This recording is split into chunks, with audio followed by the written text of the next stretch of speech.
Chapter 161, Bounty. A day has passed since Sek had his battle and destroyed a base filled with enemies. Currently, at another base of the white-armored young masters, a meeting was being held in a huge and luxurious room.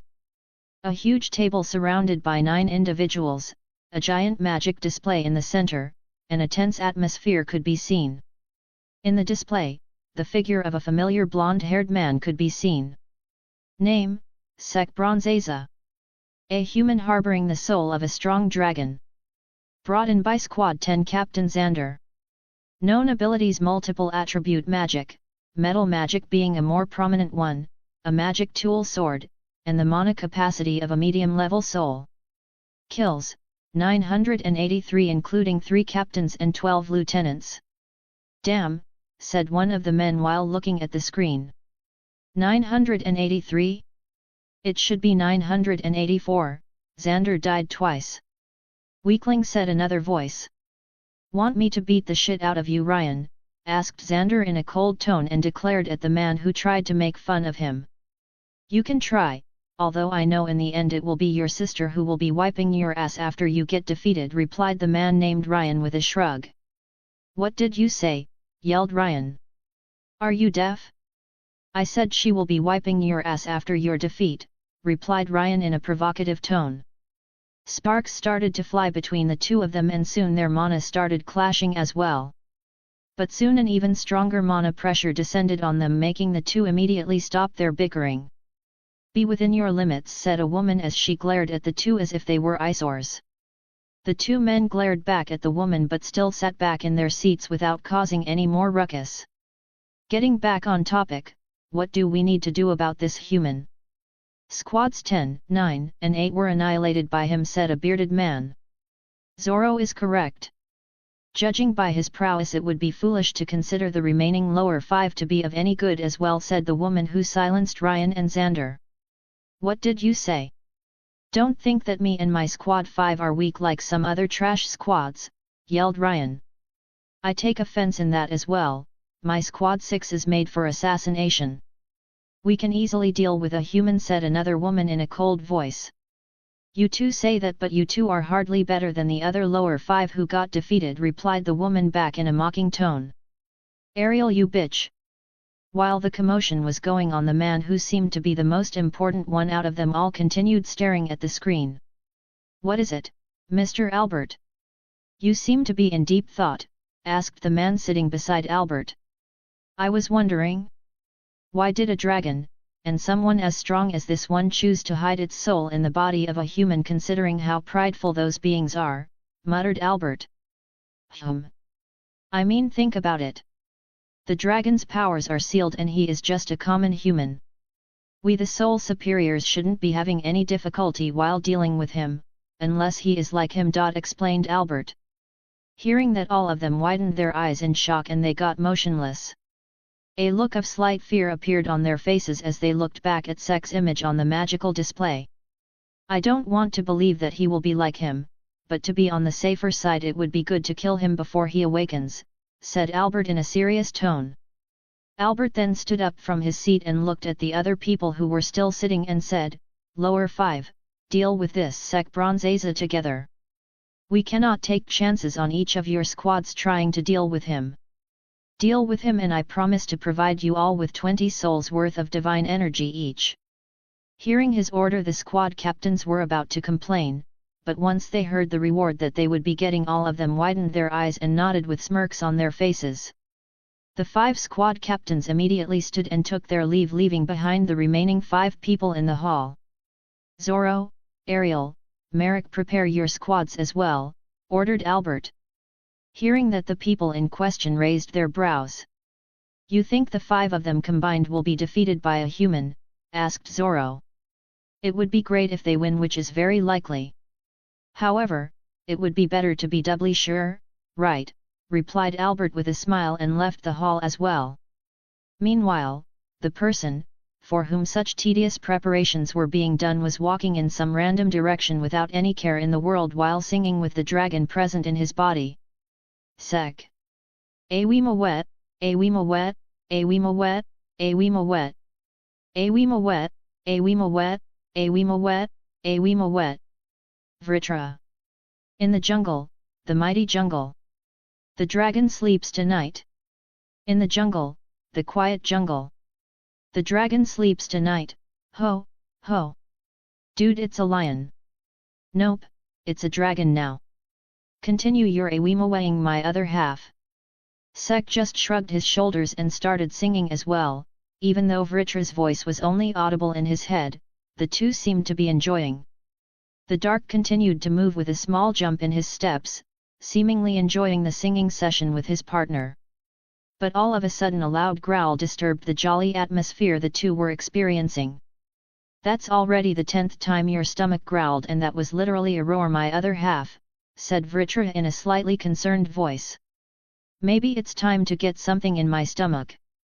It would be bad if I were to fight on an empty stomach, replied Sek as he caressed his tummy. Putting his hand in his pocket, Sek started searching for something and soon took out a red pellet-like thing. What's that? Asked Vritra. Remember my world tree debuff magic, fruit of life? It's the fruit from that. And if my guess is correct, said Sek, and popped the pellet in his mouth, and immediately his body felt full, and both his stamina and mana along with his injuries were recovered. It should work just like a senzu bean, continued Sek, and patted his filled belly. A useful spell, maybe we should farm them, asked Vritra. It takes away the life of a person. And? I don't see your friends or family in this realm. That's a valid point. Now then, where were we? Asked Vritra. Sek smiled and took a deep breath. Wet. And just like that, the Dark Lord and the Dragon King, who were unaware of the danger that was approaching them, continued singing and dancing. Meanwhile, the lower 5 squads, unaware of the disaster coming closer and closer to them while singing and dancing, were busy making plans and traps ready to take on the Dark Lord. The 5 captains looked at the magic screen in front of them and smirked after seeing the official bounty. Name, Sek Bronzeza. Current kill count, 984. Bounty, 100 souls of divine energy. Dash. Chapter 162, Whack-a-Mole. It's eerily quiet, despite the beautiful scenery. Currently walking through a forest, Sek looked around, enjoying the scenery. A forest like this brings back memories, said Vritra in a melancholic tone. What kind of memories? Asked Sek. In the past, there was a dragon I tried to court that used to live in a forest like this, replied Vritra. Oh my, Vritra's love story. Not something I get to hear every day. So what happened after that? Asked Sek. Indra came to slay me and she died in the crossfire. Sorry about that, buddy. It's okay. It's not your fault, said Vritra in a calm tone. All of a sudden the peaceful walk through the forest got depressing. Tell you what, if we ever get a chance to face this Indra, let's beat the crap out of him, said Sek, trying to cheer up the dragon. Ha ha ha. You're my first host who said something like facing a god to cheer me up. Sure, let's beat that god if we ever get a chance to do so. Let me tell you though, he is strong. Even I, a dragon king, in my prime, was not able to defeat him. Well, you didn't have the power of the mighty Dark Lord to support you that time, replied Sek in a confident tone. The two continued to talk and soon Sek felt the mana and ki of multiple people from some distance. Not even thinking twice, Sek got on top of his bike and rode toward the place where he got the life signatures from. Soon he reached a new town and was about to be stopped by the guards, but they stopped once they saw the white uniform that Sek was wearing. Not even thinking twice, the guards stood straight and saluted Sek, not wanting to offend a high-ranking official. Sek, seeing that, just gave a nod and walked into the town without any troubles. Having the uniform does help you out. It did. Let's find a place to read for now though. Sek continued walking through the town and searched for a spot where he was not picking up mana and key signatures. Soon Sek found such a place in the form of ruins. Looks like an old temple of sorts, said Vritra. This huge? Asked Sek after seeing how huge the place was. It's normal for temples that have people living there as well. They need places to teach, live, and prepare food as well, explained Vritra. Replied Sek, not thinking much about it, and continued exploring the ruins. Sek continued to walk around the ruins for about an hour, and he had to say that this place looked great despite being so worn down. The place was full of nature, the mana was pure, and overall Sek felt calm. But as the plot demands, the Dark Lord doesn't get rest. Okay, I am gonna go and kill them real quick, said Sek as he started feeling the mana and ki fluctuations surrounding the ruins. And when we finally caught some break and a place to rest. Sigh, no matter the world, people do like courting death, added Vritra. Sek continued to walk and soon unsheathed ecstasy. How many are they gonna send this time? Asked Sek. Probably twice the amount we faced last time? They should be wary of you now, replied Vritra. Sek didn't say anything and soon came to the edge of the runs and saw the soldiers below him with various magic tools ready to attack him. Yo! Despicable human! Hearing the familiar voice, Sek looked up only to find a holographic Xander looking down at him. Oh my, it's Xander Kyun, hey buddy! You still weak and cowardly as ever? Asked Sek with a smile on his face. This immediately pissed Xander off, but Sek could hear someone laughing behind Xander. You are so full of yourself that I don't want to give you a chance to surrender, but I will ask you once again, do you, sir? No, answered Sek as a large amount of mana gathered around the soldiers. Mana zone, Yggdrasil harvest. A large tree made of mana descended from the sky, and immediately its roots implanted themselves into the bodies of the soldiers and started sucking the mana and life force out of them. Ah! What's this thing? Get it off me! Cries filled with pain and fear came from the soldiers' side as Sek just stared at Xander, who was looking at Sek with a disgusted look on his face. Sek smirked in response and gave a middle finger to the explosion magic user. The giant tree soon started to glow and multiple fruits started forming on the tree. Once Sek made sure that the soldiers were dead, he deactivated the mana zone and immediately the fruits started to fly towards him. Bronze magic, safe of eternity gate. A gate made of mana that led to his safe appeared and soon the fruits were sucked inside of it. So? Do you have any more tricks, or shall we start your beat-up session once you come here? Asked Sek in a provocative tone. Why you? Yelled Xander, but his holographic image immediately disappeared and in his place, a new holographic man appeared. Stand down, you bitch, squads 10, 9, and 8 are dead. It's my chance now. As for you, the human with the dragon soul. Don't be in a hurry, it's just the beginning. Why not take on some opponents of your size, or even better size bigger than yours, said the man with a smirk, and immediately Sek's mana and ki standing started giving him warnings. Sek looked up at the sky and soon spotted multiple huge objects just above him. OF*CK. And immediately the huge object fell on Sek. Get squished like a bug, laughed Ryan. Who are you calling a bug, asshole? Hey! The holographic Ryan stopped laughing and looked at Sek once again, who was standing there holding the object above him without much difficulty. How? You are just a human. They are weak. Ever heard of grind? Asked Sek and threw the thing that he was carrying away from him as he started to feel movements from it. So you are a but strong. So what? Be prepared to fight my squad. A squad made to crush and annihilate. A squad made solely of giants. As soon as Ryan announced that, the giant boulder-like things started showing movements as well, and out of nowhere the one that Sek had thrown away earlier formed a hand and punched the Dark Lord away, sending him crashing through multiple walls. Sek, who already perceived some of its movements, protected his body with his hands but still had a frown on his face. These things are strong and fast, thought Sek as he finally stopped crashing through the walls and stood up from the rubble. Well, time to return the favor, said Sek as his body started to swell. Meanwhile, the rest of the boulder-like objects also started transforming, and now multiple giants around 10m tall were present all around the ruins ready to attack. Haha! Did you see that, Xander? That's the difference between my squad and your squad. See how he got swatted away like a bug, exclaimed Ryan. Xander glared at Ryan and snorted in annoyance. Don't celebrate just yet.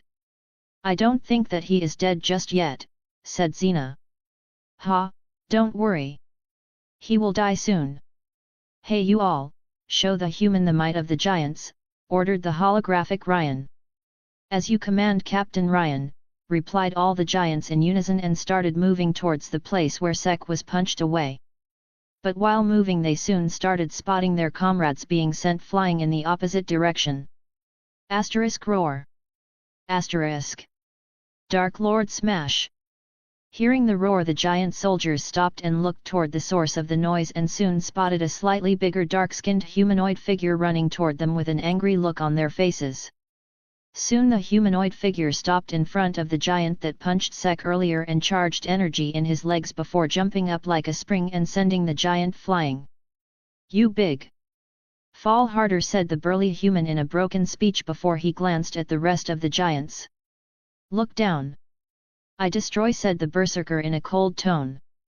What are you waiting for? Attack! Yelled Ryan, immediately making the giants snap out of their trance after seeing one of their brethren being sent flying. However, it was too late for them as the berserker Sek was already on the move.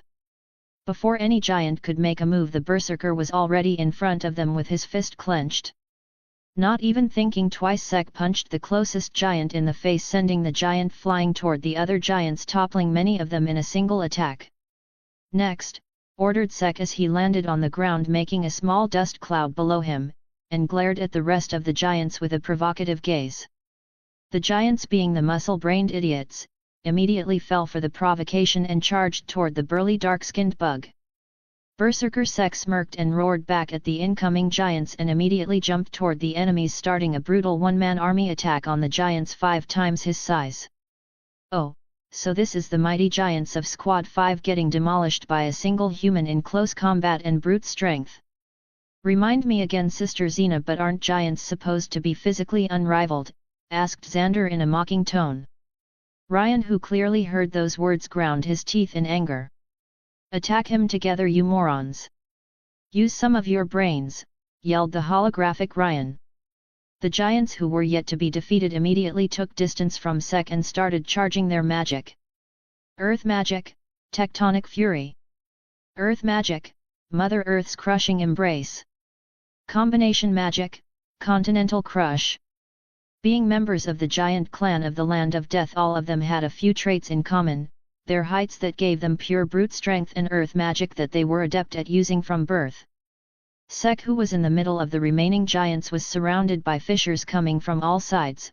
His body was currently trapped inside earth spikes, which were further wrapped with various earthly materials, completely blocking his movements, and to top it all, a combination of magic made up of mana of multiple giants was approaching him from the sky in the form of a meteorite.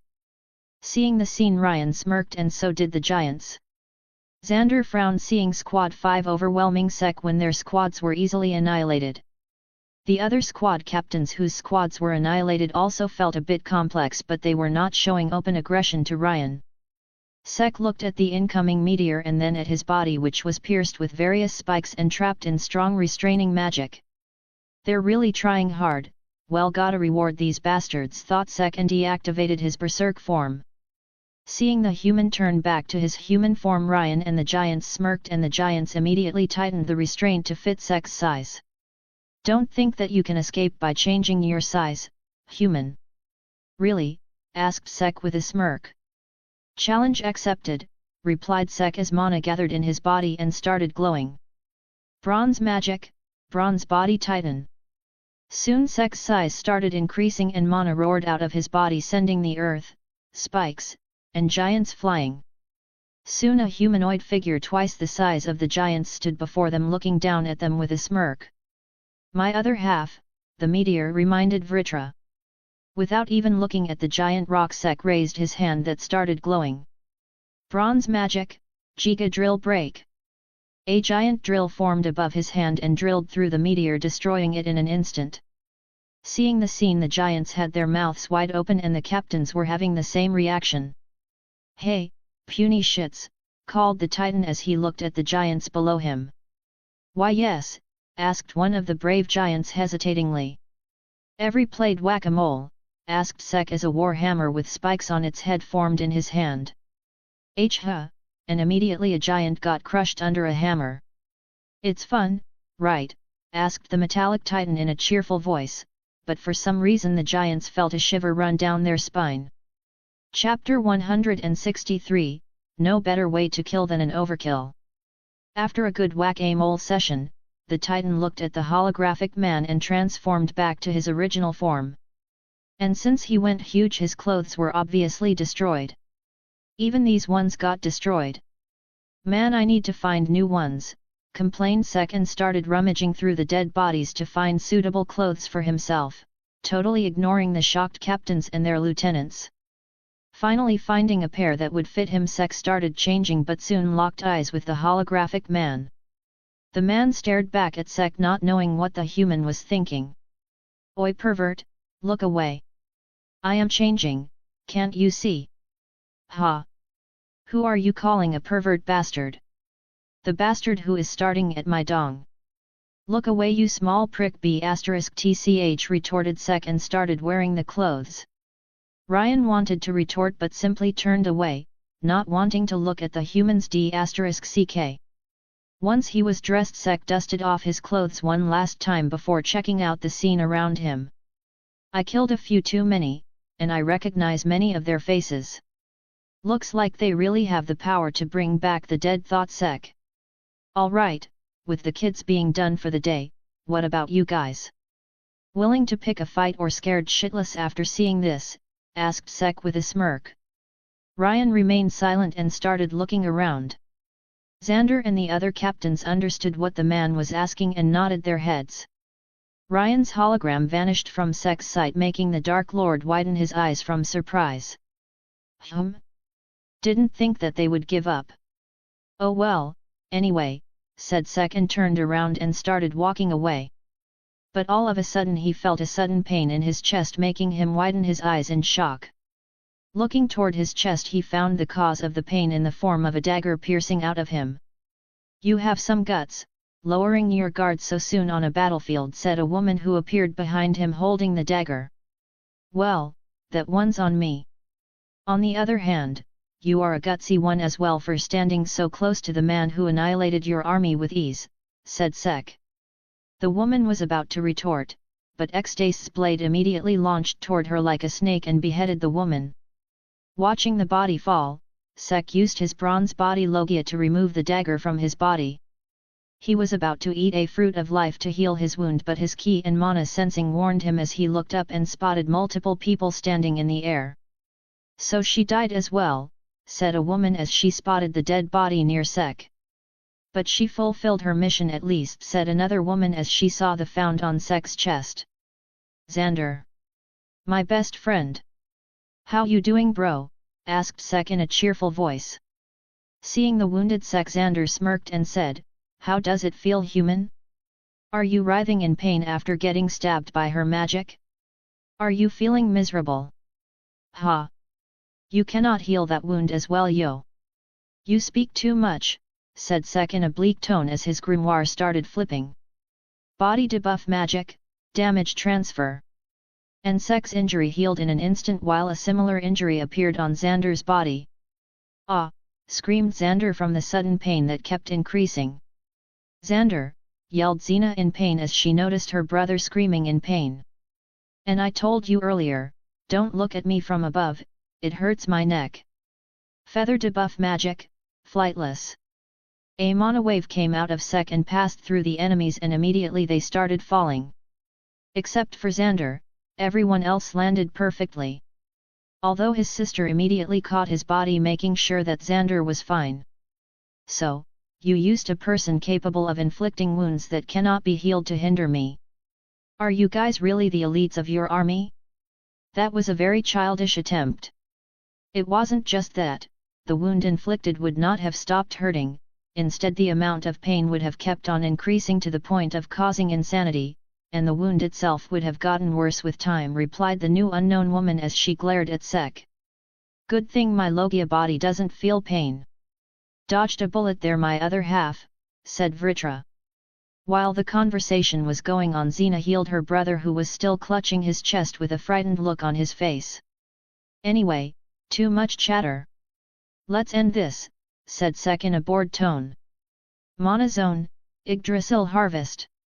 The mana around the captains got dense and soon a giant tree appeared above them. "Law magic, spell down condition human user." A magic pattern appeared around all of them and soon the mana zone formed by Sek disappeared. "Why can't these people have simple magic like fire, water, ice, and shit?" muttered Sek inside. He then tried to use a different spell, but his grimoires didn't flip the pages. "It will not work now. I have sealed your ability to cast spells. No more playing around. It will go down as it should have gone from the start. We will finish you here," said the woman who cast the law magic. "Oh my, whatever would I do without my grimoire spells? Looks like I have no choice but to surrender to these cowardly b*****s that are gonna die soon," said Sek with a dramatic tone. "You bastard!" yelled Ryan, who was about to attack Sek but was immediately stopped by one of his lieutenants. "Don't do it, sir. I don't know why, but I am getting some bad signs from him," said the woman in an uncertain tone. "Looks like she can somewhat sense ki," thought Sek as he glanced at the woman. "Oh, come on, let the kid play. After all, what will I do after having my spells sealed? I am just standing here, menacingly." Sek then grabbed one of his grimoires and manually started flipping the pages before he let the grimoire float in the air once again. "Now come here, boy, let's play. I will give you some treats too. Come here, boy. Come on, boy," called Sek as he gestured to Ryan as if he were a dog. Some servers started appearing on Ryan's forehead after seeing how the lowly human was disrespecting him. "I will kill you right here, right now," said Ryan in a cold tone and started walking towards Sek. "Careful, my other half, six-winged angel level power detecting," warned Vritra. The air around them started to get violent, and the mana around Ryan started pushing away everything. "Another one of these mana-level show-offs," muttered Sek, knowing full well that he was not going to win a clash of mana. Taking a deep breath, Sek took X-Dace out of its sheath. "Don't bother taking it out. Your sword won't be reaching me anytime soon." Tornado magic, whirlwind cutter. Not even a second later a huge tornado surrounded Sek. "Ooh, that human's gonna be sliced up good," commented the 9th squad captain. And indeed, inside the tornado, wind blades from all directions were cutting Sek's body. His eyes and ears were already sliced and his hands, legs, and torso were covered in blood. After a minute the tornado around Sek vanished and a human covered in blood with one hand and both ears missing stood in front of them. "Haha! How are you feeling? Can you see how messed up you are now? Oh? My bad, your eyes are gone. Hey, can you hear me at least? Well, your ears are gone as well," said Ryan with a disgusting smile on his face and walked towards the heavily injured Sek. He then picked up the torn fallen hand and slapped Sek with it. "Yo, human! Need a hand?" asked Ryan and slapped Sek with the torn hand once again. Seeing no response from Sek, Ryan smirked and looked towards Xander. "See this, Xander? This is how you deal with lowlives like these. No need to send your whole army to die for weaklings like these." Xander glared at Ryan, but soon his and everyone else's eyes widened in shock. Not understanding what was going on, Ryan looked at them with a questioning look but soon felt a tap on his back. Turning around, a bloodied hand immediately grabbed his face and slammed him on the ground. "Calling the Dark Lord a weakling? Now someone's full of shit," said Sek as mana started gathering in his hand. "Mana bullet raise Nan." A spiraling orb of mana appeared in his hand and started drilling through Ryan's face. "Ah!" screamed Ryan, but soon the scream stopped and Ryan's whole head was destroyed by the raise Nan. "Just because I cannot use spells doesn't mean that I cannot use mana. Idiots," said Sek as he kicked Ryan's body with full force, sending him flying and plastering him in a wall. He then took out one fruit of life from his pocket, threw it in his mouth, and started chewing. Once he gulped it down, his injuries healed and his mana and stamina were restored. "Now, which one of you want to try their luck next? Asked Sek and pointed to ecstasy at the remaining people. All of them hesitated at Sek's provocation, since even if they didn't want to accept it, Ryan was the strongest one among them and the previous brutal attack made them hesitate. Really? No one? Alright then, let's finish you all at the same time, said Sek and shrugged his shoulders. Ecstasy glowed as mana passed through it and soon Sek slashed the air around him sending out a flying slash. Ecstasy, magic cutter. And immediately the law magic set up by the lady disappeared and Sek's grimoires regained their glow. Hey you, law magic lady, called Sek, earning the woman's attention who was about to set up her law magic once again. What? Asked the woman in an annoyed tone. What would you do? If you came to know that I am back at full power because of you? Asked Sek. Hey! Seeing her expression, Sek smirked as his grimoire started flipping. Law debuff magic, rule breaker dead soul restriction. A violet chain made of mana appeared around Sek and shattered apart and a smirk appeared on Sek's face. Vritra, Dragon Force. Draconic mana surged around them and immediately a dreadful feeling fell upon the so-called soul superiors. My other half. Go full dragon, yelled Vritra in excitement. Why? This will be more than a new. No better way to kill than an overkill. Can't argue with that logic, replied Sek, thinking that what Vritra told made sense. The partial dragonification process stopped and the dreadful draconic mana vanished, making the soul superior sigh in relief. Memory magic, parallel thinking. Vritra promotion. Immediately an even worse dreadful feeling fell upon them and a dragon's figure appeared behind Sek. A wave of dark mana pushed everything away, clearing all the bodies and debris in the path. Sek's body merged with the dragon's figure and his body started growing.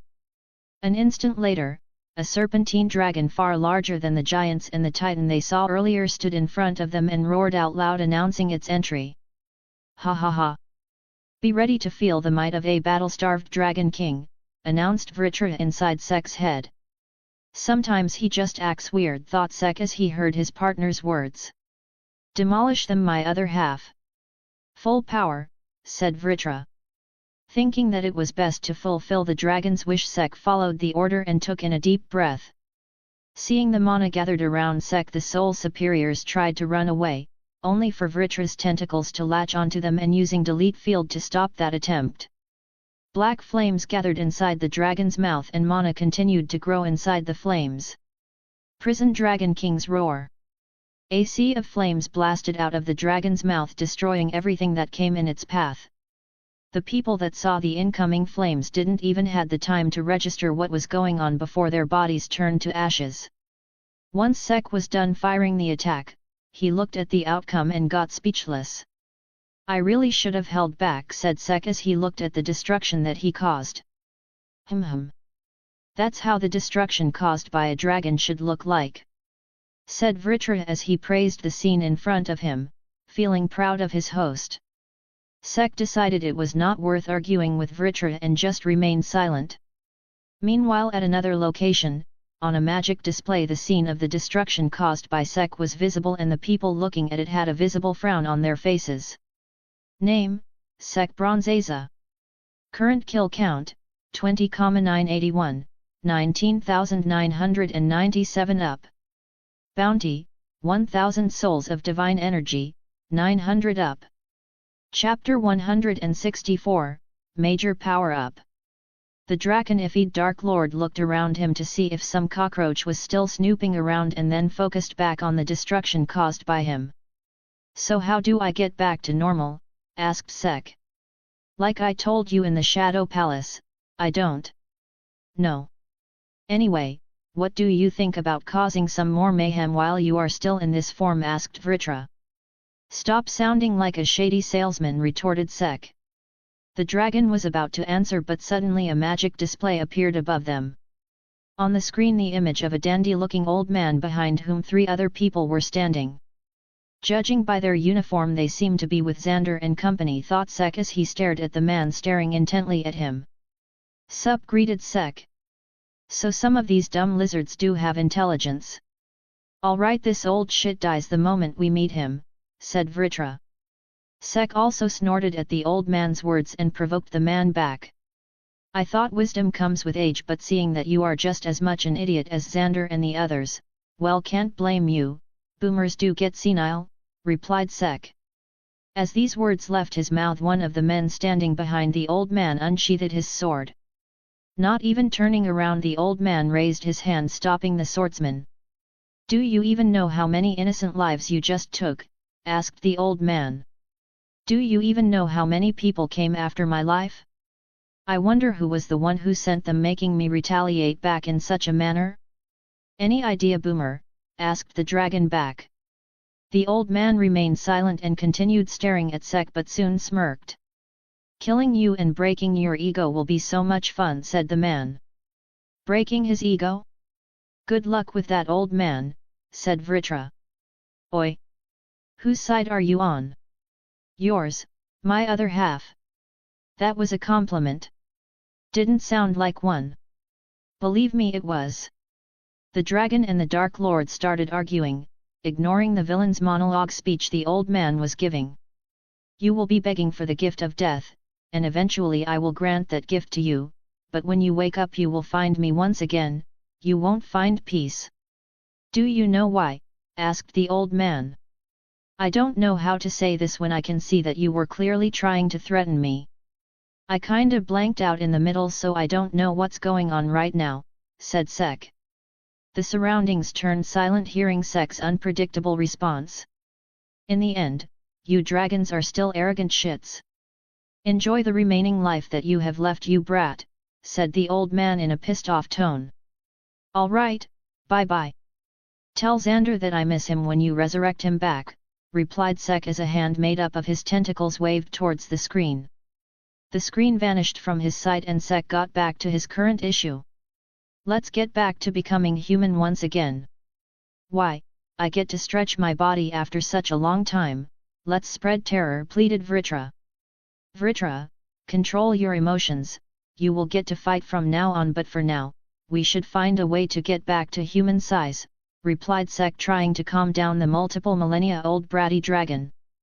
Humph, fine. Aren't you a cutie pie? Good draggy. Don't you dare mock me. I am a proud dragon king. Whatever you say, big guy. Anyway, let's get back to the issue at hand. I will not forget this. How about trying some of your magic? Who knows, a permanent effect spell might help us. Did you forget?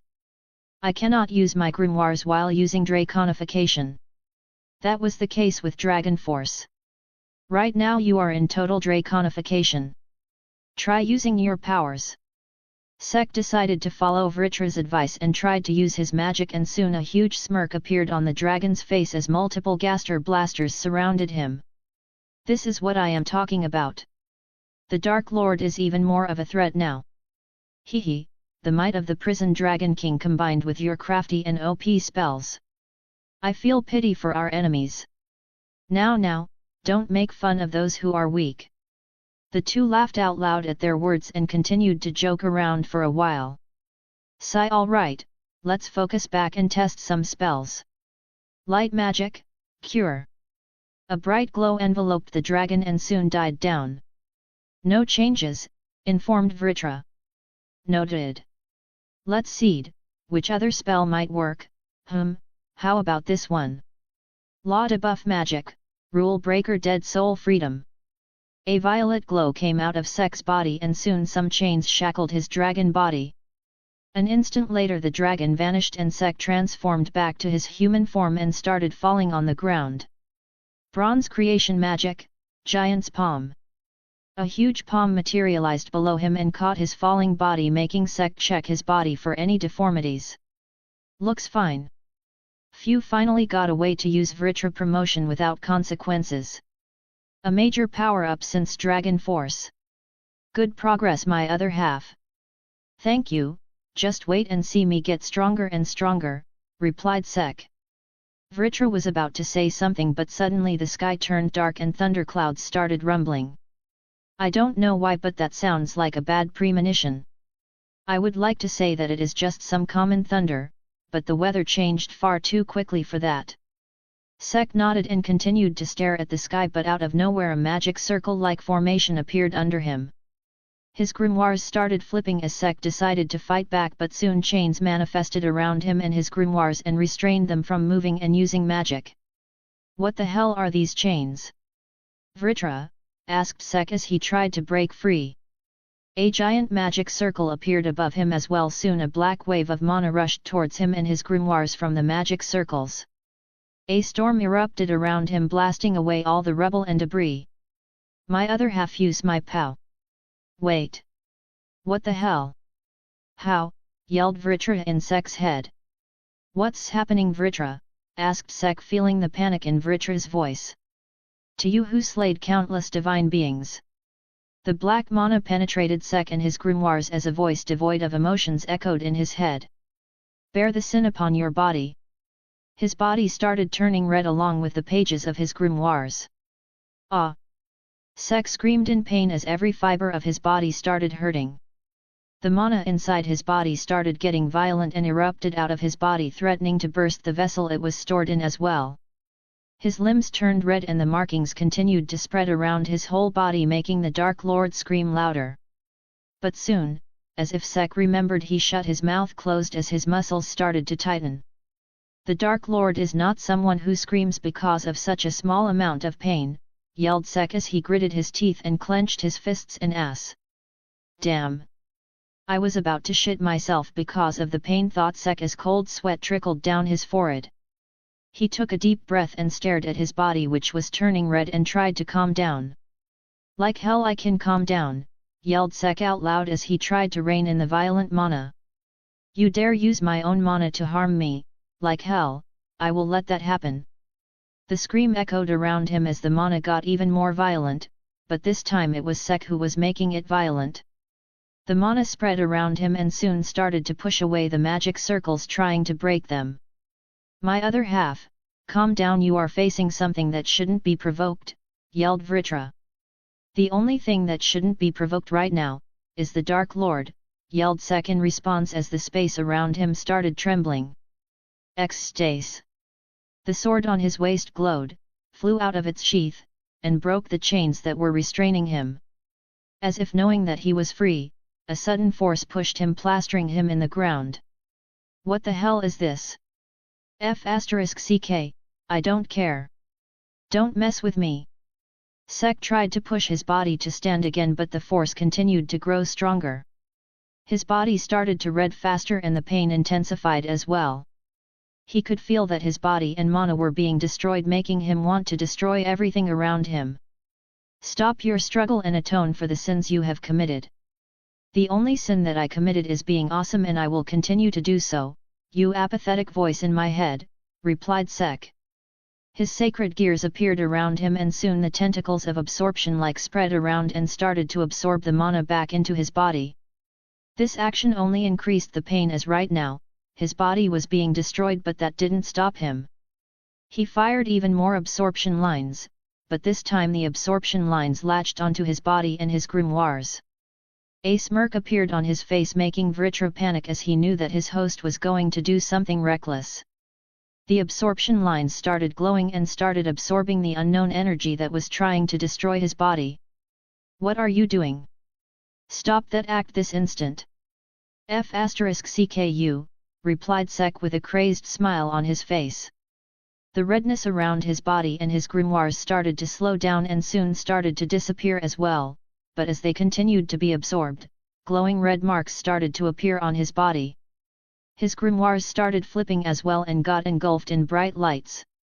Soon information started to fill his head as the energy continued to assimilate in his body. You crazy mortal! A new one, sigh. To you who slayed countless divine beings. To you who rebelled against the will of the world. To you who overcame the punishment. We grant you the reward fitting of your crime. Sek, who heard the apathetic voice in his head, was confused, but as the information continued to assimilate in his head, a look of realization appeared on his face and his jaw started dropping. Soon his mouth was left open as he came to know what the hell just happened. But soon he snapped back to reality and looked at his body, which was covered in glowing red marks. An excited expression appeared on his face as he released his mana, which was way stronger than before. Dark Lord, God Slayer, yelled Sek as a glowing red halo appeared above his head. Vritra!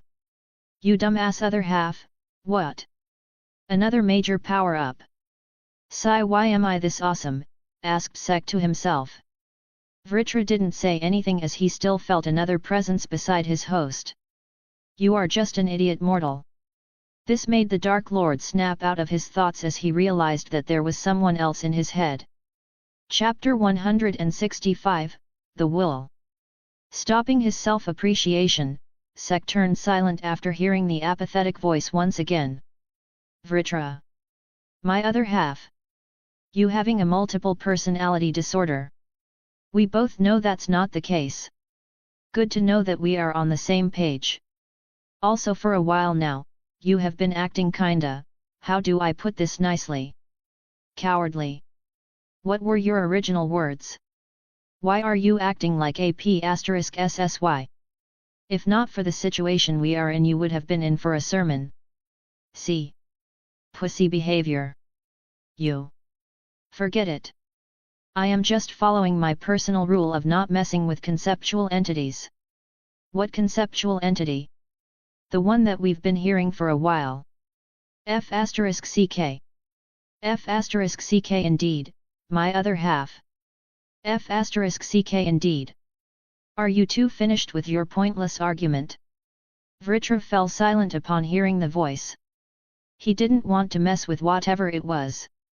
The two dragon gods from his world were good examples of why he shouldn't mess with conceptual entities. Hello there, voice in my head, greeted Sek. Salutations. Now can you get out of my head? Asked Sek politely. I have some questions. Okay, I have some too, but you don't see me invading someone else's thoughts, do you? First question. What are you? Just cooperate, my other half. Sigh, I am a human. What about you? I am the will of this world. Sek. Vritra. The Dragon King and the Dark Lord were left speechless when they realized they had messed with someone far worse than they had imagined. So, Mr. Will, or is it Miss Will? I don't follow the concept of genders. Next question. What are you doing in this world? You are not from here. The residents of this world kidnapped me. Next question.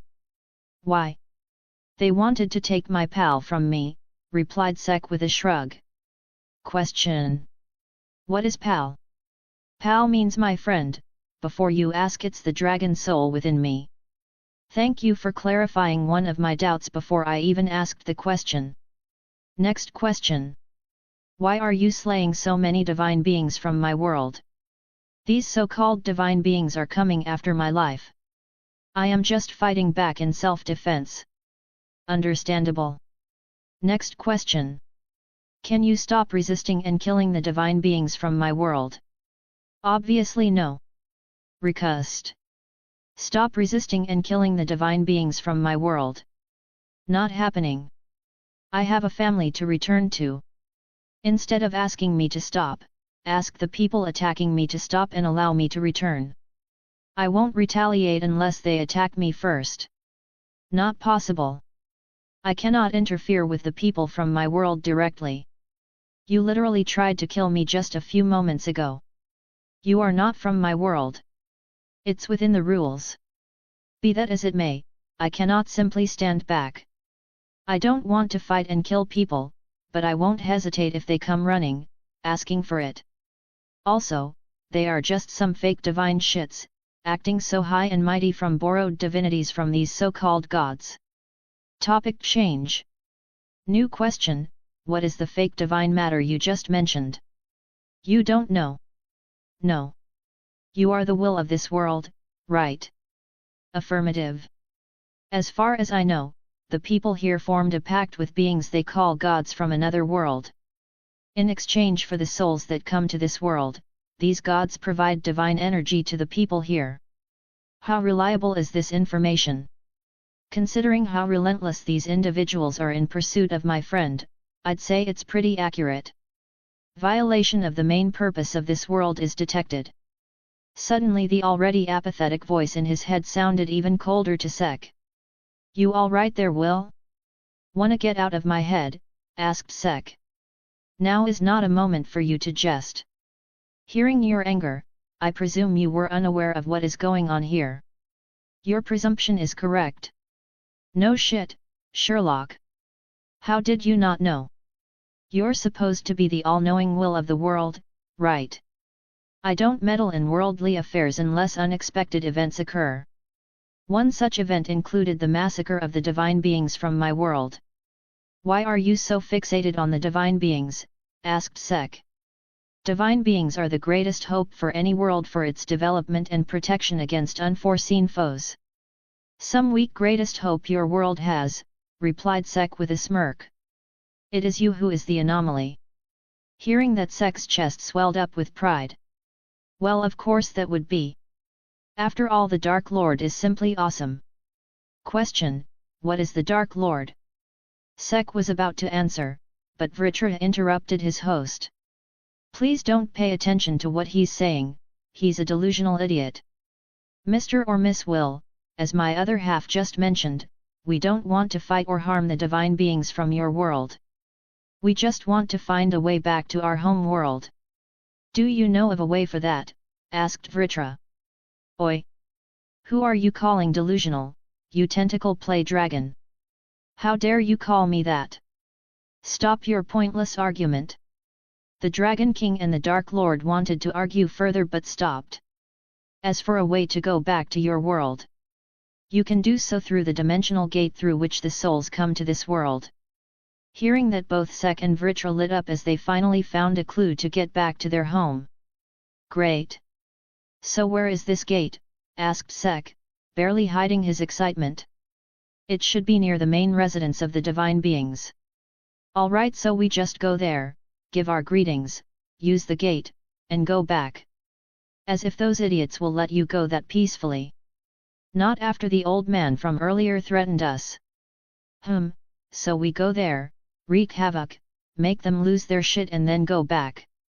Sounds like a plan. The Dragon King and the Dark Lord immediately concluded and agreed that the plan was sensible. What about that we don't want to fight or harm the divine beings from your world thing that this dragon said earlier? Asked Will. We don't want to fight. What those guys want is not under our control. Why do I feel that my world is under threat? Sek and Vritra decided to not comment on that. They were not going to make any promises regarding the destruction that would be caused because of their battle. Try to settle matters with words first. Also, if possible, I would like to request you to get more information regarding this fake divine matter. If the purpose of this world is not being fulfilled, then there will be many issues. Alrighty, we'll try my best. Now then, time to get back in action, replied Sek with a smirk and was pumped up to fight. So, where to go now? Asked Sek. Will of the world. Yes. Directions to this dimensional gate.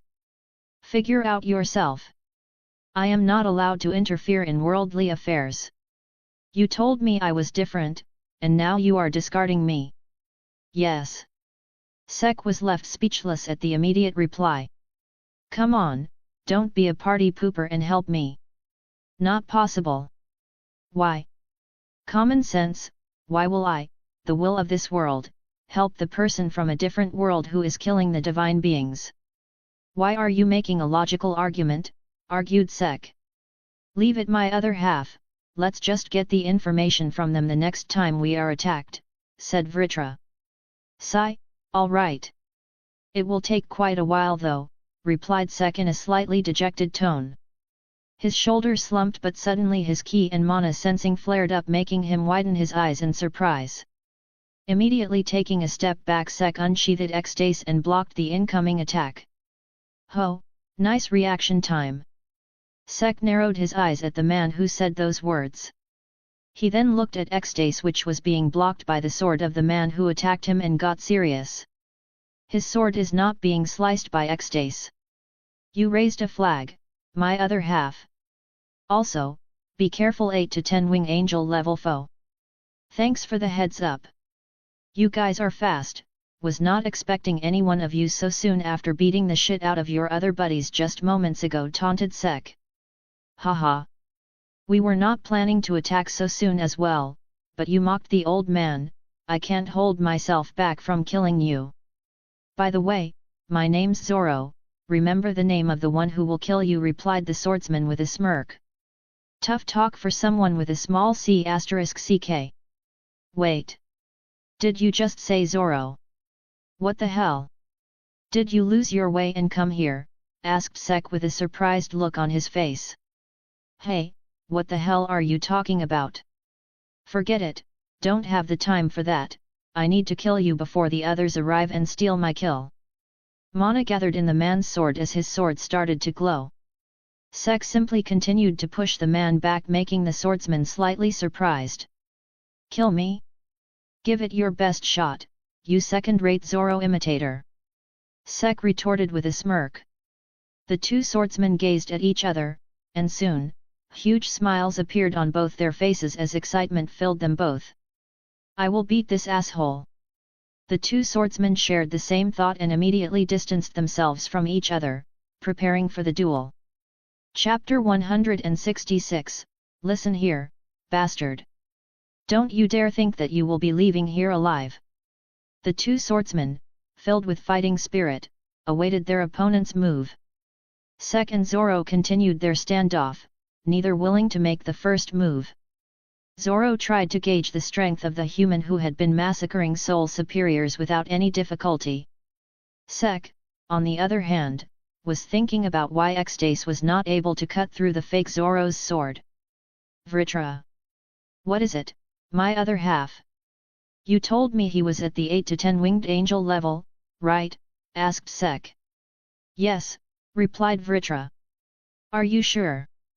I feel like my mana level is slightly higher than his. The weaker opponents we fought before him had more mana than me, asked Sek, feeling confused. I think you may not have noticed because it happened so suddenly, but the little stunt you pulled when you fought back against the attack that tried to tear apart your body and mana has made you significantly stronger, even in your normal state. Get familiar with this strength soon, my other half, explained Vritra. Getting stronger after a heavenly tribulation. I'm a cultivator. Laughing at his own thought, Sek let himself go unguarded for a heartbeat before focusing back on the man in front of him. This is becoming tedious waiting for the opponent's move. Let's attack simultaneously, suggested Sek as his grimoire started flipping. You really have no idea of the gravity of the situation, said Zoro, a frown on his face. I understand the situation. However, I don't fight this cautiously unless necessary. Now then, on the count of 3, I'll attack, replied Sek with a smirk. Zoro grew serious once again and prepared to intercept Sek. 1, 2, 3. Dark Lord incoming, yelled Sek, and he ran toward Zoro. Zoro didn't even blink, he simply focused on the incoming Dark Lord. Sword Soul Magic, Whispering Wind. A new sword materialized in Zoro's hand as a faint green flow emanated from it. Sek's eyes glowed for a moment as mana gathered in Xdace. Zoro's expression hardened as he charged mana into his two swords. Xdace, continuous flying magic cutters. Silent air slice. Blades of wind launched from both swords and intercepted each other. Sek smirked, his attack easily cut through the wind blades and continued moving toward Zoro. This time, however, Sek frowned, he felt no change in ki from Zoro. What the hell is he thinking? Does he want to die? Thought Sek, even a child could tell the flying slashes he fired were dangerous. Sek's eyes widened in shock as the flying slashes struck the man but did absolutely no damage. What in the fucking hell is this? How come Xdace isn't even damaging you? Yelled Sek, stopping in his tracks and pointing at the swordsman. You really don't have the necessary awareness during a fight, responded Zoro with a frown. Still reeling from the lack of damage, Sek was too late to register the mana shift around him. Immediately, the hand holding Xdace fell to the ground, spraying blood everywhere. Sek looked at his neatly sliced hand and then at the fallen arm before shifting his gaze back to Zoro, who now had a new sword in his hand. "Let me give you some advice on how to act during a fight," said Zoro, stabbing his sword into the ground. Sword Soul Magic, Earth Split. 1. Never lose your cool during a fight. The ground beneath Sek split apart, forcing the Dark Lord to jump only to see his legs chopped off as well. 2. Don't just stand around because of some injuries. Sek's other hand was neatly chopped off, and he fell into the crack that had opened beneath him. 3. Don't piss off someone who is way superior to you. Zoro looked at the limbless human with a cold expression, materialized a new sword, and raised it into the air. Sword Soul Magic, Blaze Slice. He swung, sending large amounts of flame toward Sek. The Dark Lord did not even flinch. Wind Debuff Magic, Vacuum. The flames heading toward Sek were immediately extinguished. Sek, missing his limbs, smirked at the swordsman. Body Debuff Magic, Damage Transfer. Zoro watched in surprise as Sek regrew his lost limbs in an instant. That surprise curdled into shock as Zoro fell to the ground and realized he had lost his own limbs. "Let me give you some advice as well, Zoro impersonator," said Sek, summoning ecstasy as the sword flew back into his hand. 1. The Dark Lord is simply superior. Don't tell me what to do and what not to do. 2. Just because you injured the Dark Lord doesn't mean you're safe. And for my next advice, I think you might have heard this one, Sek said as he stood over Zoro. 3. Never rile up someone who clearly outranks you. Sek swung his sword at the fallen Zoro. Ting! A loud ringing sound occurred the moment Sek's sword struck Zoro, who looked at him with a mocking expression. Sek stared at ecstasy in disbelief. Zoro didn't hesitate, he launched a magic sword at Sek, sending him flying. "So, Dark Lord, feeling humbled yet?" asked Zoro as a giant sword appeared below him and carried the limbless man into the air. Sek grabbed the sword that had sent him flying and threw it back at Zoro, who simply controlled the sword again and made it hover nearby. "What trick are you using?" "It ain't magic," asked Sek. Are you sure that it's not magic?" "Seems pretty magical to me," Zoro said in an amused tone. "I would have cut through you if it were magic." "Ecstasy is not some average sword," responded Sek, serious. Zoro looked at Sek for a moment, then at Ecstasy, his eyes and mouth widening in disbelief. "That sword? I cannot read it," replied Zoro. "Don't you look at my Ecstasy with that indecent gaze," warned Sek, then began thinking again. He wanted to know why his sword wasn't working. He could clearly see that the impostor wasn't immune to magic or physical attacks. Sek had seen magic earlier that had wounded the man, and punches and kicks thrown here and there had connected. Something about Ecstasy's interaction with the impostor was different. How can such a worthless sword with not even a voice do that much damage? Zoro asked, gazing at the sword in Sek's hand with disbelief. "What did you call my Ecstasy just now?" Sek demanded, his anger rising rapidly. "My magic is called Sword Soul Magic. It lets me call a magic sword corresponding to each opponent whose soul I've claimed. It also lets me hear the voices of weapons that are, well, excellent. Seeing that I can't hear a voice from that trash sword of yours, you should understand what I'm trying to say," explained Zoro. "Is this bastard for real?" asked Sek in disbelief. "Hey, don't be sad.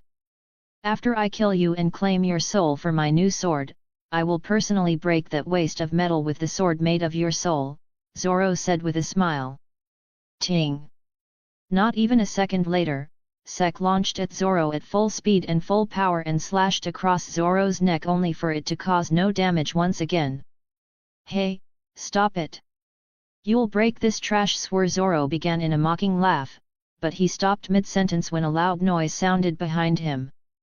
Turning his head, Zoro looked around and saw the forest, the temple, and the mountains hundreds of kilometers away being sliced in half, falling and causing destruction everywhere. "Listen here, bastard! Don't you dare think that you will be leaving here alive! Chapter 167, This is the price you pay for disrespecting the Dark Lord and Ecstace-chan. Seeing the destruction caused behind him, Zoro's expression immediately turned to one of shock. He then looked back at Sek more specifically, at his sword, reassessing his earlier evaluation of the weapon. I take that back. I want that sword, said Zoro with a smile. You're not getting anything apart from death, declared Sek as he used the sword's handle to strike the limbless man, since Ecstace's blade was clearly doing nothing. Ting! And once again, he heard that annoying noise that he was starting to hate. Wow, so you understand that the sword's blade won't work against me. Too bad the hilt won't work either, commented Zoro casually. Gritting his teeth, Sek's fist began to glow as his grimoire started flipping. Fire debuff magic, blaze touch. A fiery aura surrounded his hand, ready to strike, but before his fist could connect, a sword appeared out of nowhere and blocked the blow. Without wasting a moment, the limbless swordsman flew away on a giant sword, smirking as he looked down at the blond man glaring at him. Well, let's not waste much time. I have to deal with you before the others come here and steal the fun. I also have to discipline you for disrespecting the old man, said Zoro calmly as mana began to fill the surroundings. Sword soul magic, armory of the fallen. The sky filled with countless swords, each different from the other. Do you see all these swords? Each of these represents a soul I've claimed, each now part of my power. No swordsman who's ever fought me has walked away alive, and your fate will be the same, stated Zoro matter-of-factly. Sek looked around, surrounded by hundreds of swords all aimed directly at him, ready to kill. The ki radiating from these swords is insane, thought Sek, his expression hardening. Sensing the danger, he unleashed his mana. The surroundings grew turbulent. Mana zone, Bronze Age. Immediately, both the swords and Zoro began turning into bronze. Realizing the danger, Zoro summoned another sword, this one a giant transparent blade, towering over even the massive sword he was flying on. Sword soul magic, domain breaker. The enormous sword slashed downward, shattering the mana zone. Sek's eyes widened in shock. This was the first time his mana zone had ever been destroyed, and it did not feel good. So, do you have any more tricks up your sleeve? Well, I guess you can still turn into a dragon. Do that. I don't think a third-rate swordsman can defeat me without it anyway, said Zoro with a smirk. Did you just call me, the Great Dark Lord, a third-rate? Sek asked coldly. Oh, don't take it personally. Any swordsman fighting me is third-rate anyway. Among all the third-rates, you're probably among the top. Be proud of yourself, Zoro laughed. That made Sek furious. For someone calling me third-rate, you're missing quite a lot of limbs, UFER, Sek replied icily. Zoro stopped laughing and nodded slightly. I'll admit you had a pretty good spell that could exchange damage. But apart from that, you've done nothing to me. You call yourself a swordsman, but the difference between us is clear. The fact that neither you nor your sword can hurt me still stands. Sek gritted his teeth but didn't respond because Zoro was right. Zoro smirked, seeing his opponent fall silent. So, now that you understand your incompetence, turn into a dragon and fight. I'm not a warrior who raises his sword against weaker foes who aren't ready, ordered Zoro, as all his swords began glowing with mana, ready to strike the moment Sek transformed. Sek's anger reached its peak. The fake Zoro had been slandering him non-stop. Although he had several dangerous spells and Vritra's power that could destroy easily. He's disrespected me and Ecstace-chan. Sek mentally yelled. Calm down, my other half, said Vritra. Now's not the time to be swallowed by anger. We have to defeat him, get answers, and return home. Use full dragonification and end this. Stay out of it, Vritra. It's me, Ecstace-chan, and him. How dare he make a fool of us? Sek snarled internally. Hey, hurry up. I don't have all day, I need to get my hands and legs reattached, complained Zoro. Tell me one thing, Zoro imitator. Why are my sword attacks not working on you? Asked Sek, pointing X-Dace at him. And why would I tell you that? Zoro replied. Ha, scared of the man you just called a third-rate swordsman? Can't blame you, the Dark Lord does strike fear into the hearts of sissies, Sek mocked. For someone so beneath me, you have quite the mouth, Zoro said coldly, his killing intent flaring. Feeling the oppressive aura, Sek only smirked. What? Hit a nerve, he taunted. You know what? Fine. I'll tell you. It's not like a third-rate swordsman like you could ever defeat me anyway.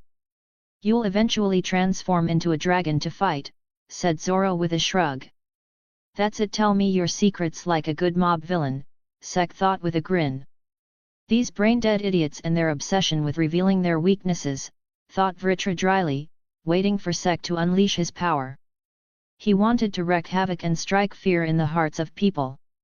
I've been blessed by the divinity of the god of weapons. No weapon ever created in this or any other world can harm me. All weapon users before me.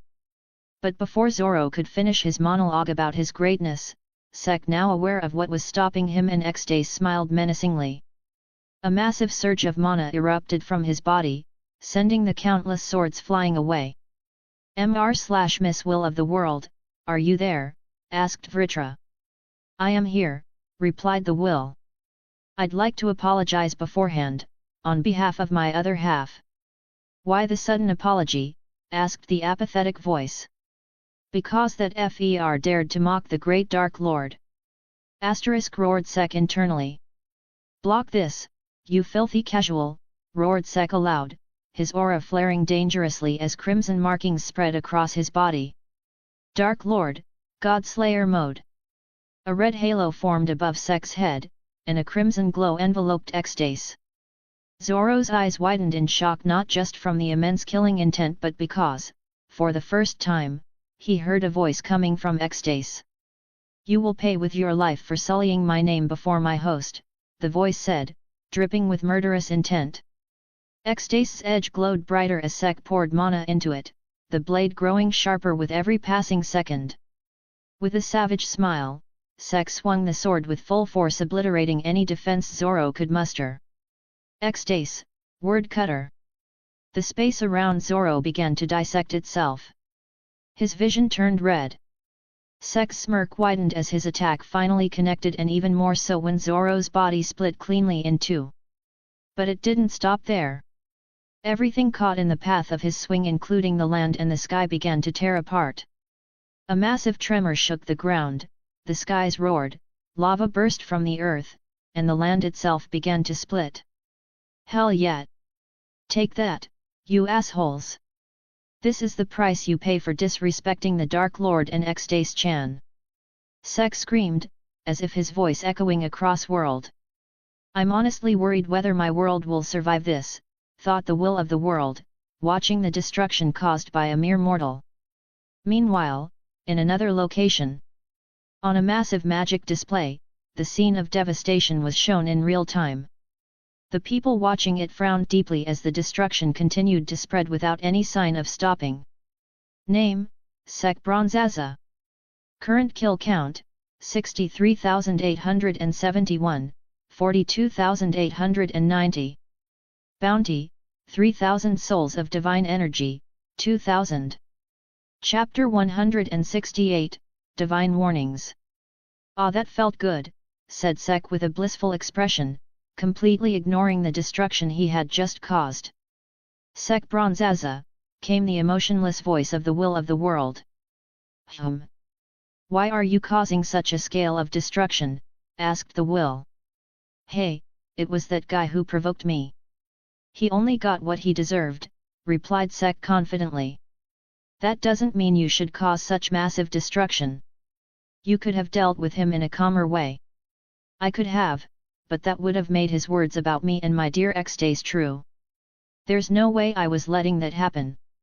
If you continue to cause this level of devastation in my world, I will take steps personally to ensure you are contained, warned the will. Okay, okay. I'll try to keep things from going too far, said Sek, not wanting to face the wrath of a conceptual entity. I will believe that you'll keep your promise, said the will after sensing that the mortal's words were genuine. Sek sighed in relief, glanced at the bisected Zoro, and snorted. My other half, called Vritra. Yes. What will we do about getting our answers from him regarding the location of the Dimension Gate, asked Vritra. Didn't think about that in the heat of the moment. Mr./Ms. Will, can you please guide us toward the gate? I fear that the longer we wait, the more enemies I'll have to face, and that means more destruction of the world. Right now, with one of their stronger fighters down, they'll probably hesitate to attack, said Sek. Perhaps I should help you after all, said the will. It didn't want unnecessary destruction in its world. It couldn't interfere with the actions of beings from this realm, but Sek, an outsider who could be reasoned with, was not someone the will wanted responsible for the end of its creation. Sek smiled as the will finally agreed. Suddenly, his expression went blank for a few seconds before clarity returned to his eyes. I've sent the location to your consciousness. You should be able to reach it easily now, said the will. Thanks a lot, said Sek cheerfully. Meanwhile, at the Soul Superior's HQ, the group of young masters stared at the projection showing the devastation Sek had unleashed, their faces grim. This mortal is getting more troublesome with each encounter, said Ariel. Our forces have been reduced by half in a single day, added Merrick. And even Zoro, blessed with divinity, was no match for him, said Albert, his expression dark. The room fell silent. 6 of the 9 captains had been slain by the same mortal in a single day, and the man had emerged completely unscathed. Should we deploy all remaining soldiers and captains against him? With him exhausted from these continuous battles, the 3 of us should be able to deal with him easily, suggested Merrick. I think it's a good idea, added Ariel. No, replied Albert, their current leader, his voice calm but firm. We'll wait and attack him with all our forces combined. May I ask the reason behind this decision, sir? Merrick asked respectfully. As things stand, we need to revive all our comrades and citizens slain by that damned mortal. Considering the sheer number awaiting resurrection, it will take time. One of us must stay behind to operate the resurrection system. I don't believe we'll lose, but after seeing how easily he defeated Zoro, a cautious approach is wiser, explained Albert. He sighed and looked toward the vacant seat at the top of the room, his face grim. Please, let my worries be for naught, he thought. Merrick and Ariel frowned at Albert's reasoning but fell silent as their eyes followed his gaze to the empty seat. Without another word, both bowed and left the room. Elsewhere, Sek, now aware of his destination, was calmly riding his bike across the wastelands. Mr./Ms. Will, he called. Yes. Earlier, you mentioned that the purpose of this world was being affected by these so-called divine beings. What will happen to them? Asked Sek curiously. That depends on how deeply they've disturbed the balance of this world. Minor disruptions can be corrected through time and minor calamities. Severe disruptions, however, can result in extreme consequences including a complete reset of the world, replied the will coldly. Sek and Vritra fell silent. They wanted to ask what resetting the world meant, but instinct told them it was better not to know what a conceptual entity could do or how easily it could do it. I just wanted to say, your world is truly beautiful, said Sek, hoping to earn some goodwill. Thank you. It looked much better before your arrival, replied the will. Sek and Vritra fell silent again, unsure whether they were doomed or not. The will's voice held no emotion, yet the words dripped with quiet blame. We have to get out of this world as soon as possible, said Vritra. Agreed, buddy, replied Sek. After 3 days of constant travel, Sek finally stopped his bike and stared ahead. Stretching before him was a vast, barren land, lifeless, not even a single blade of grass in sight. But at the far end stood a giant archway containing a swirling green portal, with countless wisps of light drifting around it. "There it is, our way home," said Vritra. "Yeah, let's go back," began Sek with a relieved smile, when suddenly, a massive magic circle formed beneath him. "For God's sake! Just let me go back," he yelled before being teleported away. The light faded. Sek groaned, rubbing his head. "Did I seriously get teleported again? I swear, if I end up in another cell..." He stopped mid-sentence. The air around him was dense with mana, far denser than anything he'd felt before. Sek's eyes darted around, widening in disbelief. Everywhere he looked, the young masters in pristine white robes surrounded him with their spells and weapons charged to attack at him. "Welcome, outsider," came a cold, familiar voice. The old man who tried to threaten him a few days ago stepped forward, his expression sharp with restrained rage. "You've caused quite the disturbance in our domain," he said, raising a hand. "Do die quietly now." Sek blinked.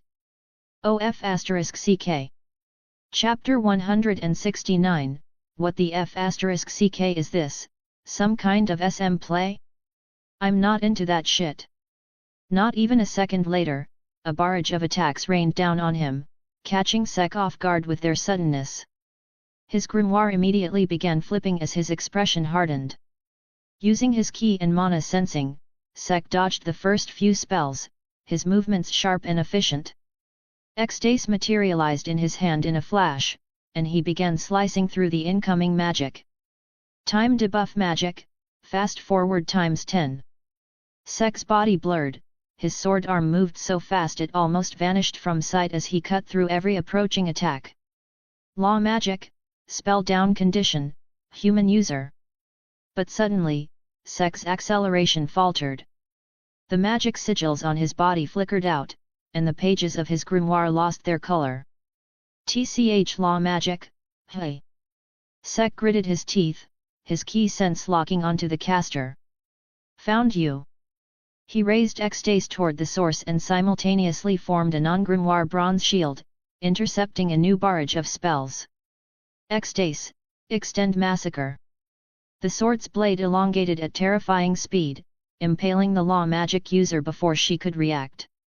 Blood sprayed as the woman staggered backward, gasping for breath, but ecstasy continued extending, stabbing in and out of her body like a sewing needle until she collapsed lifelessly. Gasps erupted from the enemy ranks. Seeing one of their captains die, several soldiers froze in terror. Sek didn't waste a second. Memory magic, parallel thinking plus beast debuff magic, berserk plus time debuff magic, fast forward ×10 plus bronze body logia. A dark, metallic sheen spread across Sek's skin as his body grew larger and his hair turned jet black. His presence became monstrous. With a thought, ecstasy expanded to match his giant frame. The surviving giants roared in rage and charged together. Sek roared back, his voice like thunder, and rushed forward. "There are too many," came Vritra's voice inside his head. "Use my power as well, keep your mana reserves under control." Sek nodded silently. A wave of malicious mana burst from his body, halting the charge of his enemies mid-step. Fear flickered in their eyes. Then, his metallic skin began to ripple. Scales emerged. Dark, vein-like markings crawled across his body. His pupils narrowed into dragon-like slits as the transformation completed. Berserker Dragon. With a ground-shaking roar, Sek leapt back into battle. The grunts surrounded him from every direction, leaving him no time to cast, forcing him into brutal hand-to-hand combat. Every punch sent shockwaves through the ground. Every swing of ecstasy tore through ranks like paper. From afar, several captains observed. "Are you certain this will work, Lord Albert?" Merrick asked, his voice uncertain as he watched Sek crush their men like insects. "It will," replied Albert, calm and unreadable. His sharp eyes didn't waver from the raging battlefield. "The fool's power burns too brightly. He's expending his mana faster than he realizes." But even if he runs dry, another captain started. Albert raised a hand. Patience. Once he crosses the threshold, he will be left helpless. Sek, who was busy dealing with the grunts, didn't know why the top dogs were not joining the attack, but decided not to raise his question. He didn't want to jinx it. One day later, Sek ripped through the last of the foot soldiers, panting. His aura flickered. Haha. Finally, you're tired, you monst. Speak too much. Die.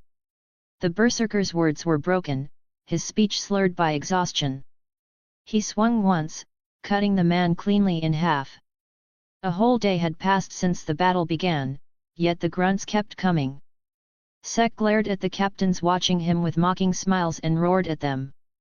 Deciding to finally deal with them, Sek rushed forward, but suddenly, his body roared in pain, forcing him to his knees.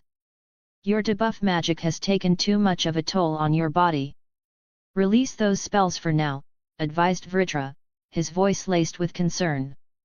I was waiting for your mana to run dry, Albert said with a smirk, but seeing you on your knees, I suppose your own spells are turning against you. Sek dispelled his debuff magic and glared at the old man, though a smirk tugged at his lips.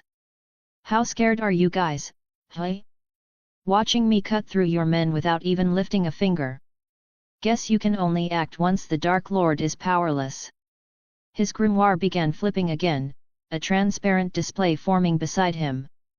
Too bad for you, Sek said, grinning, the Dark Lord is never powerless before his enemies. He pulled out a red, pill-shaped fruit from his storage and ate it. Instantly, his mana surged back, and the fatigue vanished from his body. The old man's smirk faded. Judgment magic. As Albert began chanting, Sek's entire body tensed. A crushing weight of mana pressed him into the ground. Black tendrils erupted from the sky, piercing into his body. Killer's trial. A dome of oppressive black energy formed around them. Swords and nails of shadow materialized, impaling Sek's limbs and torso. The Dark Lord screamed in pain. Did you know, Albert said calmly as he walked closer, that in this world of the dead, bringing someone back to life isn't such a big deal? Sek glared up through the pain, saying nothing. However, Albert continued, instead of being thankful, some souls abuse the cycle, killing over and over again, ruining what little peace we have. He reached Sek and kicked him hard in the face. For bastards like you who thrive on massacre, my judgment magic shows no mercy. Sek spat blood and sighed. Old man, you really didn't need that whole dramatic monologue. You could have just said what your spell does. What a dramatic, senile old man. You bastard! Zoro shouted, raising his sword to cut off Sek's tongue, but Albert stopped him with a hand gesture. My spell, Albert said evenly, makes you feel the pain of everyone you've ever killed, every scream, every tear, every final heartbeat. I could have used it from the start, but for scum like you I wanted you to keep killing. My soldiers kept coming back to life and kept fighting against you, some even refused to face a being like you again. Yet you kept killing. I can hardly imagine how your frail human body must be drowning in agony. Sek smiled weakly. Meh. Feels more like a massage. Could use a little more pressure, though. His body trembled, pain coursing through every nerve, but he refused to give them the satisfaction of seeing him break. Albert's smirk vanished, and the other captains looked at Sek as if he had grown a second head. Tell me, human, Merrick said coldly. Why go to such lengths? Just surrender the dragon's soul, and we'll send you peacefully to the afterlife. Sek tilted his head. Nice hairstyle, dude. Can't do that, though. Now, my offer, let me go back to my world, and I promise to let you guys live peacefully. Albert grabbed Sek's hair and forced his face upward. You have quite a strong mind for someone in your position, he said, smirking. Let's see if we can break it. He dropped Sek's head onto the ground with a thud. Ow, Sek muttered flatly. Ariel, Albert called, stepping back to let the red-haired woman approach. I saw your fight when you were half naked, Ariel said teasingly. Gotta say, that body's not bad. Thanks, Sek replied, glancing at her chest. Though I can't say the same about yours. A vein popped on Ariel's forehead. Her playful grin twisted into a scowl as she glared daggers at him. He's done for, Merrick muttered, sighing. Nightmare magic, unreal dread. I'll make sure you suffer so much that your pathetic mind will shatter, Ariel hissed as a red glow gathered in her hand. The energy shot forward and struck Sek's forehead. What the was all Sek managed to say before his consciousness slipped away. My other half. Vritra's voice thundered, but then froze. Sek's sacred gears appeared, glowing ominously on his body. Woman! What did you do to him? Vritra roared through Sek's mouth, startling the captains. Ah, it must be the dragon within him, Ryan said, smirking. Worried for your little human? Don't be. We'll rip you out of his soul soon enough, Xander mocked. It's not me who should be worried, Vritra growled, feeling the chaotic energy building inside Sek's body. Inside Sek's mindscape. Sek blinked in confusion. Just moments ago, he'd been fighting an army of young masters, now he was somewhere completely unfamiliar. Where the hell am I? He muttered. Vritra, he called out, but there was no response. He looked around, finding nothing but darkness. Then, out of nowhere, his body grew heavy, and he was forced into a chair that bound his arms, legs, and head. What the **ck is this, some kind of SM play? I'm not into that shit. Sek shouted, struggling against the restraints. I know, darling, came a voice, soft, feminine, and chillingly familiar. Who's there? Sek demanded, trying to turn toward the sound, but the chair wouldn't budge. Oh my bad, let me help you, the voice purred. Footsteps approached. A hand touched the chair and with a sharp twist, it spun around to reveal his tormentor. Long time no see, darling, she said sweetly. Happy to see me? Sek froze. His breathing quickened. His skin crawled. LOL Lisa, he stammered, recognizing the girl who had killed him once before. Lisa's sweet smile twisted into a deranged grin. Let's have some fun, she whispered. Just like old times. Chapter 170, New Fanfic. Hey there guys, just this lowly author here asking you to check out the new fanfic I wrote. Title, Black Clover, Jujutsu Kaisen, that time a random OP being transferred the soul of a. Chapter 171, Time to crush these bugs. Sek froze in his restraints, his pulse hammering in his ears. The air around him grew thick, almost suffocating as Lisa leaned closer, her crimson eyes gleaming with unfiltered madness. You're trembling, she whispered, lips curling into a sick grin. Don't tell me you're scared of lovely old me. Lovely my ass. Sek snapped, anger flashing in his eyes. He gritted his teeth. You're not real, he muttered, forcing a smirk. Just some cheap trick from that woman's nightmare magic. Lisa tilted her head, her hair falling over one eye. Maybe I'm not real, or maybe I am. What to do? How to tell whether I'm real or not, she mused playfully. Then, as if struck by an idea, her expression brightened. I know what to do. Clapping her hands, the world around them began to crumble. Sek's eyes widened as the surroundings shifted, streets, houses, and familiar scents taking shape. He recognized the place. Sek! Called a soft, familiar voice. Secret! He breathed, staring at the girl standing before him. Oh my, is she the new girl you're with? Lisa teased, snapping her fingers. Time froze instantly. She turned to Sek, about to taunt him further, only to stop as he glared back, fury blazing in his eyes. What the hell? You're messing with my head, and even after all that, you can't replicate Secret properly, he shouted. Where's her cuteness? Forget that. What's with the outfit? At least have some respect. Lisa blinked, momentarily dumbfounded. Before she could respond, Sek began struggling violently against his restraints. I don't care whether you're real or not. He growled, muscles bulging as he poured his strength into breaking free. Stop that, darling, it's useless, you can't. WTF. Ignoring her, Sek's sheer will began to overpower the bindings. Cracks spider-webbed across them. You don't know how long I've waited to get a hold of you, he hissed, straining harder. Clang, the first restraint shattered. To grab your neck with my hands. Clang, the second restraint broke. To hold you in the air and choke the hell out of you. Clang, the third restraint splintered apart. And when you're done struggling, to crush that neck with my hands. Clang, the final restraint burst open. And since it's my dream. Sek's grin turned feral. I can do this over and over again. Mana erupted from his body like a storm, the world trembling under its pressure. Why, you shouldn't be able to, Lisa stammered, backing away. Bitch, please.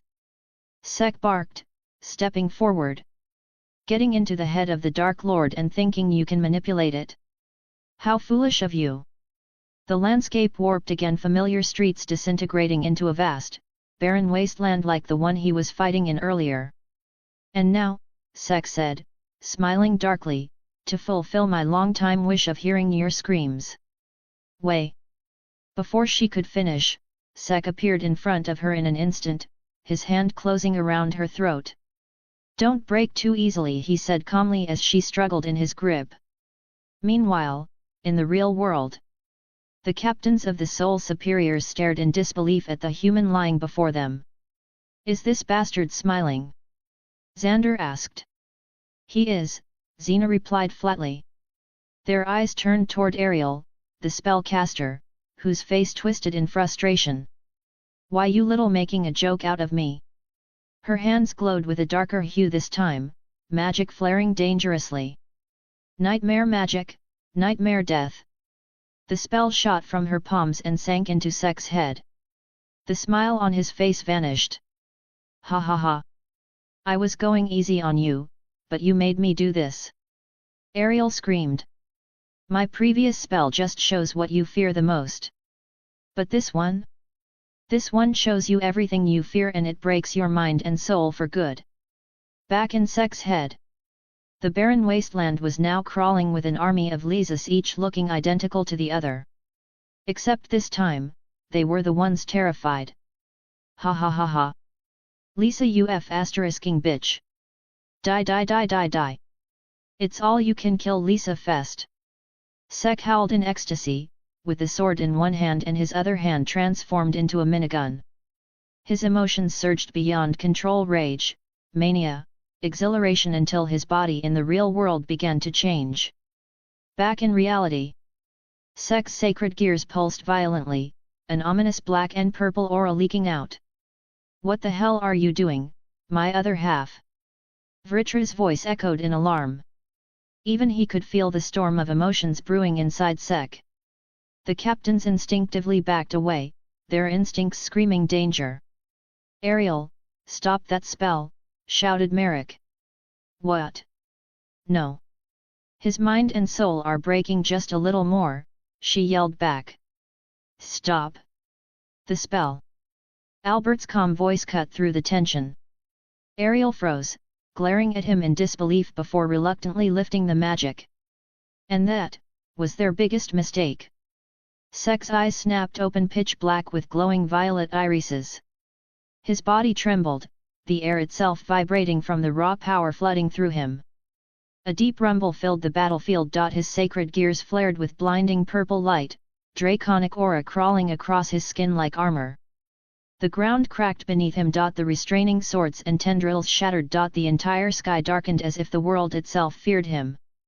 Then came the voice, ancient and thunderous. Prison Dragon's balance breaker. A dragon's roar echoed from deep within him, shaking every corner of the land. Vritra's tone was almost reverent. Azura Vritra promotion. The air warped around Sek as obsidian black armor, veined with molten purple lines, enveloped his body. The captains could barely stand, their knees trembling under the crushing pressure. "Who dared wake me up from my dream?" Sek roared, his voice no longer human but fused with Vritra's. The tendrils binding him disintegrated. The ground split open. His aura consumed the land like a storm of wrath and destruction.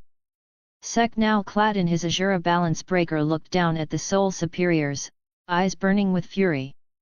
"Now," he said, his voice rumbling like thunder. "Time to crush these bugs." Chapter 172, well, let's make sure that feeling sticks. Hi guys, author here, please share your thoughts in the comments and reviews. And if you like it, don't forget to drop some stones, they're a great motivator. The ground cracked beneath Sek's feet as his aura surged out from his body like a violent storm. The entire battlefield trembled, not from any magic spell, but from pure, raw pressure. Inside his newly formed armor, Sek slowly opened his eyes, his blue pupils glowing with mana. His armor had taken on a terrifying form, thick dragon scale plating with purple streaks glowing through the cracks, jagged horns curling back like a demonic crown, and wings that looked half draconic, half shadow, constantly shifting and twitching as though alive. A playful smile appeared on his face as Sek did a few hops on the spot, throwing some shadow kicks and punches just to get a feel of the armor. "It feels nice," muttered Sek, clearly pleased. "Congratulations, my other half," said Vritra, equally satisfied. "Hey buddy! How's this? We finally unlocked the balance breaker." "Indeed, we did. Although it's different from what I imagined. Rather than being based solely on me, it's more like a mixture of us." "Sounds kinda good to me," Sek replied flatly. Anyway, Vritra ignored his host's comment and continued, "Your intense emotions during that dream shaped this balance breaker. Because of that, I suspect this armor carries traits of your anger as well." "Well, what can I say? Whatever the Dark Lord does, he makes sure to leave his mark," said Sek proudly. Vritra went silent, unsure what to say after that. "Anyway, let's take this thing for a spin," Sek exclaimed as he looked at the pompous young master standing in front of him. "My friend, Xander," he called in a playful tone. "Hey!" Xander muttered, snapping out of his daze. "Tag your eye, holy sh*t, I got stronger." Sek yelled in surprise as he appeared in front of Xander and punched him, intending to send him flying, only to see his fist go through the man's torso with zero resistance. "Do you guys like donuts?" Sek asked, glancing at the remaining young masters while staring at the hole in Xander's chest. "Xander! You bastard!" Xander's sister, Xena, screamed in rage and immediately launched a spell. Holy water magic, blessed trident. A massive trident made of pure water shot toward Sek. Yeeting the donut Xander to the side, Sek's wings spread open as he flew back, easily dodging the attack. Sheesh, still obsessed with her brother, hey! Holy water magic, sea god's assault. A huge surge of mana filled the field as a visage of a bearded man made of water, wielding a trident, materialized. The watery god glared down at Sek, who simply stared back. "Holy sh*t, it's a Poseidon ripoff," Sek muttered. As if enraged by the comment, the water giant raised his trident and fired a highly pressurized water jet at him. "Well, that's some power," Sek admitted. "You probably shouldn't have provoked it," said Vritra dryly. "Hey, that was kind of a compliment. Anyway, maximum effort time," Sek said as mana surged through his body. His helmet's mouth opened, revealing scorching black flames building inside. He released the flames toward the incoming torrent. Prison Dragon King's roar. A sea of black fire clashed with the holy water beam. The two opposing elements battled fiercely, but soon, the water evaporated under the heat. The flames roared onward, engulfing the water giant and obliterating it. "Whew, that's powered up nicely," Sek said, marveling at the result. He turned to see a fuming Xena glaring at him. Before she could act, snake-like appendages burst from Sek's armor, lashing toward her. "What the hell are these?" she screamed. "Oh, nothing much. Just cursing tentacles. My friend inheres into tentacle play," Sek said casually, pointing at his chest referring to Vritra. "Ah!" Xena screamed as black markings spread across her body. "You! What are you doing to her?" Ryan yelled. "Draining her mana and cursing her to death," Sek replied nonchalantly, watching as her energy was siphoned away. "To think I'd see my curses in action again. I'm getting emotional," Vritra said, almost nostalgic. "Ah," Sek teased. Moments later, Xena's lifeless body collapsed, the markings fading away. "Good, but they lack an oomph," Sek muttered, retracting the tentacles. The remaining soul superiors tensed. If they weren't wary before, they certainly were now. Sek tilted his head and asked, "What?" Finally realizing how deep in sh*t you all are, he mocked. They scowled but didn't reply. That only made him grin wider. Since coming to this world, it was the first time his enemies were afraid of him. He felt right at home again. "Ah, I sure missed people being scared sh*tless of me. Ain't this great, Vritra?" "It is, my other half." "It is," the dragon agreed, and both chuckled mentally. The soul superiors didn't know why, but they felt mocked, humiliated even by his laughter. "Well, let's make sure that feeling sticks," Sek thought as black flames ignited around his fists. Seeing this, the captains readied their spells. Sword Soul Magic, Armory of the Fallen. Countless magic swords materialized and rained down on him. Sek stood still, letting them strike only for each blade to shatter upon contact with his armor.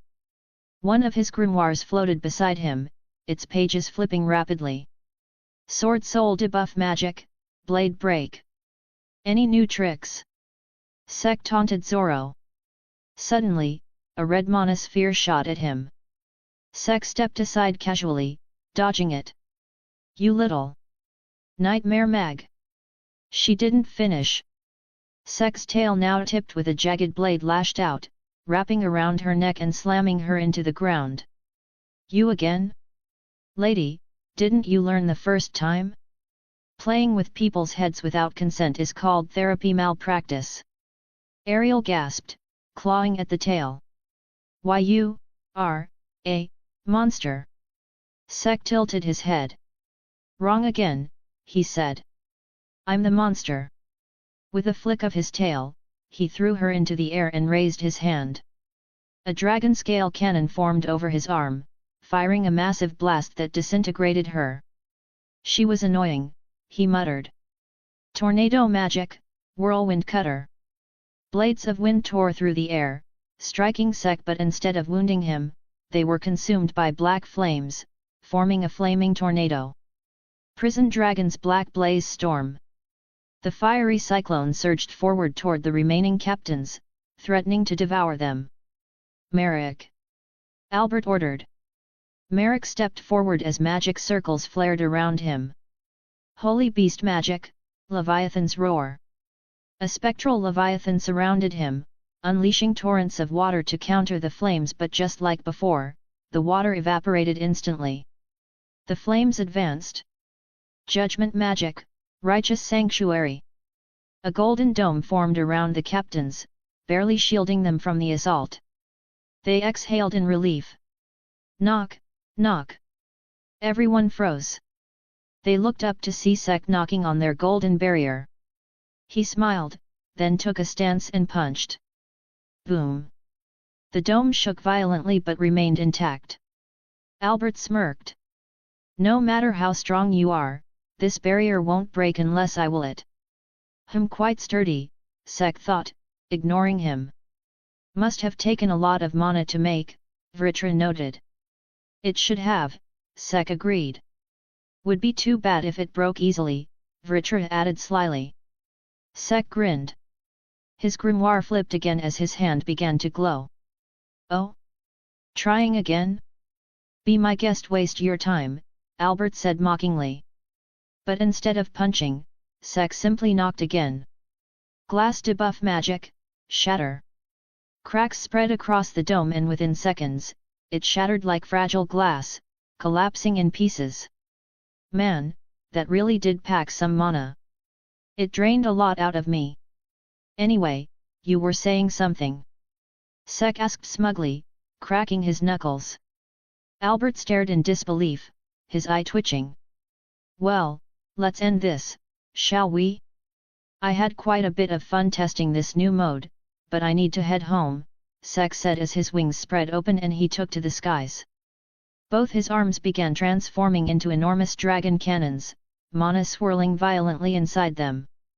Last time we used this in Dragon Force mode, an entire forest of witches vanished, Vritra reminded him. This time, let's amp it up a notch. Down below, the captains shouted something, probably curses or threats. I'm too far away to hear you. Just die quietly. Sek yelled, grinning as his attack charged. Dragon Force Smasher. The world was consumed in blinding light. Mana pressure crushed the land, and the explosion erased everything in its path. The earth shook violently from the impact. Sek's eyes widened in shock. She. Before he could finish, the blast's aftermath hit and he was blown away like a ragdoll, disappearing into the smoke and debris. Chapter 173, You should enjoy yours too, for the last time. Hi guys, author here, please share your thoughts in the comments and reviews. And if you like it, don't forget to drop some stones, they're a great motivator. Where the hell am I? That was the first thought that ran through Sek's mind as his consciousness slowly returned. Everything was dark. Silent. Warm. He tried to move his arm, nothing. Then his leg, also nothing. You still here, Vritra? Sek asked mentally. Yup, replied the Dragon King flatly. Any idea where we are? Buried underground, replied Vritra. Buried? Yes. Under approximately 57 tons of dirt and rock, if I had to estimate. Oh, that explains the full body spa treatment, Sek muttered. A few moments later, the ground above him exploded as Sek burst out of the earth, coughing out dirt and looking like a zombie that had just escaped its grave. Dusting off his clothes, he looked around and whistled in amazement. Everything was blackened, molten, and cracked. Damn, I'm awesome! Sek grinned. And an idiot. Who uses an attack that sends themselves flying as well? Vritra sighed. I got excited. Sek protested. It's not every day you get a toy that causes that much boom. The dragon sighed, unwilling to continue the conversation. Anyway, we're far away from our destination, Sek said grimly. He could tell they had been teleported far from the barren land where the gateway to their world was. The locator given to him by the will of the world confirmed it. These divine beings will keep getting in your way and teleporting you away. It's going to be difficult to accomplish our goal like this, said Vritra. What else can we do? It's not like we can not go to that dimensional gate. It's the only known way back home, Sek replied, sitting cross-legged on the ground and popping a fruit from the tree of life into his mouth. We need to think of other measures, Vritra suggested. What do you want me to do? It's not like I can just stroll into their HQ, kill all those divine bastards, destroy their resurrection mechanism, and then be on my merry way. Hearing his own words, Sek froze, realization dawning. Listen. I may have an idea, he said, smirking. No, Vritra rejected immediately. You didn't even hear me. You're so not supportive, Sek huffed. I did hear you. And though it's enticing, the answer's still no. Why? Sek frowned. All of a sudden, Sek's body felt heavy and immense pressure fell over him, sending a shiver down his spine. Sek Bronzeza, called the will of the world. Oh, got it, Sek replied, now understanding why Vritra had refused his plan. "Hello there, Mr./Ms. Will," he greeted sheepishly. "What was that last attack of yours? You gave your word that you wouldn't cause large-scale destruction," the Will said coldly. "I got caught up in the momentum." "I apologize," Sek said quickly. "You were lucky this time that no innocents were caught in your clash." "Do you realize what could have happened?" the Will chided. Sek wanted to retort but decided to remain silent. Interrupting would just make the lecture longer. After scolding him for a while, the Will finally fell silent. "You are not to escalate things more than necessary. There was no need for an attack of such magnitude. Am I clear, Sek Bronzeza?"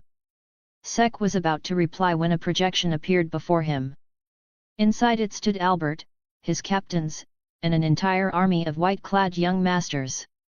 "Human, seems like you're still alive," said Albert with a sneer.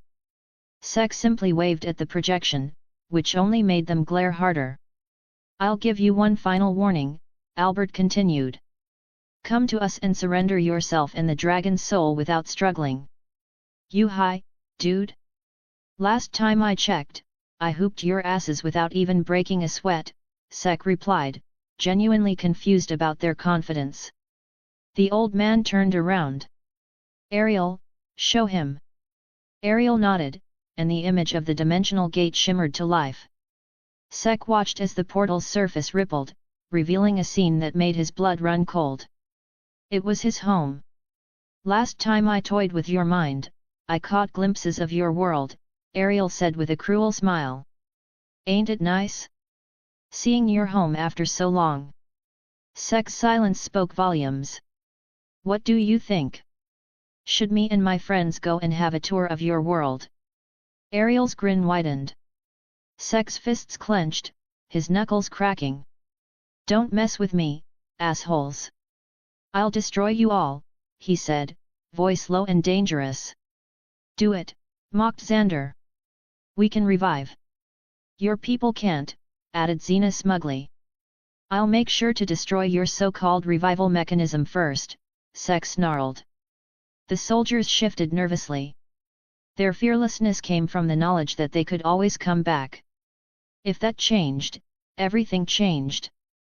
"You can try," Albert said calmly. "But while you're busy destroying our system, what happens if someone slips through, and visits your world?" Sek fell silent, but his glare only grew darker. "Come to the dimensional gate within a day," Albert said before cutting the connection. Sek stood motionless, seething with fury. His mana leaked uncontrollably, cracking the already ruined ground beneath him. "Calm down, my other half. We must handle this carefully," Vritra urged. The will of the world said nothing this time. It wanted to scold Sek for the destruction, but seeing that the inhabitants of its world were now threatening another, it stayed silent. Perhaps it was time to intervene directly. Sek's rage continued to shake the terrain around him for a long while. Near the dimensional gate, the white-clad army was busy setting traps and spells across the barren land. "Do you think it was wise to threaten that human?" Merrick asked nervously. "He could wipe us all out on his own." "I agree," said Ariel. "We don't even have permission to wage direct conflict with another world. The last time—" "Enough," Albert interrupted sharply, silencing her with a glare. "Your concerns are valid," he said finally, "but understand this, the human now holds power that threatens our existence. If we don't strike first, he will. And we need the dragon's soul to increase our divine power. But taking such risks..." Xander grumbled. "Why not let him return home? He'll die within decades. We can harvest his and the dragon's soul later." He shuddered, remembering how Sek had donated him earlier. Albert shook his head. "If we let him live, what happens if he grows even stronger or worse, returns with others like him? If another being of his level comes here, we'll be doomed." That silenced everyone. Albert continued, "We also need to fill the gap left by him. Contact with a dragon soul of this magnitude cannot be wasted." The captains exchanged uneasy glances, then nodded reluctantly. We move forward, Albert declared firmly. The next day, a shadow blotted out the sun. The captains looked up and froze as a massive dragon descended sec, radiating killing intent that made their knees buckle. I really want to kill you all right now, he said coldly, his voice shaking the air. Seeing that you haven't yet, I presume you're considering our proposal? Albert asked cautiously. Sec's face inched closer to his, forcing Albert to suppress his fear. Don't act cocky, Sec growled. I'll destroy your whole world if I have to. You're welcome to try, Albert replied evenly. Let's see who's faster, you destroying our world, or us reviving and destroying yours. It was worth a try, my other half, said Vritra. Sec groaned, flames flickering in his mouth, but after a moment, he turned away. I'll surrender, he said flatly. The battlefield fell silent. Mana pressure eased, but no one dared celebrate. I have conditions, though, Sec continued, dampening their hope. What conditions? Asked Albert. First, Sec said, I want to know how long you've been in contact with those so-called gods who grant you power and how long you've neglected sending souls to the afterlife. What would you do with that knowledge? Albert asked. Personal curiosity, Sec smirked. When you turn me and my buddy into soul wine, I just want to know how old or strong my opponents will be. You think you'll live to fight back? Merrick asked incredulously. Who knows? I'm the Dark Lord, I make impossible things possible. And if we don't tell you? Merrick challenged. Try it. That one's non-negotiable. After a tense pause, Merrick sighed. Fine, I'll tell you. Merrick. Albert barked. What? Him knowing or not knowing doesn't change the outcome. I'd rather not fight a losing battle, Merrick said. You're smart, Merrick. Love the hairstyle, by the way, you get extra brownie points for being reasonable. Don't tell him any, Albert began, but Sec cut him off with a smirk. Too late. Merrick's eyes glowed as he floated midair. Hope that helps, Sec thought. It does. My gratitude to you, replied the will of the world. Albert and the others glared, assuming it was Sec's doing. Relax. He won't be harmed, probably, Sec muttered. Albert clenched his fists. What's your other condition? Sec looked toward the dimensional gate showing his world. I want to see my world just one last time, he said softly. The others looked surprised but allowed it. Go ahead, Albert said, waving his hand. They weren't worried about him fleeing, they knew he wouldn't risk his world's safety. Sec flew toward the arch, transforming back to human form as he entered the glowing portal. The scenery shifted a space between worlds, stretching endlessly like a corridor. We're back, my other half, said Vritra. We're back. I want to see my parents, Secret, the Black Bulls, Sec murmured. You have the option to run. If you want, we can escape, Vritra offered. Sec looked down at his hometown below. These bastards even pinpointed my home. He thought grimly. He turned around and saw the army preparing on the other side of the gate. You finished, Mr./Ms. World, he asked mentally. Yes. Thank you, Sec Bronzeza. And goodbye. Enjoy your world, replied the will. Sec didn't answer. Instead, he turned around back toward the divine world. So? Enjoyed your last visit? Xander smirked. Yeah, Sec said calmly. You should enjoy yours too, for the last time. Xander frowned, confused. Sec said nothing. He simply drew Extase, the sword humming with immense power.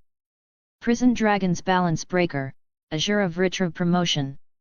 Godslayer Mode. The draconic armor manifested, darker and more fearsome than ever, a crimson halo glowing above his head. The sheer surge of mana blasted everyone back. Sorry in advance, Mr./Ms. Will, Sec said and swung. Extase, World Cutter. For an instant, the world lost all color. Then disaster struck. Chapter 174, The Reset of the World. Hi guys, author here, please share your thoughts in the comments and reviews. And if you like it, don't forget to drop some stones, they're a great motivator. The ground shook as a massive explosion erupted, sending everyone, even Sek, flying through the air. The energy released by the destroyed arch obliterated everything and everyone below a certain level of strength. Being the one who attacked the gate, he was also the one closest to the explosion site. Did I do the right thing, Vritra? Asked Sek. Who knows? The only thing that matters is, did it feel wrong to take this path, replied Vritra.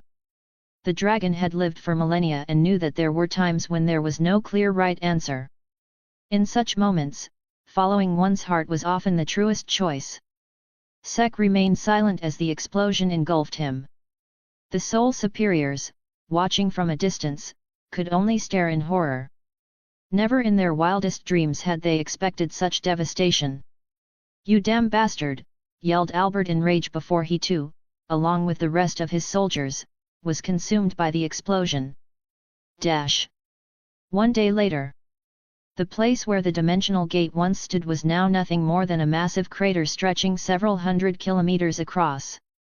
Then, in the center of that crater where the gate had existed, a translucent, rune-etched door appeared.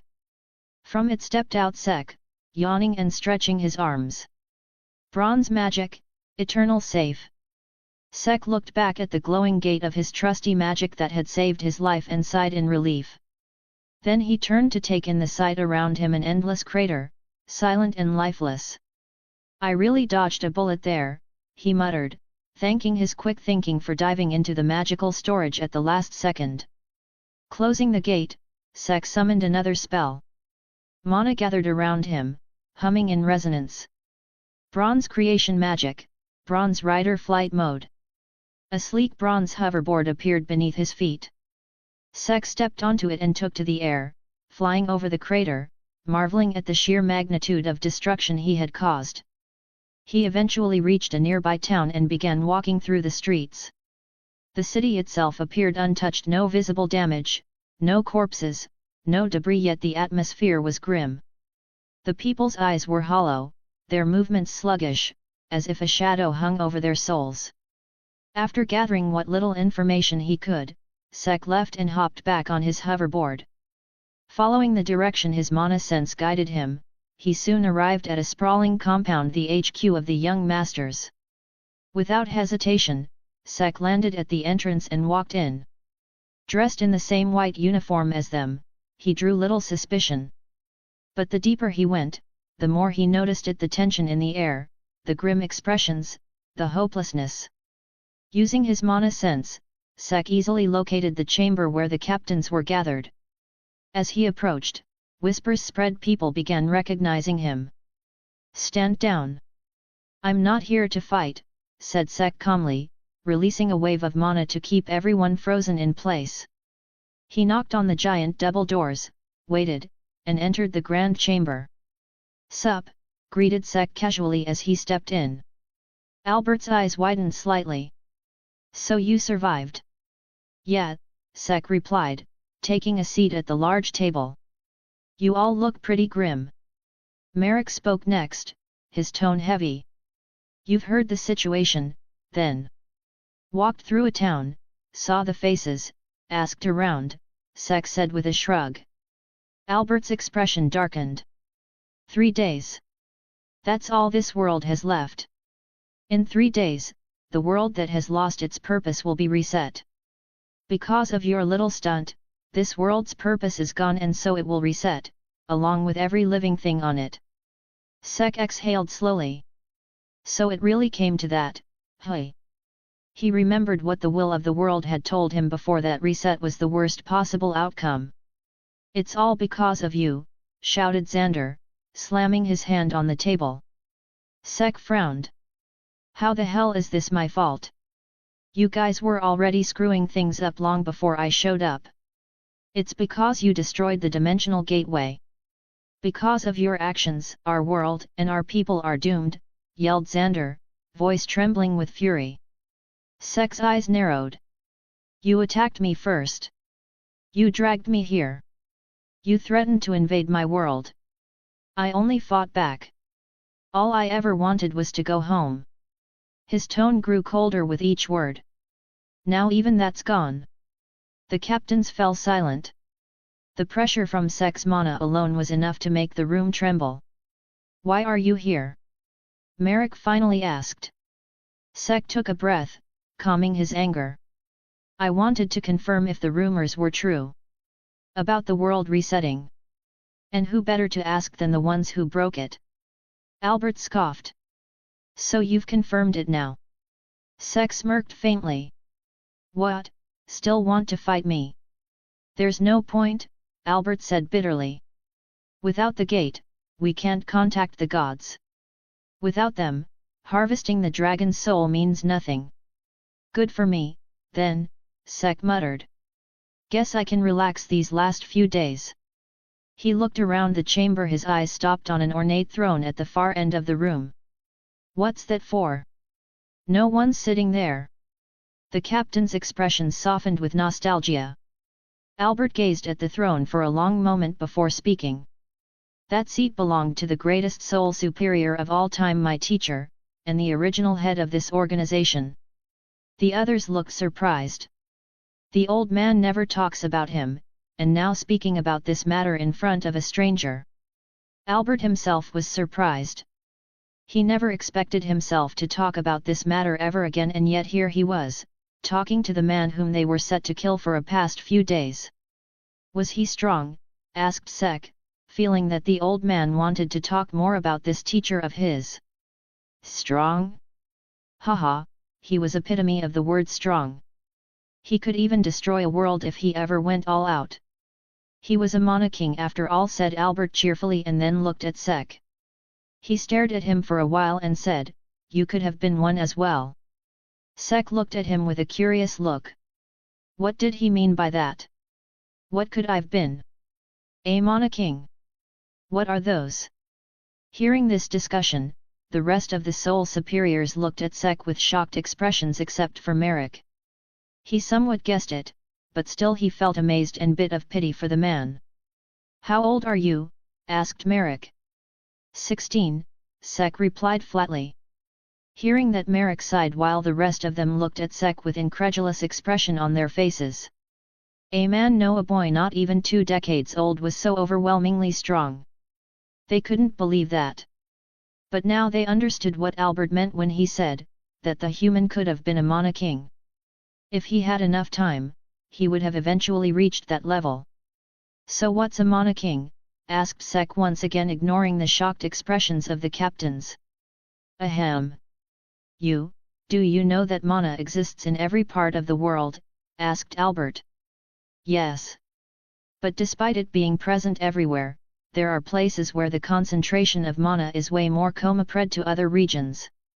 These regions are places which are favored by mana, and hence mana gathers there abundantly. Sek nodded in understanding. For people and creatures too. Mana is present in almost all beings, some have more, some have less. But among them too there are cases of beings called people loved by mana. Said Albert. Sek nodded, already knowing such things. He too after all was one such being. Now tell me, what is love? Asked Albert. Sek turned silent, not knowing what the old man was getting at. A feeling of fondness, replied Sek. Correct, but tell me how much feeling of fondness results in love? Asked Albert. I don't know. Is there such a threshold in the first place? Asked Sek. Hearing his question, Albert smiled. His master taught him the same way. Correct. There is no such measure or threshold. A person can be fond of a flower that he saw on the way and can say that he loves that flower. A person can also be fond of his beloved and say that he loves them. The levels of fondness is indeed different, but the fact that the person loves both of things remains the same. The same could be concluded for mana, said Albert. Mana too can have varying degrees of love. Love for beauty, love for a pure acne. Love for a friend. Love for a king, said Albert in a dramatic tone. Mana exists everywhere, but only some are favored by it. Among those, a few are beloved. Their every breath draws mana toward them not through force, but through affection, said Albert. Like a king loved by his subjects, Sek summarized.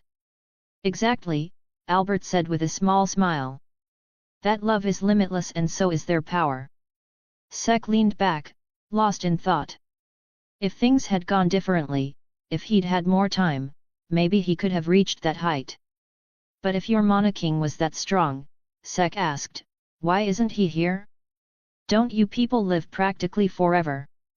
The atmosphere around them turned heavy. Albert's eyes darkened. Not all kings are benevolent. My teacher took a darker path. He stopped there. The silence that followed was enough for Sek to know not to press further.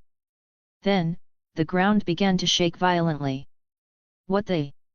Sek jumped back as lava burst through the floor. He leapt onto his hoverboard, narrowly avoiding the eruption.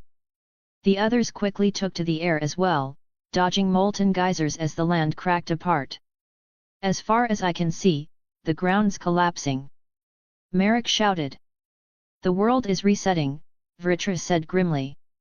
Yeah, seems kinda bad, Sek replied dryly. Kinda. Vritra snapped. You have a terrible sense of understatement. Sek frowned, contacting the will of the world. Hey, Mr./Ms. Will? You seeing this mess? Surprise! You're still alive, came the will's flat voice. Alive and kicking. So, care to explain why you're resetting the world? Also me not being part of this world, any chance I get to live? Confusion. I am not resetting the world.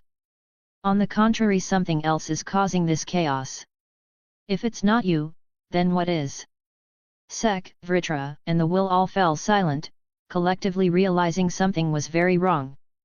And then golden chains erupted from thin air, wrapping around Sek's body. A massive magic circle appeared above him, glowing with ancient runes. Recognizing that signature cheap move, Sek turned toward the captains who were smiling. So much trauma dumping just to make me drop my guard, Sek muttered. Should have known. Nightmare magic, paralysis demons invasion. Sek tried to move, but his body went numb. He fell helplessly, descending toward the lava below. Die nicely, human, Albert sneered. We'll harvest your soul and the dragons once the world resets. Then, we'll rebuild anew. Sek's consciousness began to fade as he sank into the lava, unable to move his body or his mana. Mr/Ms. Will, you should really check the mental state of your so-called last line of defense, he thought bitterly before the molten waves swallowed him whole. Chapter 175, The Chosen Champion. Hi guys, author here. Please share your thoughts in the comments and reviews. And if you like it, don't forget to drop some stones, they're a great motivator. Feeling his body being burned by the intense heat, Sek could only wince in pain. Any sort of movement was impossible for him.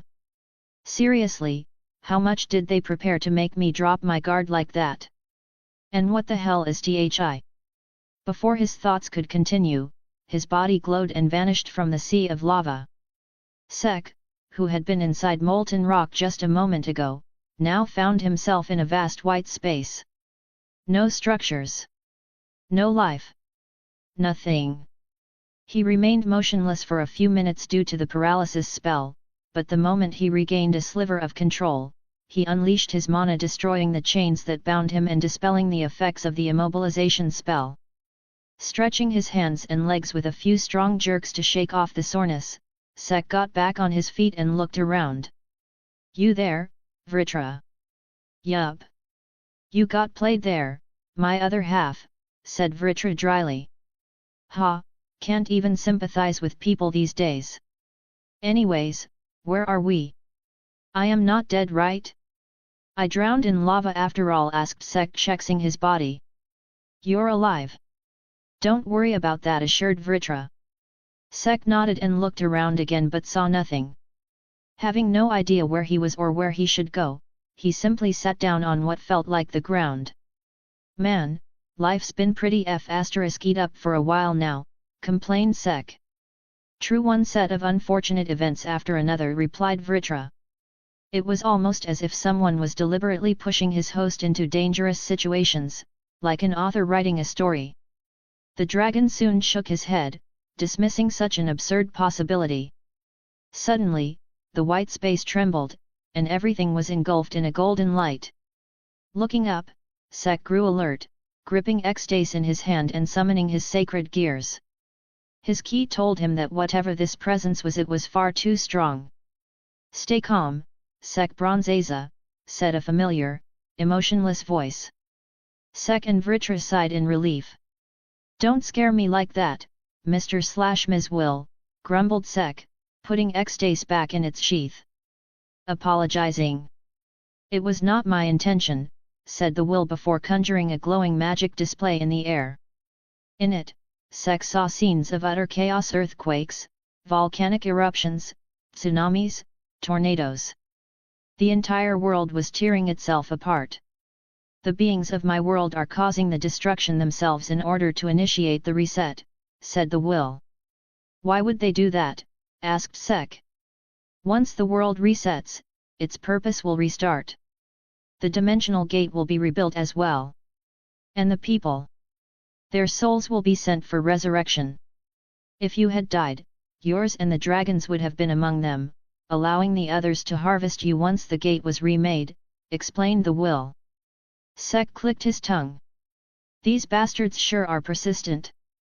How are they causing the reset? How did they get this kind of power? He asked. The display shifted, this time showing a colossal humanoid figure, towering even beyond Sek's titan form. It's the first Mana King of my world, said the Will. Wait, the Mana King stuff was real? I thought they were just making crap up at the time, said Sek in surprise. I don't know what they told you, but Mana Kings do exist. This one, however, is corrupted, replied the Will. Corrupted? His self was consumed by a divine force. Right now, he's being controlled by the so-called divine beings of my world. They're using his power to bring about the destruction. Sek watched the screen silently. A being who could command the mana of an entire world, that was terrifying. So how are you going to stop him? Or are you letting the reset happen? He asked. No. This must be stopped. Reset is necessary, but not on their terms. The purpose of the world will be lost if this continues. All right, good luck with that, said Sek casually. On that note, I hope that you assist me, said the Will. Sek blinked. Assist you? Look, I might be able to fight that thing, but I can't restore your world. It hurts my pride to admit it, but it is what it is. The current you can't. That is true, said the Will. I sense foreshadowing, muttered Vritra. No shit, Sherlock, replied Sek. However, if you were to become my champion, things might change. What? Asked Sek in disbelief. I want you to become my champion and suppress those beings whose greed knows no bounds. What happened to the divine beings? Are the last hope of the world? Talk, asked Sek. They are no gods, only incarnations of greed, willing to sacrifice an entire world for their desires. Sek folded his arms. And what exactly does being your champion entail? Suppressing the divine beings and the corrupted Mana King, restoring the world, and aiding me in the controlled reset. For now, those will be your goals. I'm not from your world. You're seriously trusting an outsider. If there were another way, I'd take it. But you are the only one capable of handling this, replied the Will. Sek smirked. Damn, such sweet words. How will I suppress them if they can just keep reviving after death? He asked. As my champion, you will control the resurrection mechanism, replied the Will. A wide grin spread across Sek's face. Now that's what I wanted to hear. All right, I'm almost sold on this champion thing. Almost? Asked the Will. Yes, almost. You're forgetting one crucial point. How do I deal with that? Sek pointed at the screen showing the Mana King unleashing world-breaking attacks. Even Sek had to admit the guy was terrifying. From the scale of those attacks, he's at least at the level of a Pantheon leader, Vritra said grimly. Sek's grin faded. He was arrogant, sure, but even he knew this wasn't an opponent to underestimate. My other half, think carefully. Facing the divine beings was one thing. This. I'm not sure we can handle, warned Vritra. I will allow you to unlock your potential, said the will. You have the possibility of becoming a Mana King as well. That's true. Sek's eyes lit up. So, I get the whole world's worth of mana at my disposal. No. That being has existed for millennia. His bond with mana is far stronger. You have the favor of mana, but you'll still be treated as an outsider. Then what good is becoming a Mana King? Asked Sek flatly.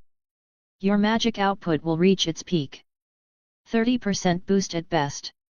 You'll command the mana of nature. Mana zone. Already have it. Your mana capacity will skyrocket. Nice, but I already bypass limits with Vritra. A long silence followed. You do realize you'll be sent back soon to face that being and the chaos spreading across my world, right? Asked the will. Sek frowned. Can't I just stay here until things calm down? This realm isn't meant for mortals, much less outsiders. You're only alive because I'm shielding you. Then just keep shielding me. You refuse to aid me yet expect my protection. Sek could feel the smugness behind that monotone voice. Great. Even the will of this world is a blackmailer, he thought. You really do have terrible luck, my other half, said Vritra. Fine. I'll help. If it gives me a better shot at fixing this mess, then let's do it, said Sek with forced enthusiasm. Excellent. Also, brace yourself for the incoming pain. What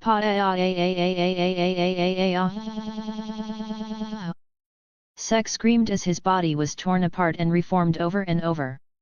My other half. Vritra roared, only to be crushed by immense pressure. Stand down, dragon soul, ordered the will. What are you doing to him? Demanded Vritra. His being is being destroyed and recreated repeatedly, infused with mana to accelerate his evolution. At his current pace, becoming a Mana King would take 5 centuries. We don't have that time. Vritra wanted to argue, but the will's power left him no choice but to obey. Dash. One day later. A lifeless Sek lay sprawled on the white floor, covered in sweat and grime. He looked utterly defeated. Just kill me, he thought weakly. It's fine, my other half. Don't say that, consoled Vritra. Kill me, Vritra. I'd rather die than live with this humiliation, Sek thought miserably, a single tear slipping down his cheek. It's okay. No one aside from me and the will knows you shat and pissed yourself during the process, said Vritra calmly. Don't say that out loud. Sek mentally screamed, clutching his heart as if stabbed. Get up, Sek Bronzeza. You are about to break through, called the will. This F***ing. Don't continue that, warned Vritra, stopping his host before he could curse the conceptual level being. Sek glared at the golden light before reluctantly standing. Taking a deep breath, he nodded to signal he was ready. Ack. Pain surged again, but this time he could bear it. He felt his body and mana strengthening beyond recognition. Mana flowed through every pore, pure, boundless, alive. He finally understood why the process normally took centuries. Assimilating mana into every fiber of his being was no small feat. The pressure inside him grew unbearable. Something was about to burst. Break through the limb. Don't say that. That's Yumi-san's catchphrase. He'll sue for copyright, Sek grinned as his mana exploded outward. Bronze energy surged around him as the blockage within shattered. His senses sharpened, he could see the mana dancing around him. The surrounding mana pulsed like a crowd cheering its king. "Congratulations, Mana King," said the will. Sek looked up and smirked as mana swirled around him in joy. "My king! My king!" That was the emotion he felt through his mana vision. "Vrita! Congratulations, my other half! Thank you! Also, now I too have a title of king attached to me." "Yeah, though the Dragon King sounds cooler," replied the Dragon King. "It does not, after all it's not accompanied by the title of Dark Lord." "Dark Lord and Mana King is definitely cooler than just the Dragon King," said Sek.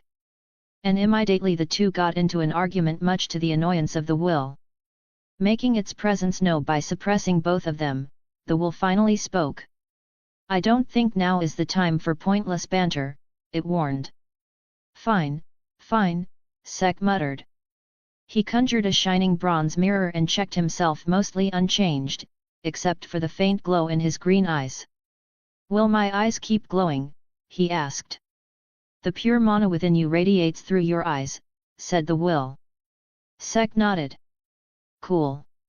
Glowing eyes suit me." Suddenly, the world shifted. Sek found himself standing in a vast garden of glowing lights. "Now, my final assistance before you return," said the will. "Select a spirit and become my champion." Dozens of radiant orbs floated around him, featureless, yet overflowing with energy. Each vibrated eagerly, wishing to bond with the new Mana King. Sek looked around curiously. Something distant, faint was calling to him. "Can you guys move a bit?" he asked politely. The spirits joyfully made way. Then, ignoring them, Sek began walking deeper into the garden, confusing everyone, even Vritra. Eventually, he reached a barrier. "What's behind this?" he asked. Silence. The will didn't answer. "Can I go beyond this?" Again, silence. "Well, nobody said no," Sek muttered and drew Ekstase. The moment he gripped it, the sword glowed, reshaping slightly to reflect his new power. "You sure have it easy, Ekstase-chan," Sek smiled fondly. The blade gleamed sharper than ever, capable of cutting anything even without mana enhancement. He poked the barrier. Ekstase slid through effortlessly. Smirking, Sek carved an entrance and stepped through. "One step beyond that barrier, and you can't return to choose a spirit," warned the will. "Are you certain?" Sek looked ahead, a massive pit of darkness with a flickering light deep below. Without hesitation, he smiled and jumped. The will sighed, repaired the barrier, and vanished. "Was that a good idea, my other half?" "Those spirits were powerful, some even matched your attributes," asked Vritra. "I know. But something down here keeps calling me," said Sek. "Something good?" "Don't know. We'll find out soon," Sek replied as he fell. Before hitting the ground, the mana itself cushioned him, slowing his descent. Perks of being a Mana King, he thought, gliding toward the lone light in the abyss. He landed on a glowing platform. Dozens more surrounded him, but only this one held a light, a fading, flickering one. "Were you the one calling me?" Sek asked softly. To Vritra's eyes, there was nothing. But Sek's mana vision revealed a massive cluster of faint mana, barely holding together. The wisp of light brightened, and a small orb similar to the earlier spirits floated before him. "At last! I finally meet my destined king," said the spirit weakly. Sek blinked. The previous spirits couldn't speak, yet this one could. "My king!" it whispered, hovering near him as if savoring his presence. "You called me your destined king?" "Why?" asked Sek. "All the mana within me calls out to you. For us spirits, that is destiny. Then, would you be willing to become my partner?" Sek asked. "It would be my greatest honor, but you should reconsider. I'm at the brink of fading away. Perhaps fate showed me mercy letting me meet you before I disappear." Sek smirked. "Destiny? Please. The only destiny the Dark Lord believes in is the one he writes himself." The mana in me says to choose you, so I'll choose you. The spirit trembled, happiness mixed with sorrow. My king, please. Enough talk. Say ah. Sek's grimoire flipped open. Bronze magic, eternal safe. He pulled out a handful of fruits of life, crushing them and channeling the overflowing energy into the spirit. My king. Don't waste such precious. Shut up and eat. You called me your king, right? Then obey the order of your ruler, said Sek with a grin. He couldn't explain it, but this spirit felt special, like fate itself demanded their bond. Keep eating. Sek commanded, tossing more fruits. Damn, you ate a lot. Sek muttered, holding the last fruit. I apologize for wasting your resources, my king, yelled the spirit, now radiating brilliant energy. Sigh, whatever. I'll harvest more later. Anyway, nice to meet you. I'm Sek Bronzaza, the Dark Lord and, apparently, a Mana King now. Take care of me from here on. Thank you for this honor, my king.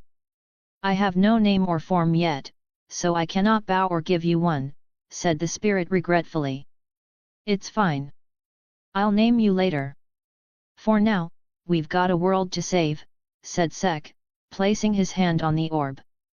The spirit glowed intensely, voice full of emotion. The honor of receiving a name from my king. This Sun Spirit King vows to serve you to the best of my ability. The room blazed with golden light as every strand of mana surged toward Sek, merging into him. Sek on the other hand stood in awe, a maniacal grin forming on his face. Sun Spirit King, he thought, laughing softly. Hat.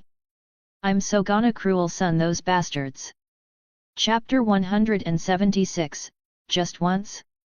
Hi guys, author here, please share your thoughts in the comments and reviews.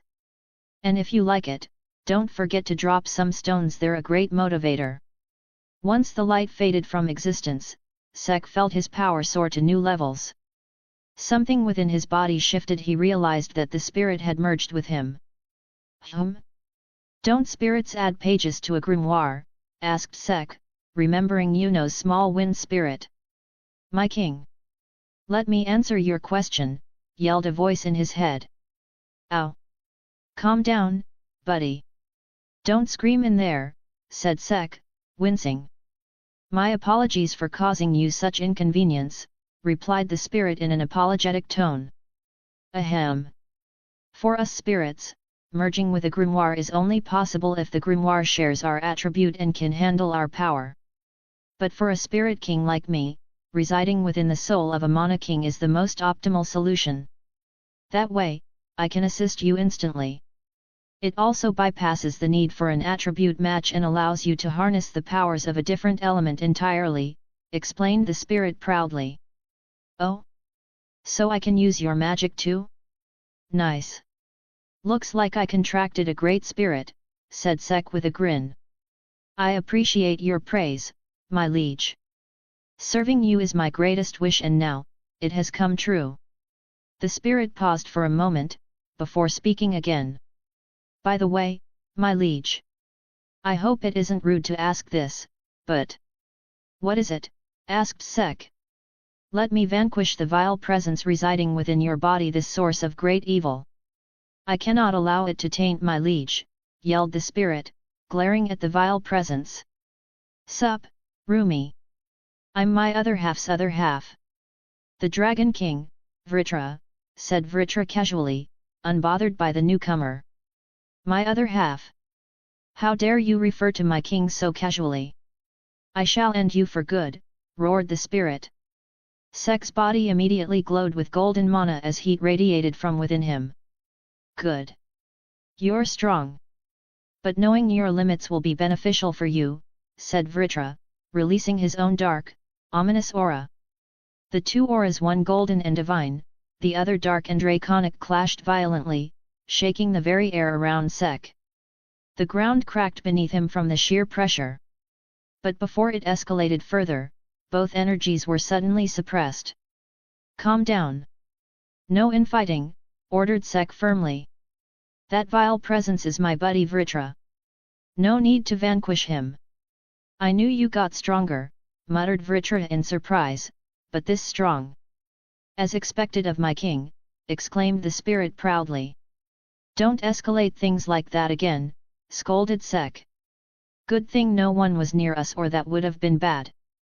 Before either could respond, Sek's body suddenly glowed and in an instant, he was pulled back into the white void once again. The golden ceiling of light shimmered above him. Congratulations, said the will of the world. You've contracted a spirit king. Now you're officially my champion.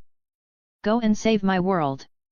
Without giving him a chance to reply, Sek was teleported away. The will clearly didn't want to waste time. The longer they spoke, the worse things became in the real world.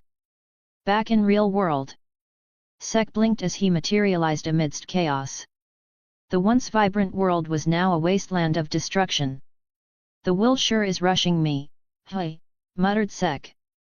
Can't blame them, said Vritra. The world's already in this state. The Spirit King stayed silent, but from the devastation around them, he could easily guess what was happening. Well then, Vritra, Spirit Kun, let's start our job. First order of business, finding those divine shits. Sek cracked his knuckles, eyes gleaming with excitement. Prison Dragon's balance breaker, Vritra Azura promotion. As Sek activated his balance breaker, a surge of black and bronze energy enveloped him. Dark wings flared behind him, while glowing absorption lines shot from his armor and pierced the earth. Mana Zone. The mana around him rejoiced literally. It danced, eager to serve the newly awakened Mana King. Sek smirked. The mana itself wanted to help him now. He pushed his mana zone wider, expanding it, testing his limits until he had covered nearly a quarter of the planet. Not bad, he muttered. Using his mana sense, Sek scanned the world and instantly located another powerful presence. So far away, but at least I wasn't teleported right in front of him. Mana Zone, Bronze Age. The earth glowed bronze, and in the far distance, even the corrupted Mana King began to petrify into bronze. That'll buy us some time. Let's go. My king, allow me to aid you, said the spirit eagerly. Golden light enveloped Sek. Sun spirit magic, sunshine blitz. Understanding the magic's purpose through their shared link, Sek smirked, his body blurring into golden light as he shot across the sky. Within seconds, he reached the corrupted Mana King's location. Not gonna lie, said Vritra, the video did not do his size justice. Holy F***ck, he's huge, muttered Sek. You evil beast! You shall fall before my king, roared the spirit. Both Sek and Vritra stared at him blankly. Is he always like this? Asked Vritra. Seems so, said Sek with a sigh. Before they could say more. How the hell are you still alive, you bastard? Just die already, screamed a familiar voice. Sek turned to see Xander and the other divine shits, glaring daggers at him. Oh, my buddy Xander, did you miss me? Time to die. Sek said cheerfully. Did that heathen, badmouth my liege? Asked the spirit, his voice dripping with cold fury. Yeah, he's like that. Don't mind him, just kill him, said Sek casually. Gladly. Golden mana erupted from Sek's body as the Spirit King took form, towering above them all, radiating divine heat. Oh hell yes, whispered Sek, eyes sparkling.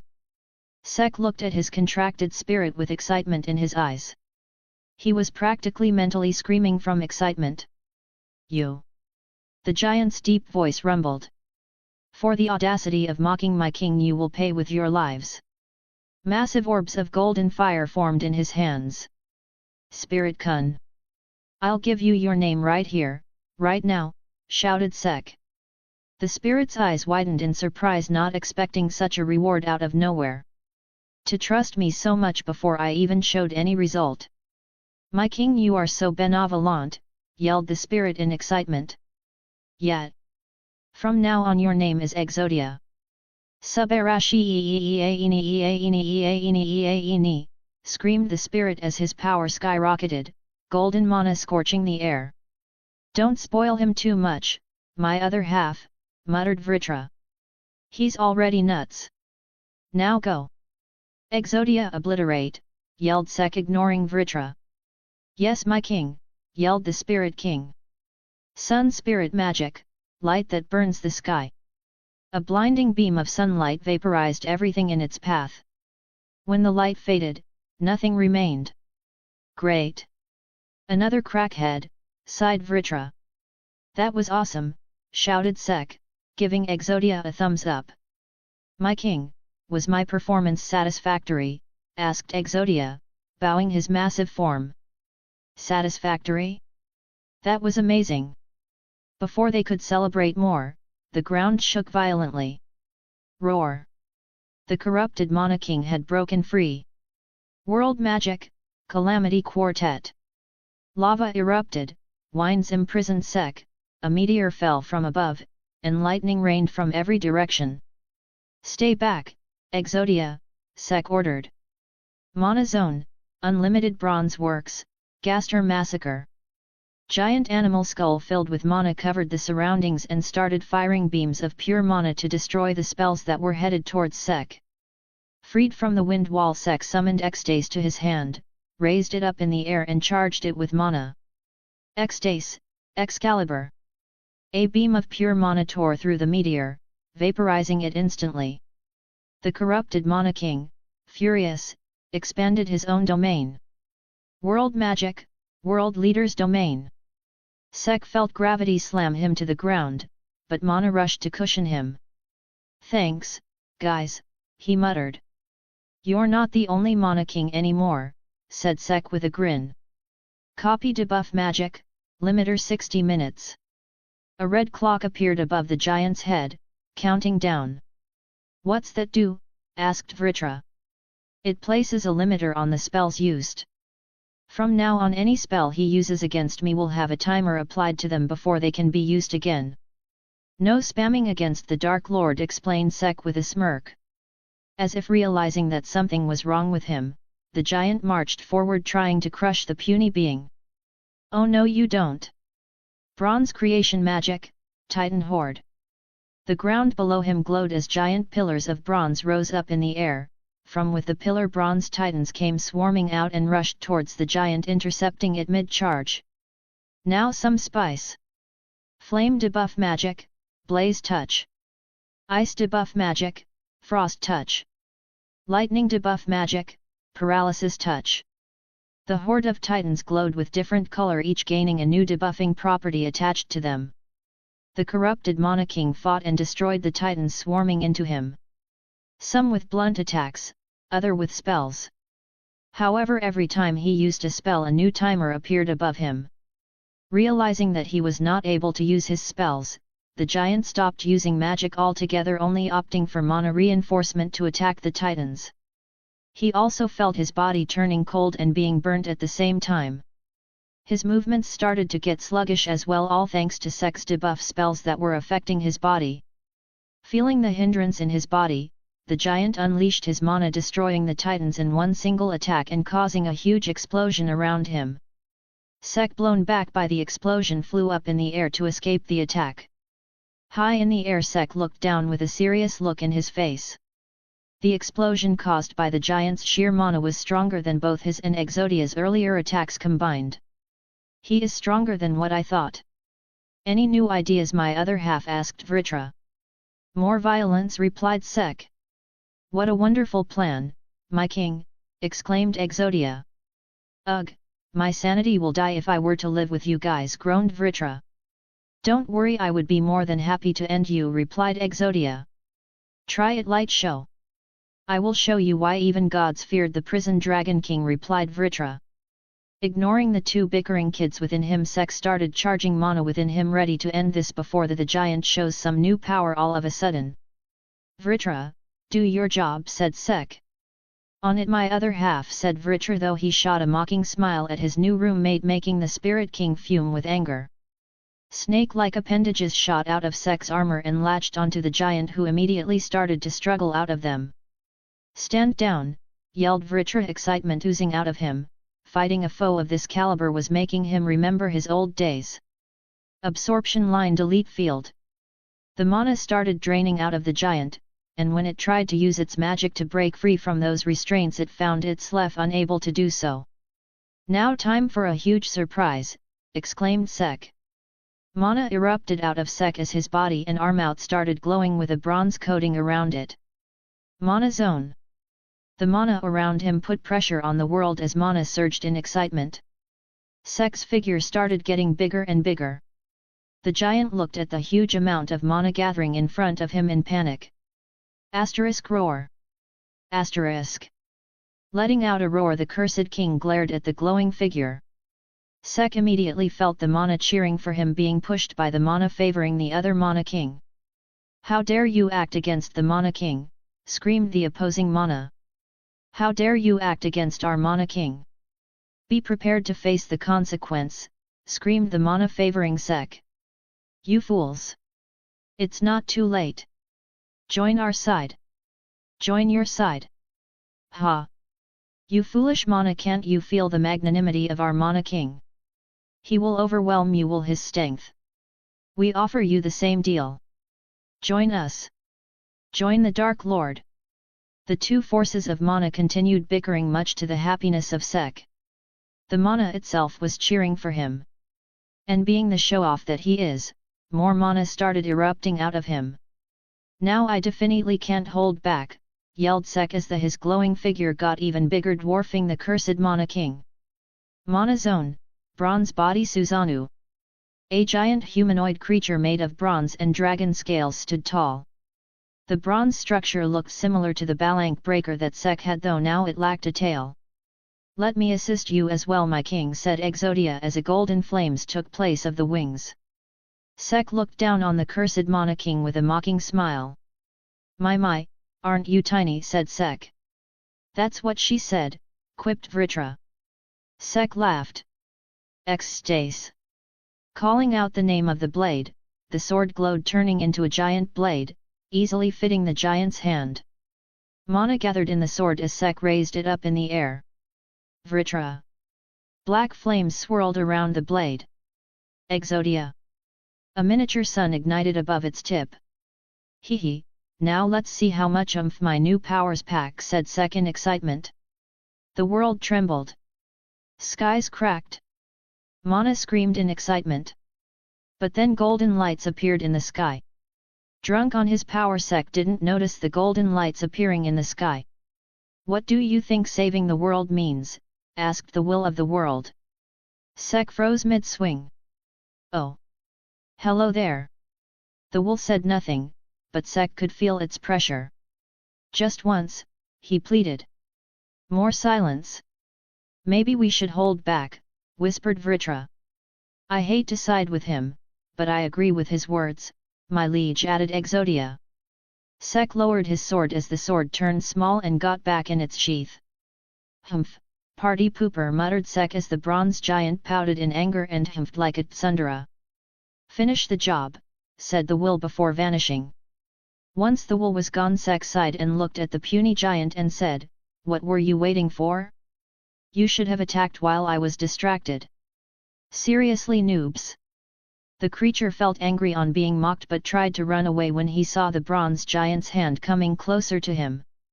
Sek touched the cursed mana king as some mana entered within him. Explosion debuff magic, bites the dust. The cursed mana king roared in anger as he felt the mana inside him acting up. He could feel the danger, but because of being restrained by Vritra, it was not able to do anything. Asterisk boom. Asterisk. The mana king exploded at the cellular level, gone without a trace.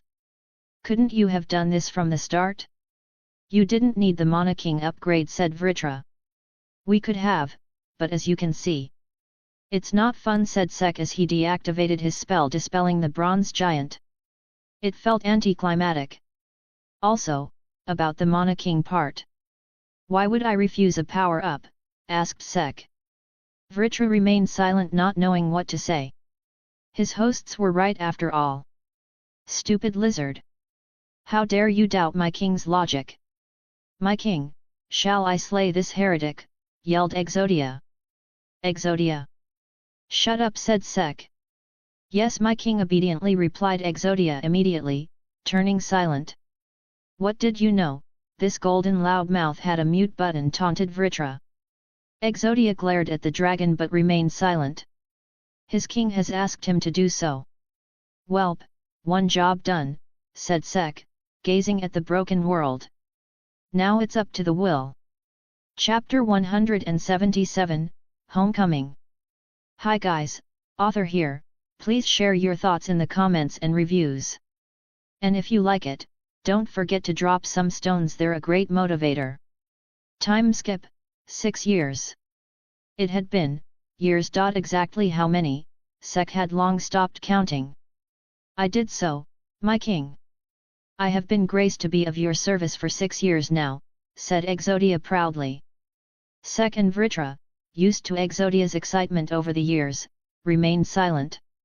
The Dragon King didn't want to start another pointless argument, and the Mana King was simply too tired to do so. Time didn't flow the same way anymore, not when you were technically working alongside the will of the world to fix a world itself. For the past 6 years, Sek, now the champion of the will, had been tasked with helping it restore the world. This consisted of both manual and magical labor. Natural formation took time, but the Dark Lord's aid made things move faster, shaping rivers, harvesting plants, planting them in barren lands, and using his magic to accelerate the growth of life forms that spawned in this world. It was all to make the world ready for the souls that would soon return. And even though the tasks were boring and lacked excitement, he still decided to help the will. Though, despite all this, he had one huge problem.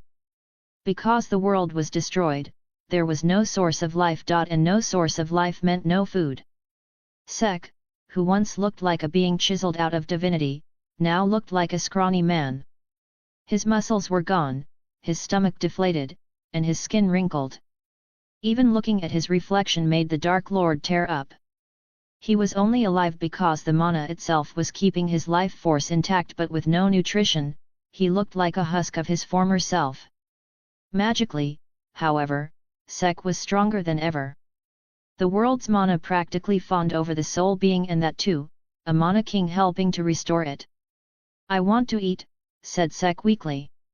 The world was finally starting to take shape, with life beginning to sprout in many parts of it. His burden was finally easing, and that made him feel hungry again. Sek looked at a small sprout near him and touched it tenderly. Grow soon, lil one. I wanna eat you. My king. Perhaps the sunlight is too weak, yelled Exodia dramatically, floating beside him like a divine furnace. Allow me to bless this pathetic excuse of a plant with the flames of the sun. No, yelled Sek immediately, jumping up. You burned the last forest trying to bless the first flower that grew. But it was an honorable sacrifice for agriculture, protested the Spirit King. Sek just stared at Exodia, making the Spirit King shrink under his gaze before retreating back inside Sek's body. Vritra chuckled inside his head. Still, he's got passion. Maybe too much. Yet, passion doesn't fill my stomach, grumbled Sek, lying back on the floating rock, staring up at the sky.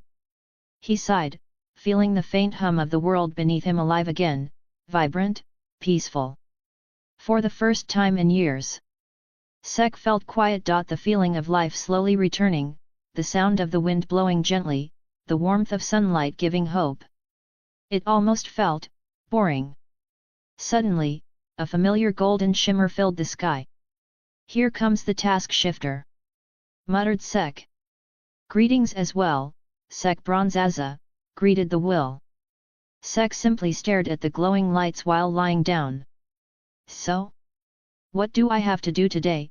He asked, sitting up. Nothing, replied the will. What?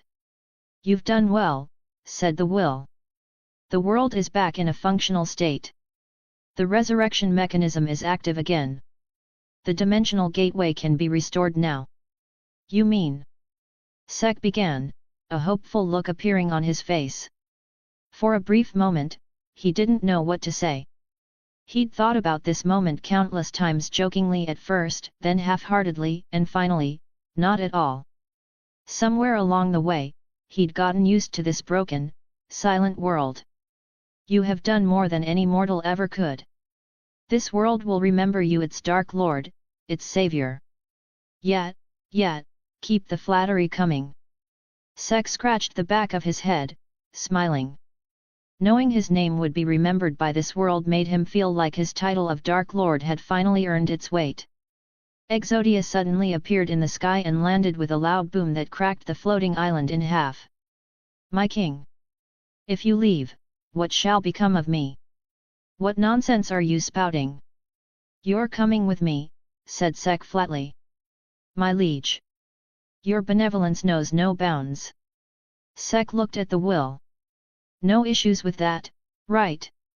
No problems, said the will. You will forever be my champion. On that note, I have one final responsibility for you before you go. Sek tilted his head curiously. Sek Bronzaza, my champion, I give you the title of guardian of my world. The skies and ground glowed gold in divine light. Sek felt as though the entire world bowed before him. You are free to return and oversee this world whenever you wish. Ensure no greedy eyes are set upon it, said the will solemnly. So you're dumping more responsibility on me, said Sek flatly. The will didn't respond. Sigh, fine. I'll accept on one condition. What condition? Apart from me, no one from this or any other world can freely use the dimensional gate.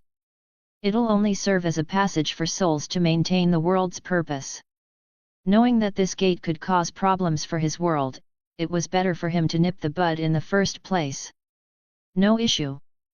That was my plan as well, said the will. With this, you are now the world's manager. Don't worry, you won't have to work regularly. Just check in once a decade or so. The rest will be handled by the beings of this world. And with you as manager, I can interfere to some extent. So that's the real reason, thought Sek. The will no longer trusts the beings of this world. My liege, being the overseer of a world. As expected of my king, shouted Exodia proudly. Is it necessary to bring this one back with us?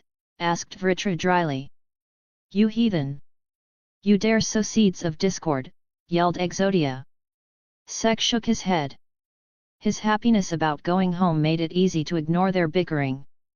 As he walked toward a familiar barren land, Sek saw the destroyed arch of the dimensional gate. As if waiting for his presence, the earth glowed gold, and the giant arch was enveloped in divine light before slowly repairing itself. Soon, a golden structure stood tall, a portal forming at its center. And the moment it opened, a flood of souls rushed through, filling the sky with radiant wisps. Smiling at the sight, Sek walked closer to the gate. The portal pulsed in rhythm with his heartbeat, recognizing its restorer. It was time. The world around him seemed to bow, the mana whispering faintly in gratitude. He'd once been an intruder, a chaotic force of destruction, but now, the mana sang to him, welcoming him as one of its own. You were never meant to be here. And yet, no one else could have done what you did. This world owes its second chance to your chaos, to your defiance, said the will gratefully. Sek smirked. Het. I'm the Dark Lord. It's not much of an issue for me. Still, showing my gratitude is my duty. May you have peace in your world. Oh, you bet I will. I'll finally have something to eat, and I won't stop till I burst. I will bless our first meal with the light of the sun, declared Exodia. Don't. You'll just cause destruction, said Vritra flatly. The gate flared brighter.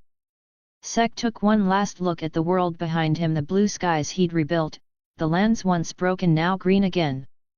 After years of madness and miracles, he was going home. With that, Sek stepped through the light. The gate closed behind him.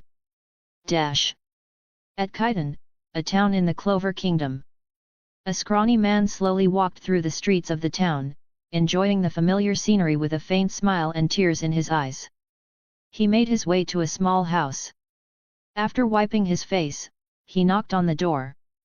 "Coming," came a familiar voice from inside. The door opened. A blonde woman stood there. "Yes," she began, but her voice faltered as her gaze locked on the man before her. "I'm back, Mom," said the man softly. "Se-chan," the woman cried, immediately lunging forward and pulling him into a tight hug as tears streamed down her cheeks. "I'm back, Mom," whispered Sek, hugging her back and for the first time in years, crying openly. Chapter 178, I just got back, for f***'ck's sake. Hi guys, author here, please share your thoughts in the comments and reviews. And if you like it, don't forget to drop some stones, they're a great motivator.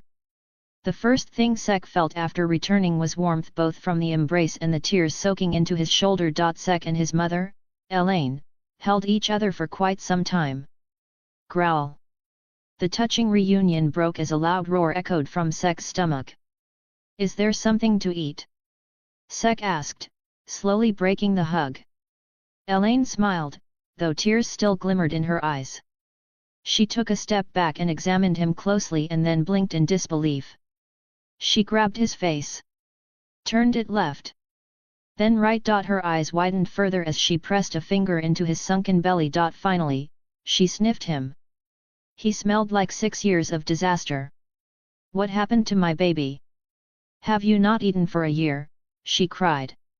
6, to be precise, Sek replied dryly. "Come in. Go have a bath. I'll fix something up real quick," Elaine said, pulling him inside. I'd rather eat first," Sek complained. "You are not entering the dining room looking and smelling like that. Go take a bath." Elaine folded her arms, her tone commanding. To Sek, she looked adorable rather than intimidating. "I am the Dark Lord. You cannot order me around," Sek said with a playful grin. Elaine blinked in surprise, then smiled brightly. Those words reminded her that her son truly was back. "I am the Dark Lord's mother. I can order you. Now go." Sek chuckled and shuffled toward the bathroom. After a long, much-needed bath, Sek stepped out, hair damp and clothes hanging loose on his thinner frame. "I need to get ripped again soon," he muttered at his reflection. He headed toward the dining room, where Elaine was placing dishes on the table. He smiled fondly at her back. "This heavenly-looking food, as expected of my king's mother," exclaimed Exodia inside his mind. "Pardon my manners," Sek muttered, almost like a prayer, before launching at the food like a predator. He stuffed his mouth to capacity and swallowed it all in one go. "Slow down, no one's going to take it from you," Elaine said playfully, enjoying the sight of her son devouring the food she had made. "They can try. I'll eat them too," Sek declared between bites. 10 minutes later, Sek sat on the sofa with a blissful expression and a slightly bulging belly. "I really missed you, and your cooking," he said contentedly. "Ah, my baby. But you missed something else too," Elaine said, patting his head lovingly. "What?" Sek asked. Elaine smiled mischievously and left the room. When she returned, she was holding 2 small bundles in her arms. "Se-chan became a big brother," she said proudly. Sek blinked. "Wait, weren't you already pregnant before I got trapped there? Did you get pregnant again? What are you talking about?" "Here, hold them," Elaine said, handing the babies to Sek. He carefully took them, identical twins with soft golden hair and flawless fair skin. They were asleep, peaceful and perfect. "I got pregnant before you left, and these 2 came out just a few weeks ago," Elaine explained. "You were pregnant for 6 years?" Sek asked flatly. 6 years? No. Elaine frowned. The 2 stared at each other in silence. "Something ain't right here," said Exodia. "Maybe time flows differently in both worlds," Vritra suggested. "Mom, how long was I gone?" Sek asked. the last time I saw you was during the elf invasion. So, about 6 months, Elaine replied. Damn. I got old, Sek muttered. Why? Elaine asked softly. The place I was stuck in. I spent a little over 6 years there, Sek said with a small, weary smile. Elaine's heart clenched. Her son had endured far more than she imagined. She was about to hug him again but a sudden giggle interrupted. Gaga ba baba. The babies had woken up, smiling brightly at Sek.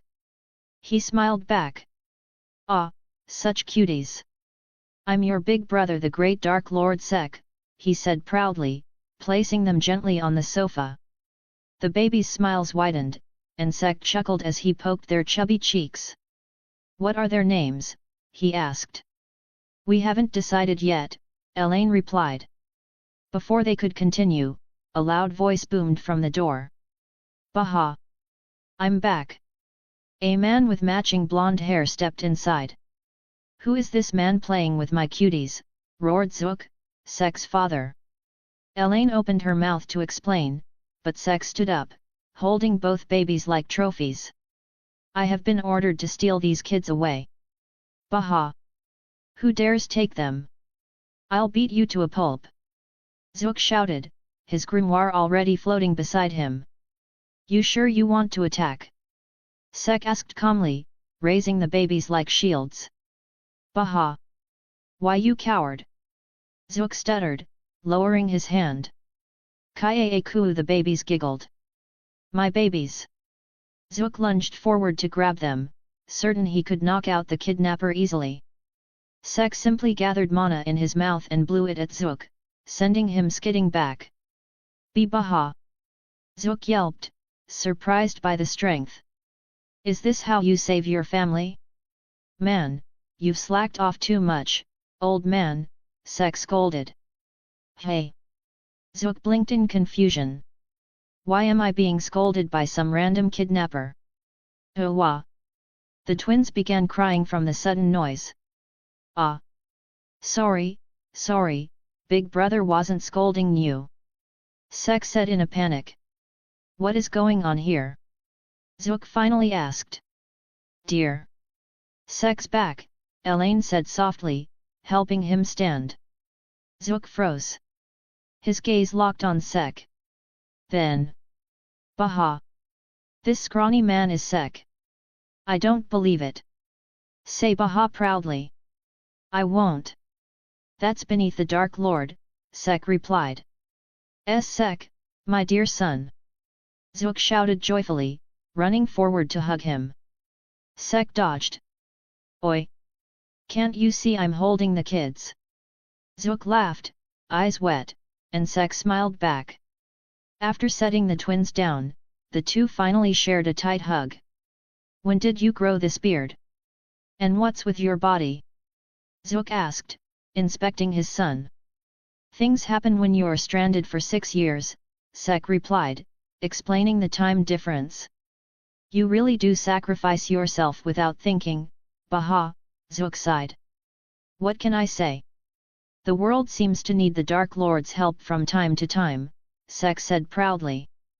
That reminds me the town now has a statue of you, in remembrance of your sacrifice during the elf invasion, Zook said. But never mind that. Take care of yourself, Baha. You have 2 little ones to protect now. Haha, don't worry. I'll make sure they grow up nicely, Sek said, smiling. We still need to name them, Elaine added. Sek looked at the twins. 1 boy, 1 girl. Should I suggest something? He asked. No, that's our job. We made Thao. Zook was promptly smacked by Elaine.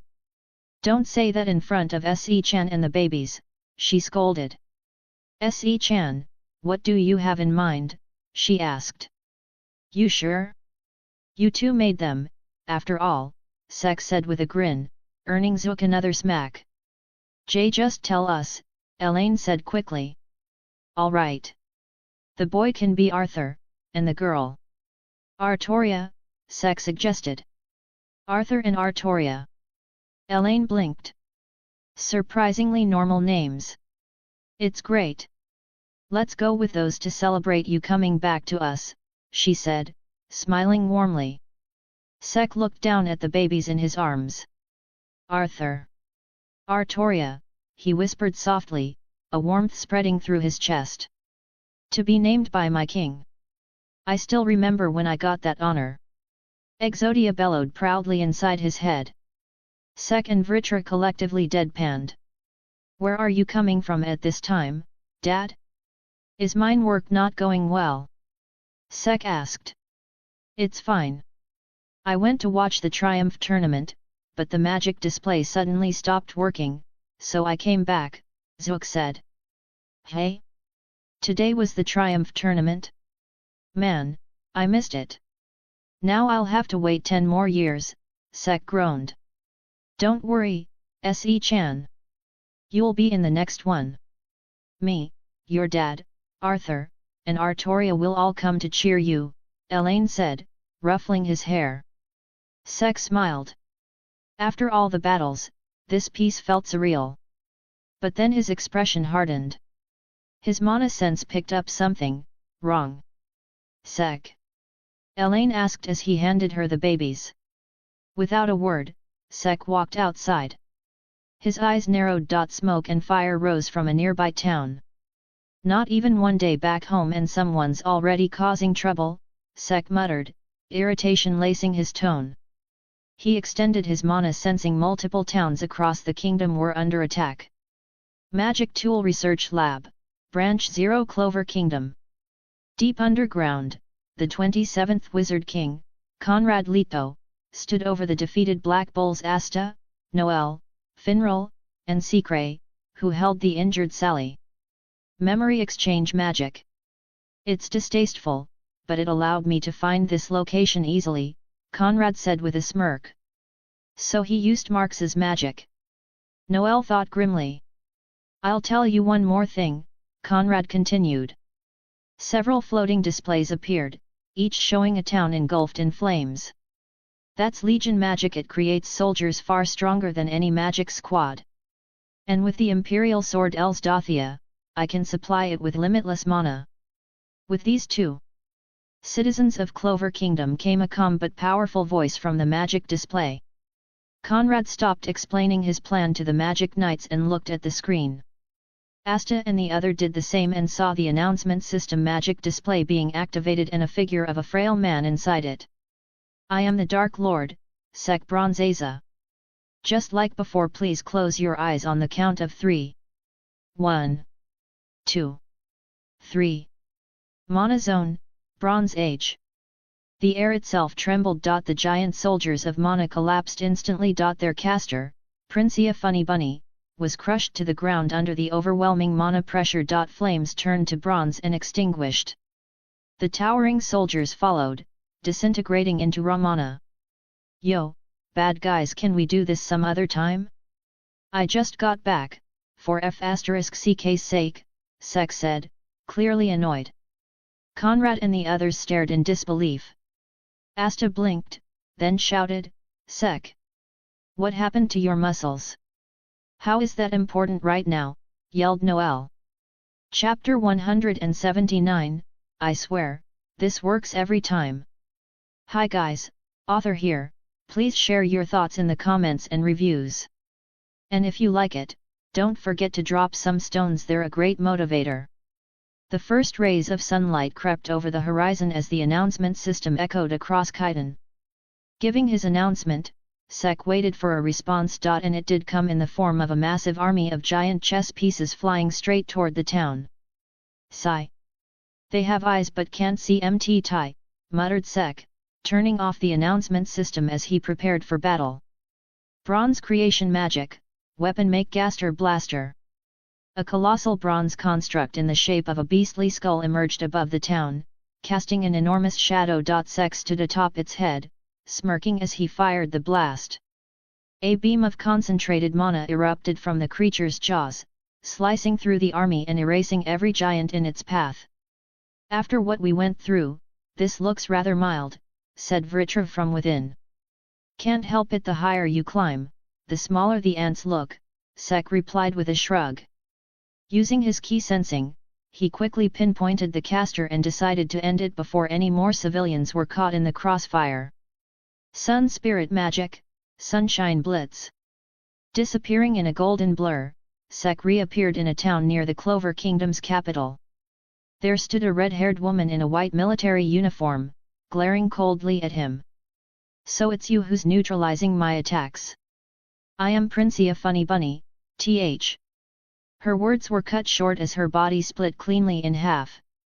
"Yet, not in the mood for monologues today," muttered Sek, X-Dace dripping with blood as he yawned lazily before sheathing it. Mana Zone, Bronze Age.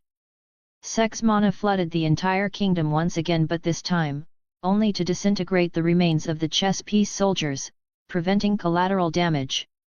"All right, where should I go next?" he muttered, tucking X-Dace away. Dash. Magic Tool Research Lab, Branch 0 Clover Kingdom. Conrad stared at the screen in disbelief. A single magic knight had just killed one of the strongest wizard kings in one strike. Asta and the others weren't faring much better, shock written all over their faces. They knew Sek was strong, but this was on another level entirely. All right. As expected of Sek. He must have broken his limits again.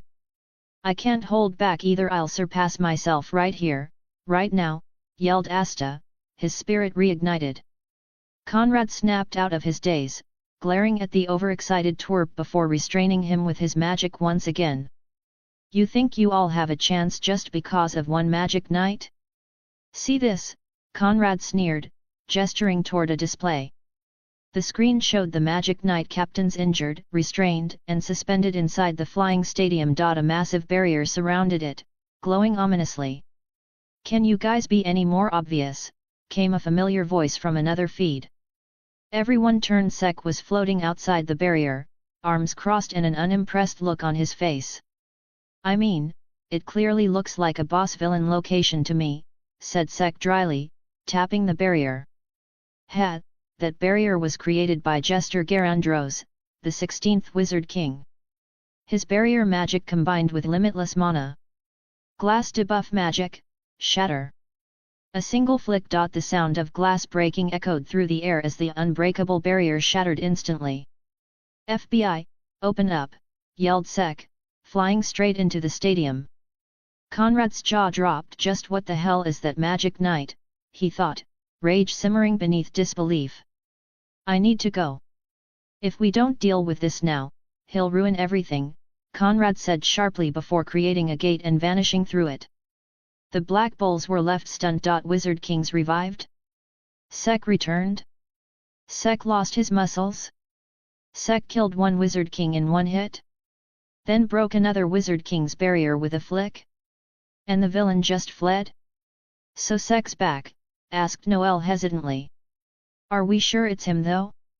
He looked different," said Finral. "He's Sek," said Secret softly, a faint smile tugging at her lips. "Then we've got to go help him," yelled Asta, struggling against his restraints. Everyone nodded grimly, though first, they had to free Asta. Triumph Tournament Stadium. Walking through the halls of the stadium, Sek hummed a tune, his key and mana sensing already revealing everything inside. He sliced a door open casually and stepped in, finding someone restrained and stuck to the wall. "Hello there. How've you been, Yummy-san?" asked Sek, spotting a familiar face. "Hey." Yami looked up weakly, his eyes widening when he sensed the key. "So you came back, hey, dumbass," he smirked. Sek smiled back. "Well, I had to get my 10,000 yuls from you. Too bad. I gambled it all away, salary cuts after the elf invasion," Yami replied. "Sounds like a you problem." "I'll charge interest," Sek shrugged, freeing him and summoning one of the Witch Queen's healing bottle from his storage. "You look like crap." "What's with the beard?" said Yami. "You look worse. How'd you get beaten up this bad?" Sek shot back. "Got distracted mid-fight, sudden urge to take a dump," said Yami, deadpan. Sek gave him a side eye before using the Witch Queen's healing spell over his wounds. "Alright, let's go kick some ass," Sek said. Yami cracked his knuckles, grinning. "So you're saying you already killed one of the Wizard Kings?" Yami asked. "That redhead was a Wizard King?" "Hey! She died in one hit," Sek replied in mild surprise. "Meh. Must have been a weak one," Yami shrugged. The two stopped before a large door. Strong mana signatures pulsed behind it. Yami's senses sharpened. These were powerful enemies. Sek remained unfazed. Opening the door, they found 3 men and a small child tied to the wall. "You sick pedos," muttered Sek darkly. "Hey!" Conrad blinked in confusion. "What are you doing with that kid? Back away, you freaks!" Sek demanded. Yami burst out laughing while Conrad looked like he might explode. "Don't worry, kid, we'll save you," said Sek confidently. That kid is the old man Julius," Yami wheezed between laughs. Sek blinked. He scanned the kid with key sensing and, indeed, it was Julius. "Greetings, Wizard King. Long time no see. I see you're pretending to be weak to surprise them. Clever," Sek said solemnly. The 3 enemy Wizard Kings froze, turning toward Julius in alarm only for their vision to suddenly tilt. A flash of red. "Ecstase, retract. I swear, this works every time," Sek said casually, ecstase dripping blood after severing all 3 heads in one motion. Yami just stared at him, deadpan. This Sumbus just killed 3 Wizard Kings in a single move. "Well then, Yami-san, Wizard King, if you'll excuse me, I'm going home to sleep," said Sek, vanishing in a golden flash. Yami and Julius stood there in silence, unsure how to process what had just happened. Back in Kaidan. "I'm back," said Sek, yawning as he walked in. "Welcome back, Se-chan," said his mother warmly. "Baha! How's the situation out there?" asked Zook. "Nothing serious. Some old Wizard Kings came back to destroy the world. I killed them. Now I'm going to sleep." "Don't wake me up," said Sek, walking toward his room. The couple stared at their son's retreating figure speechless. Chapter 180, Where Are They? Hi guys, author here, please share your thoughts in the comments and reviews. And if you like it, don't forget to drop some stones, they're a great motivator. After returning home, Sek slept through the entire day, only waking up around noon the next day. His parents didn't wake him, letting their son rest and recover from his exhaustion. Waking up with a groggy look, Sek stretched and left his room to go through his morning routine. Once done, he stepped outside to begin his training. "What training are we doing today, my king?" asked Exodia. "Physical training. A Dark Lord lacking his prime physique is unacceptable," said Sek as he dashed forward, beginning his run. After running 50 kilometers, Sek stopped at an old clearing, his childhood training ground. "This is the place I used to train when I was young," said Sek nostalgically. "This place oozes with greatness," said Exodia reverently. Sek laughed at the comment before getting to work. Forming a giant bronze boulder 20 times his size, he lifted it over his shoulders and started doing squats, followed by push-ups with the same weight strapped to his back using Vritra's absorption lines. Like that, Sek trained for several hours before finally stopping, his body drenched in sweat. Though his muscles weren't as defined as before, he felt stronger, faster recovery, greater stamina, enhanced immunity, and improved endurance. As he stood catching his breath, the mana around him stirred, sending cool, refreshing wind his way. "Thank you," said Sek. The wind responded with a slightly colder breeze, then settled back into a comfortable temperature. Done with his workout, Sek decided to walk back home rather than use magic. Along the way, townspeople greeted him warmly, the hero of their town. Memories of the elf invasion and the recent incident were still fresh, and everyone was glad to see him back. "Sek. Want a haircut?" called the barber, noticing his long, unkempt hair and beard. I do need to fix this mess soon anyway, muttered Sek as he headed to the shop. To have the honor of touching my king's hair. Be grateful, barber, declared Exodia dramatically. Exodia. Yes, my king. Shut up and calm down, ordered Sek before letting the barber get to work. Once done with the haircut and beard trim, Sek paid the barber. The man tried to refuse, but the benevolent Dark Lord insisted. Checking his reflection, Sek nodded. The beard suited him. What do you guys think? He asked. Looks good. A little different from before, but still suits you, said Vritra. The embodiment of perfection. This look makes you seem even greater than before, roared Exodia in excitement. Chuckling, Sek gave his reflection one final glance before heading home. I'm back, he called, walking in and heading straight to his room to grab fresh clothes before taking a bath. Fresh out of the bath, he let the Mana dry his hair. They happily complied. Mom, he called as he spotted Elaine working in the kitchen. Sit, food will be ready soon, said Elaine lovingly.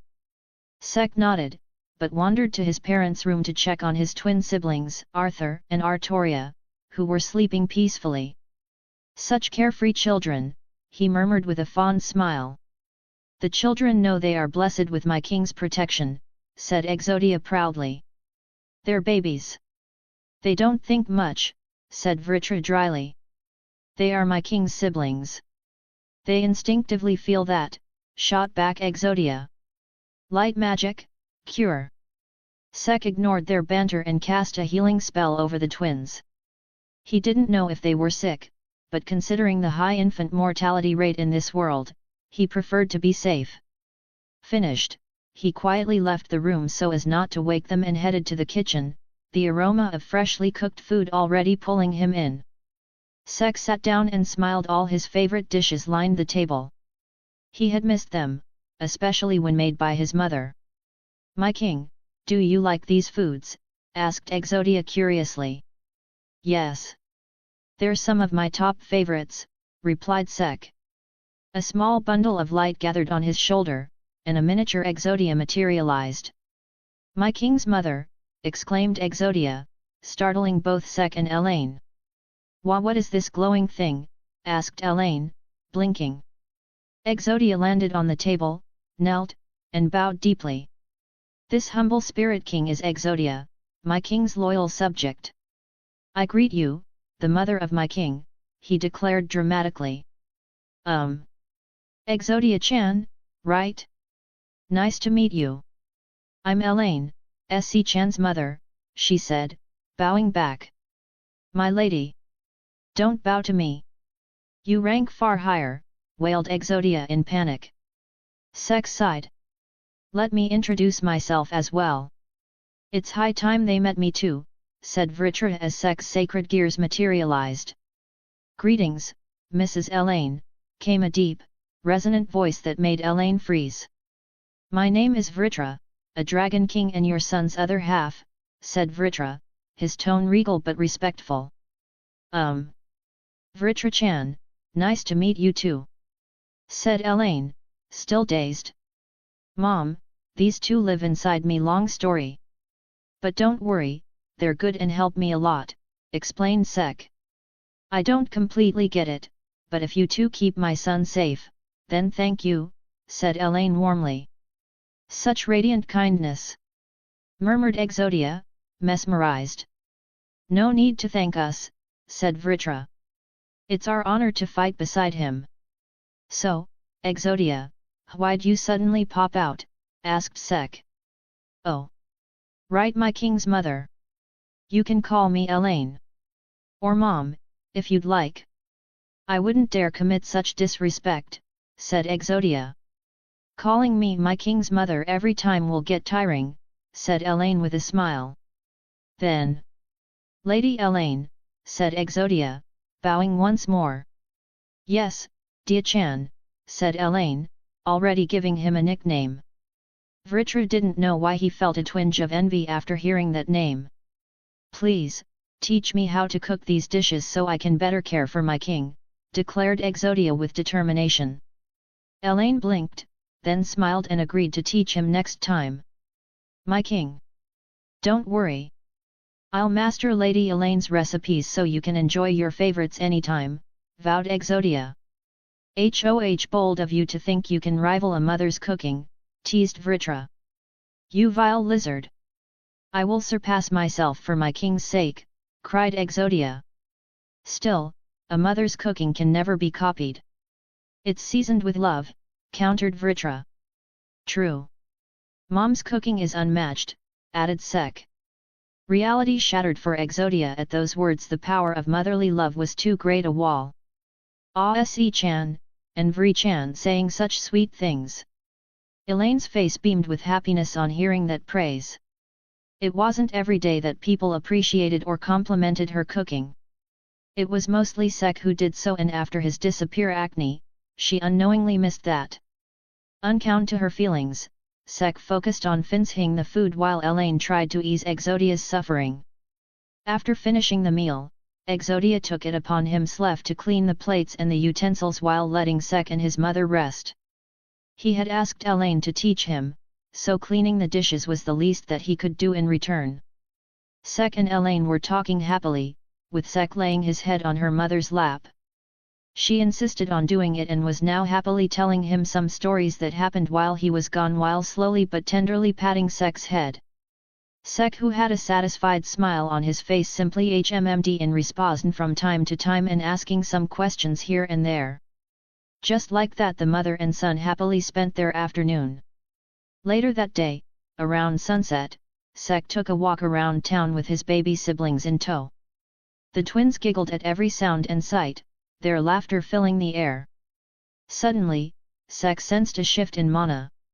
In a flash of golden light, he vanished, reappearing in front of his house. After safely dropping off the twins, he blurred again, appearing in a clearing. You can come out now, said Sek. The moment he said that, 4 elemental orbs started materializing. One made of fire, one of wind, one of water and one made of earth. The orbs then started to transform and soon 4 figures stood around him and immediately got on the ground and bowed to him. We greet you, O Mana King, said the 3 in unison, while the 4th one, unable to speak, kept his head down, though Sek could feel that he greeted him just like the other 3. Did you guys practice beforehand to time that perfectly? Asked Sek, looking at the group. Wah! It's you, cried one of them. Yuno's fairy bell, right? Asked Sek, smiling. How can you be a monarchy? Began Belle angrily, still sore about Yuno's loss in the Royal Knight exam. Before she could finish, the other 3 glared at her. A watery hand smacked her into the ground while the earth molded around her, restraining her. We apologize for Sylph's rudeness, Mana King, said the water spirit, Undine, her form graceful and fluid. Let me guess, Undine, the water spirit, said Sek. She nodded. Earth spirit, gnome, he said to the rocky being, who nodded too. And fire spirit, salamander, long time no see. Sorry for that fight before, said Sek. The fire spirit shook its head, indicating it bore no grudge. Let the fairy be, said Sek, looking towards Undine and Gnome. The 2 spirits followed his orders and freed the wind spirit. Thought the other 3 still glared at her, reminding her of knowing her place. Thank you for your forgiveness, Mana King, she said meekly. Wow! Since when were you this polite? Asked Sek, amused. Sylph said nothing. The others' glares silenced her. So, what brings you all here? Asked Sek. We came to greet you, Mana King. The presence of a Mana King is a miracle for the world. It's only natural that we pay proper respects, said Undine, taking the lead. She, who has been contracted with the royal family of the Heart Kingdom, was the best option for this sort of situation. Oh! Nice to meet you guys.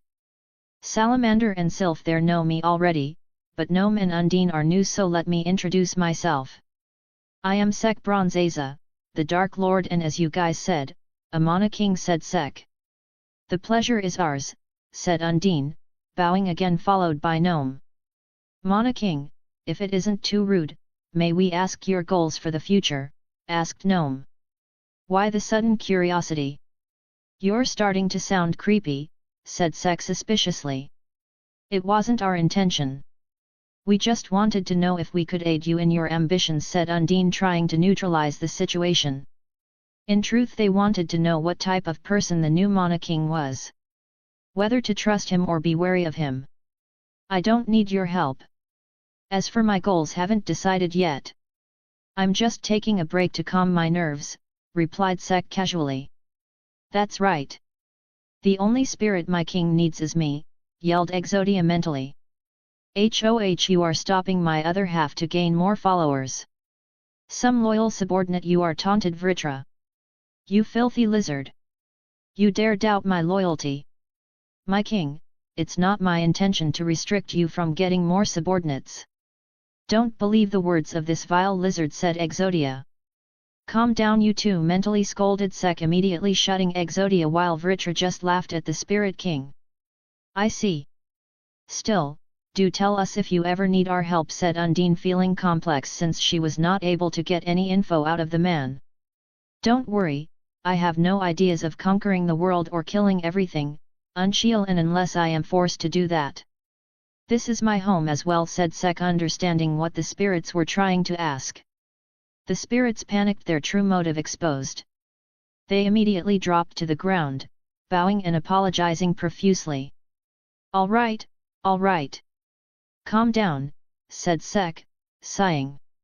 "Anything else?" They shook their heads. "Good. Then I'll be off." "You interrupted my evening stroll," said Sek. "We apologize." "Do enjoy your stroll, Monarch," said Undine and the other, and one by one the spirits started to dematerialize. "Monarch," said Undine, being the only one left behind. "Yes. You mentioned that you are currently on a vacation, right? Then I recommend that you visit the Heart Kingdom.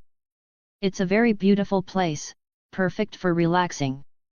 My contractor is the Queen of the Heart Kingdom, so I will be able to ask her to set up a perfect vacation for you," said Undine, immediately trying to gain the favor of the Monarch both for herself and the Queen, and by extension the Heart Kingdom. "You sure work fast," said Sek with a smirk, making her smile twitch. "Caught again? Fine. I'll tell you when I feel like it. But since you offered, I'll expect only the best treatment," said Sek playfully. "Of course, Monarch. I'll make sure the Heart Kingdom meets your standards," said Undine before vanishing. Finally feeling that the spirits were gone, Sek flashed in a gold blur once again and appeared back in Khitan, deciding to continue his stroll. Sek. While walking around and snacking from nearby stalls, Sek heard a familiar loud voice and turned around and spotted his squad mates. "Asta!" Sek yelled back, smiling, making the muscle shorty smile in delight as well as he immediately ran towards Sek, leaving the others in a dust trail behind him. Not even thinking twice, the muscle shorty hugged Sek tightly. "I am so glad that you are safe," he cried, his voice shaking with emotion. "Damn, you are making me emotional," said Sek, eyes watering slightly. The two hugged tightly until Sek realized Asta was feeling him up. His back, his biceps, his stomach. Asta broke the hug and analyzed Sek from top to bottom. "Sek. Asta, don't. Sek. Don't. Sek. Your muscles. Where are they?" shouted Asta, horrified. "You just had to hit where it hurts," groaned Sek, looking mournfully at his thinner frame and then at Asta's now even more shredded body. "Ugh, damn muscled shorty," he muttered. Asta only grinned and hugged him harder, nearly crushing him. "Oi! Don't forget us," yelled Magna. "Sek. You are back. Let's fight." "I missed trying to kill each other so much," yelled Luck with his ever-present smile. "My best friend. You cannot imagine how saddened I was when I got the news that you won't be returning. I was not able to eat, sleep, or drink for weeks. And now that you are back, I am so happy that I cannot express it in words. Let's go out together, all of us friends, and enjoy this reunion," muttered Gordon in his signature low voice. Meow meow meow, chirped Rouge as the red thread cat ran toward Sek. La! Sek so thin. This is unacceptable. Let's go and stuff you up with nummies, said Charmy, riding on her sheep. The four of them and Rouge gathered around, hugging Sek and Asta. The Dark Lord, crushed on all sides, could only smile helplessly. I'm back, everyone, said Sek softly. Chapter 181, Fun at Bronze Aces. Hi guys, author here, please share your thoughts in the comments and reviews. And if you like it, don't forget to drop some stones, they're a great motivator. Covered in a group hug, Sek was unable to move.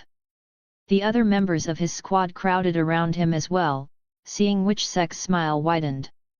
Noelle, Vanessa-san, Gauche, Grey, Finral, who's this redhead?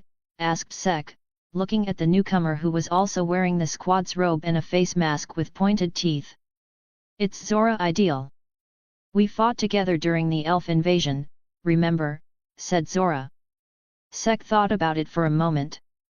The elf invasion was now a distant memory, and he couldn't clearly recall the details. Still, he gave a small nod before his gaze landed on the last member of the squad. Secret, said Sek, his voice softening.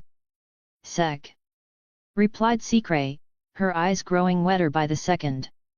Unable to hold herself back anymore, she rushed toward him only to be stopped by the group clinging to Sek. She struggled for a moment before glaring at them, her grimoire flipping open. Sealing magic, unsealed might. Her arm glowed with mana as she effortlessly grabbed Asta, yanked him away from Sek, and tossed him aside. One by one, she flung the rest of the group before turning back to Sek with an emotional gaze. Sek, meanwhile, stared at the petite girl with a shocked expression. Where did that strength come from? But before he could think further, Secret launched herself at him and hugged him tightly. You idiot, she cried, burying her face in his chest. Now that's harsh, muttered Sek helplessly. Did you even think about how I'd feel with you gone? She asked, her voice trembling. Sorry. At that moment, I was just thinking about getting you and everyone else back home safely, he replied softly. Idiot. Just accept your mistake, yelled Secret, looking up at him with teary eyes. Now, the Dark Lord doesn't make mistakes. Well, maybe sometimes, but that's not the point, chuckled Sek as he gently wiped her tears. Ugh, still the same idiot. What's with the beard and long hair? Asked Secret, smacking his chest lightly. You like it? Got it trimmed just today, Sek said with a grin. Secret fell silent, staring at him for a few moments before loosening her hug. Then she grabbed his face and pulled him into a kiss. Wah! Secret, so bold, yelped Noelle. My, get a room, you two, said Vanessa with a smirk. Sek-kun. Don't show off in front of me, yelled Finral, dramatically falling to the floor. Ah! Marie. When Secret finally pulled back, she licked her lips with a mischievous glint. I won't let you get away now, she said. Sek stared at her for a moment before taking a step back. Looks like I got away. Secret's eye twitched at his childishness, but soon she smiled. Her partner was officially back and his goofiness only confirmed it. Sek, you bastard! How dare you make royalty like me worry about you, yelled Noelle, jumping forward now that Secret was done. Causing us to worry like that. Repent, said Vanessa, smacking Sek on the head. Apologize to Marie, roared Gauche, already raising his mirror for an attack. Oi! Don't use your magic in the middle of town, shouted Finral, trying to restrain him. Yay! Everyone's fighting. Let's make it a fight to the death, cheered Luck, electricity crackling around him. Why does it have to be a fight to the death? Yelled Asta in disbelief. Amidst the chaos while being scolded and hit, Sek smiled. He'd missed these chaotic idiots. Later, after things calmed down, Sek brought everyone to his house. Mom, I'm home. I brought some company, hope you don't mind, he called out as he stepped in. Era? Oh, SC-chan's friends. Of course you're all welcome. Thank you for having us, Sek's mother, yelled Asta cheerfully. Asta-kun, right? No need to mention it, replied Elaine with a warm smile. All the black bulls stared at her, slightly blushing. Sek's mom is so beautiful, whispered Noelle in awe. Ugh, calm down, Finral. You already have finesse-san. Finral said, poking his eyes. Marie. Forgive me for not focusing on you for a moment. Gauche wailed dramatically. Ma'am, what's the secret to your beauty? Teach me please. Vanessa begged, already clinging to Elaine's arm. Me too, added Noelle quickly. I'm back, mother, said Secret softly, stepping forward. Secret-chan welcome home, greeted Elaine with a smile. Secret returned the smile with a small nod. That evening, laughter filled the Bronzeza household. The lively chatter even woke the babies, who were surprised to see so many new faces. But when their eyes landed on Zora and Asta, they immediately started crying. Oi, Zora! You made them cry, yelled Asta. Hey? Me? They were obviously scared by you, your abnormally short height and those ugly muscles, snapped Zora. What did you say, you masked freak? Muscled bug. The two kept shouting as Sek picked up Arthur and Artoria to calm them. Don't cry, you two. The ugly shorty and masked freak won't scare you anymore, big bros here. See? These sheep and that cat will play with you, said Sek, showing them the cooking sheep and Rouge. Arthur's crying stopped first, followed by Artoria's. Rouge floated above them, wagging her tail playfully. Kaye! Kawoo! The babies giggled, trying to catch Rouge's tail but failing adorably. Seeing them laugh, Sek sighed in relief before glaring at the two still arguing idiots. He fired a few mana bullets at them. How dare you make my cuties cry, he yelled. Sek, you bastard! Asta yelped, clutching his forehead. Zora winced but stayed quiet. He did feel a bit guilty, though he'd never admit it. Everyone! Dinner's ready, called Charmy, and all of them immediately rushed to the table. Mr. Zook! Tell me more of your manly tales, shouted Asta with shining eyes. Magna leaned in eagerly too. Baha! Now let me tell you about the time I... Sek just watched his father boast, shaking his head with a smile. Everyone was enjoying themselves. He couldn't bring himself to stop the old man's exaggerations. Then he felt a familiar hand slip into his. Looking to his side, he saw Secret smiling softly, fingers intertwining with his. Welcome back, she said. Sek smiled back and squeezed her hand gently. After dinner was over, the squad chatted for a while longer before deciding to head back to their base. Ah!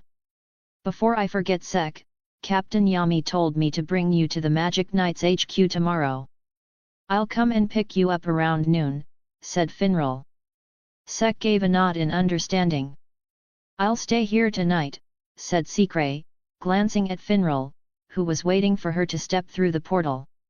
Understanding her intent, Finral grinned cheekily, shot Sek a wink, and then disappeared back through the portal, closing it behind him.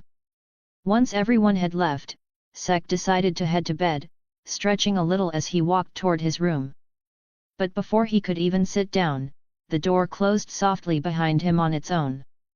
He turned around and saw Secret standing there. For a moment, the two simply stared at each other in silence. Then realization dawned on Sek's face. All right, time to close the doors and windows, said Vritra dryly before cutting his connection. Best of luck, my liege, added Exodia with a teasing tone as he, too, cut off the link. Sealing magic, sealed space. Secret's grimoire began flipping rapidly, and the air around them shimmered as the room transformed into a sealed space. She took a slow step toward Sek, her eyes glinting with both warmth and mischief. Without saying a word, She reached out, took Sek's hand, and placed it gently on her chest. Sek froze. He could hear his own heartbeat pounding in his ears. He swallowed hard, realizing one thing for certain: sleep wasn't happening anytime soon. Chapter 182, Grand Magic Night. Hi guys, author here, please share your thoughts in the comments and reviews. And if you like it, don't forget to drop some stones, they're a great motivator. Later that night, Sek looked at Sikray sprawled at his bed, fully naked. She breathed heavily, exhausted after the acts they did. You alright? Asked Sek softly as he laid beside her and hugged her softly. Sikray replied softly, feeling sore and a pain in her lower half and her back. Though despite that she felt happy. She looked at Sek lovingly, who smiled back at her and moved forward to kiss her. Sikray blinked in surprise. This was the first time that Sek himself took initiative to kiss her, and this caught her off guard. Her cheeks immediately turned red as she tried to hide herself and used Sek's chest as cover. Sek stared at her, feeling that this little birdie suddenly got even more adorable, and as a result. Again? Asked Sikray as she felt something poking her belly. You were acting too cute. Plus pent up for 6 years, said Sek with a straight face. Sek did not feel trauma from getting romantically involved with someone, which he realized just tonight when he embraced Sikray. Perhaps, the time when he killed the bitch of his nightmares over and over again helped him, but he wasn't sure of that. We already did it 7 times.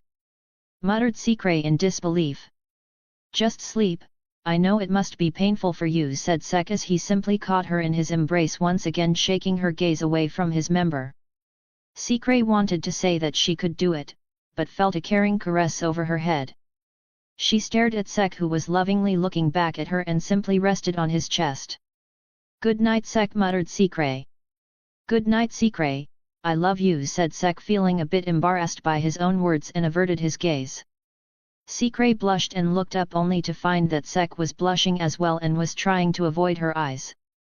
She smiled mischievously and leaned forward and whispered in his ear. I love you too. The Dark Lord shivered by the sudden breath in his ear and glared at Sikray, who just smiled, seeing that her mischief was successful.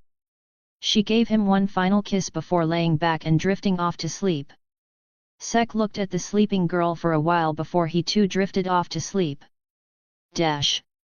Knock knock asterisk. The morning came, and hearing the knocks on the door, Sikray's eyes twitched slightly before opening. She looked groggy and immediately regretted waking up. The pain from last night stung all over. She looked at his lower half, covered in nothing, and then looked at the man who made her feel that pain. A faint smile appeared over her lips, seeing the peaceful look on Sek's face. She affectionately caressed his cheek before the knocks from the door came again. Se-chan, Sikray, it's already morning. Breakfast will be ready soon, called Elaine. All right, mother. I will wake him up, said Sikray in panic, realizing that someone was behind the door. The surrounding turned silent, but Sikray didn't hear any retreating footsteps. Suddenly the doorknob moved, making Sikray look at that in horror. She casted a spell last night to lock the space around the room, but it seems like the spell broke when she turned unconscious. The door opened and Elaine walked in and found her son and Sikray covered in sheet in the baby suits. Ara, what did I do? Sorry, said Elaine without a hint of apology in her tone. On the contrary, she had a shit-eating grin as she looked at Sikray. Just kill me already, muttered Sikray as embarrassment took over. She glared at Sek, who was sleeping without any care in the world, and pulled her cheek as a form of punishment. But despite that, Sek kept sleeping. She was about to shake him and wake him up, but suddenly her gaze shifted, a small tent pitching around Sek's crotch. She gulped before getting off the bed and took her clothes. I should go and bathe first, muttered Sikray, shaking her thoughts and rushing out of the room. Later at the breakfast table, Elaine was looking at Sek and Sikray with a knowing grin on her face. Sikray, have this. It's good after doing exercise, said Elaine, passing a drink to Sikray, who took it with trembling hands, blushing heavily. Sek looked between the two, realization dawning on him. His mom knew. He glanced at Sikray, who slowly sipped on the drink, cheeks still red. Leaning closer, Sek whispered, "We're a thing now, right?" Caught off guard, Secret yelped softly and glared at him but eventually gave a shy nod. Nodding in satisfaction, Sek grabbed her hand and raised it at the table. "Mom, Dad, I'm dating Secret." Both Secret and Elaine froze, faces flushing crimson. So bold, both women thought simultaneously, utterly stunned by his straightforwardness. "Oh. You two are finally going out. Congrats, Baha," said Zook with a big grin. "Secret, if you ever want to beat Sek, I'll do it for you, Baha." "Please, like you ever could," snorted Sek. "Baha. You dare underestimate the might of the legendary Zook Bronzeza. I'll win. Right, Arthur, Elaine." Sek looked at the floating children beside him, lifted by his magic. "Aau!" The two cried out in agreement, shattering Zook's pride. His two little angels had betrayed him for the Dark Lord. Sek's chest puffed up proudly while Zook groaned in despair. Elaine looked between the father-son duo and sighed before glancing at Secret. "You chose someone very troublesome. I won't deny that. But what can I do? I fell for this idiot," said Secret with a gentle smile, her eyes soft as she looked at Sek. Feeling her gaze, Sek looked back, a bit embarrassed by the affection in her expression. "Oh, he fell real hard," muttered Elaine, smiling to herself. Later that day, Sek and Secret, both dressed in slightly formal clothes, waited for Finral to arrive.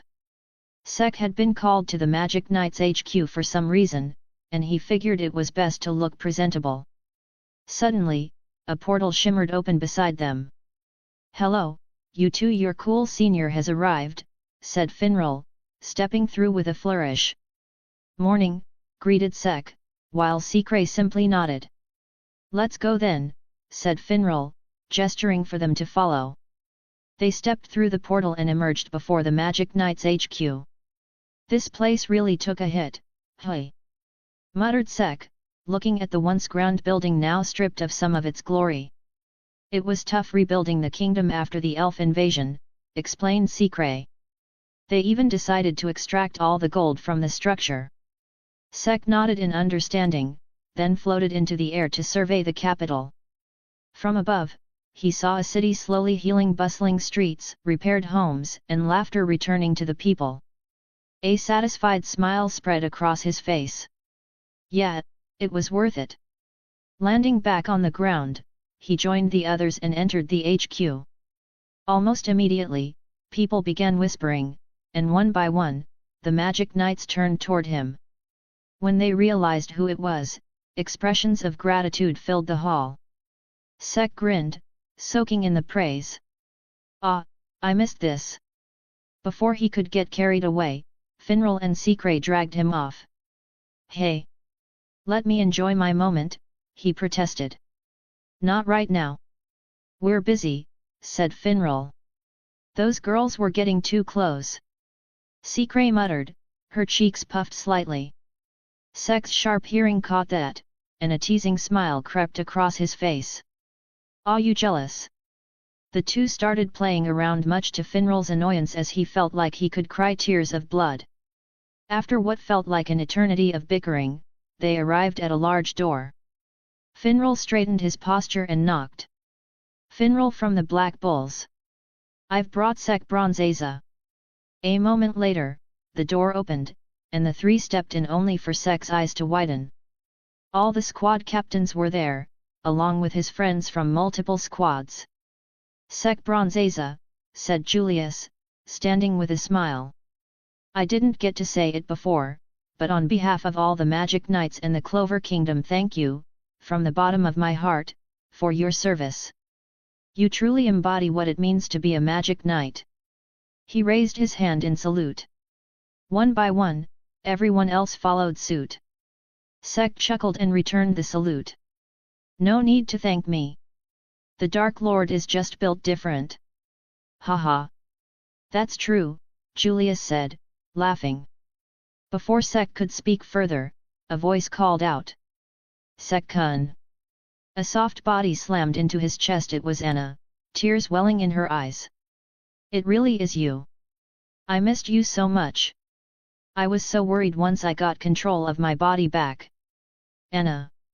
Sek-san, exclaimed Mimosa, rushing towards him, pushing Anna away and checking his body in worry. Sek changed too much and she was worried that he was injured somewhere. It's all right, Mimosa. I am fine. I just lost a lot of weight and muscles, said Sek with a smile, trying to stop the royal. Is that so? Muttered Mimosa, entranced by the smile.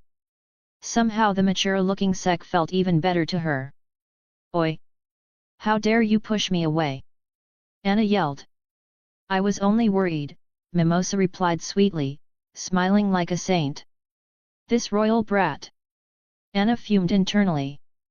Would you two get away from my Sek, said Secret, coming in between the two. Did she just said my Sek? Tuffed both Anna and Mimosa as they both stared at Secret, who only puffed her chest in pride. Though because of lacking assets, Anna smirked and puffed her own chest, making Secret blink at that sight before looking towards Mimosa, only to feel disappointment once again. Sek wisely decided to take a tactical retreat. Nope. Not getting caught in that crossfire. 3 women fighting for the love of my king, as expected of my king. Your charm too has no bounds, exclaimed Exodia. What happened to you? Where is my dense host from before? Asked Vritra in an amused tone. Shut up, both of you. My rival, yelled Leopold, running up with a huge grin. Sek. How are you? Are you all right? Asked Klaus in a worried tone, checking him everywhere. Leo. Long time no see. Klaus? How have you been? Long time indeed. Humph. I am great, thanks to you. Thank you for stopping me before I could do something wrong while my body was possessed. The two shook hands and were chatting before Asta came as well. Sek was talking happily when he suddenly got caught by a flaming paw. The flaming paw pulled him away from the Leo and Asta, making the two sigh in relief that it was not them who were caught by the paw. Yo, said Mirioliana. Captain Mirioliana. Long time no see. Nice haircut. Long time no see. You've gotten manlier too. Now die, she shouted, her fist engulfed in flames. Sek easily broke free, his smirk unfazed. Now, we don't need to get physical. We can talk this out. Mirioliana blinked in surprise, her spell was dispelled without any effort at all. You bastard! How strong did you get? Asked Mirioliana with an excited smile. Oh, you have no idea, replied Sek, replying back with a smirk of his own. Mirioliana's fighting spirit lighting up even more. She was really itching to fight. I remember our deal to have a fight after the whole elf shit is sorted. What do you say? Asked Mirioliana. You sure you wanna do it? You will lose quite badly, said Sek in mocking tone, making the lioness's smile to widen. She really wanted to punch that face in front of him. Now, let's not do that here. And definitely not alone.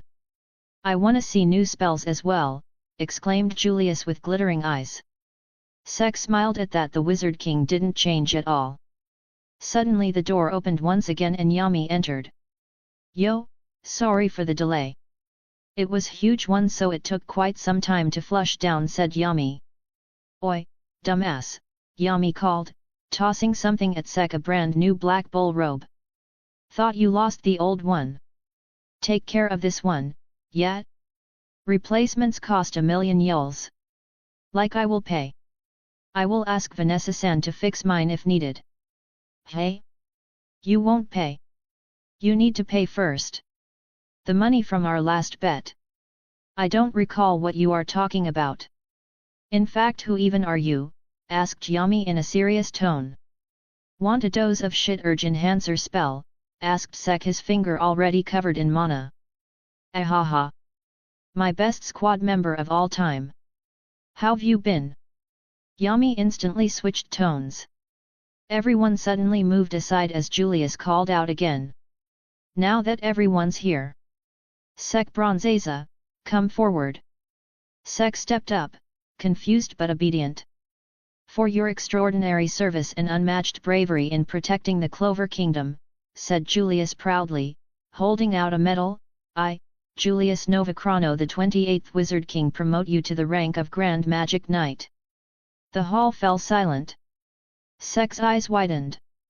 The highest honor below the Wizard King himself. Sek smiled softly and knelt, saluting. Julius pinned the medal to his robe, and the hall erupted in applause. Once again, thank you, Sek. May you continue to protect this kingdom. Sek stood tall, confidence radiating from his smile. Threat? It will be in their best interest that they don't get involved with me, replied Sek in confidence, making Julius laugh out loud, feeling glad that this amazing magic knight that saved the whole kingdom during his absence was back. Chapter 183, Oh, I'm definitely giving them all a reality check. Once the ceremony was over, Sek immediately glanced at Yami and showed him his medal. Yami-san, we're the same rank now, said Sek with a smirk. Hey? The hell do you mean by that? I'm leagues above the likes of you, replied Yami. Kakik, just because you became a Grand Magic Knight doesn't mean you've risen to our level, said Jack, smiling. Even among the same rank, there's a difference between individuals. We have held this rank for a long time and thus possess experience that you lack right now, commoner, said Nozel. You're strong, Sek-kun. You'll surpass us soon enough. Besides, for the past 6 months we've been grinding like crazy since we're up against more devils now. You, who've been stuck in that place, should get some warm UPS done as soon as possible, said Yami in a serious tone, taking a puff of his cigarette. Hey? More devils? Yup, we're at war with the Spade Kingdom. They have devil hosts there who want to destroy the continent, said Julius. Really? I guess I should get warmed up as well. I haven't fought seriously in 6 years, it'd be good to test some moves so I don't get rusty, said Sek. Wait, did you just say 6 years? Asked Mirioliana. Hey? Oi, Sek, you were just gone for 6 months, you know, said Asta. Hey? Did I not tell you guys? I've been stuck there for 6 years. Time flows differently in both places, that's why only 6 months passed here, explained Sek. The whole room fell silent, unable to digest what they had just heard. The man they thought of as their savior had paid a much higher price than they'd ever expected. 6 years of his life, gone just like that. Kid, said Yami, but he couldn't continue. He was Sek's captain, yet he had failed to protect him. His friends didn't feel any better. If only they'd been stronger, Sek wouldn't have had to face such a fate. Why the sudden sadness? Asked Sek. Suddenly, Mirioliana clapped her hands, drawing everyone's attention. Long story short, you haven't worked much in 6 years and are now rusty, right? Let's go and have our duel. Right now, said Mirioliana with a smirk. I mean, that's fine, but that won't help me warm up much, said Sek, thinking again. Mirioliana popped a vein, ready to pummel him on the spot. However, before she could, Sek's expression brightened as he looked around the room. How about you all fight against me? It'll be fun and help me get back in the groove. All of them blinked in surprise, wondering if the man had gone mad. Oi Sek! Don't joke around. Unlike you, all of us have been training hard. We even went to the Heart Kingdom and got a whole lot stronger there, said Asta. So? It's not like you're the only ones who trained. I wrecked plenty of things while I was there. Destroyed an army multiple times, defeated and erased a being that was about to destroy a world, then rebuilt that same world. It's not like you guys did that much in my absence. You sure you're not high? Asked Yami skeptically. Sek-san, you should get treated after all, said Mimosa in panic. Oi bastard, get your shit together. Just because you became a grand magic knight doesn't mean you can spout nonsense, said Jack. Silence, said Julius, making everyone stop. Sek-kun, you want to fight all of them? Asked Julius. I mean, it'll help me get back in shape. One-on-one isn't that challenging anymore. I'd like to fight you as well, but, well, don't worry. I'll find a way to fix you and then we can have our fight, said Sek excitedly. Julius blinked, surprised that the boy would even want to fight him. Well then, everyone, he just became a grand magic knight and has saved the kingdom twice already. Why not fulfill his request? Of course, if you all don't want to, I won't force you, said Julius. They turned silent again, even the Wizard King was supporting Sek's absurd idea. You just want to see everyone's improved magic, right, Wizard King? Asked Sek with a smirk. You really get me, Sek-kun, exclaimed Julius with sparkles in his eyes. Seeing him like that, they all sighed, realizing why the Wizard King agreed so easily. All right. If you want a beating, be my guest, Sek. I'll show you the result of my efforts, yelled Asta excitedly. My rival. You couldn't wait to challenge me, right? I, of course, accept, declared Leopold. He, a fight to death against everyone. Sek, you really thought of something entertaining. Next time, I'll do the same, said Luck, already pumped for battle. Humph. As a royal, I'll show you not to get overconfident just because you got slightly stronger, said Noelle, though inside, she was determined to show Sek how much she had grown. I'll join too.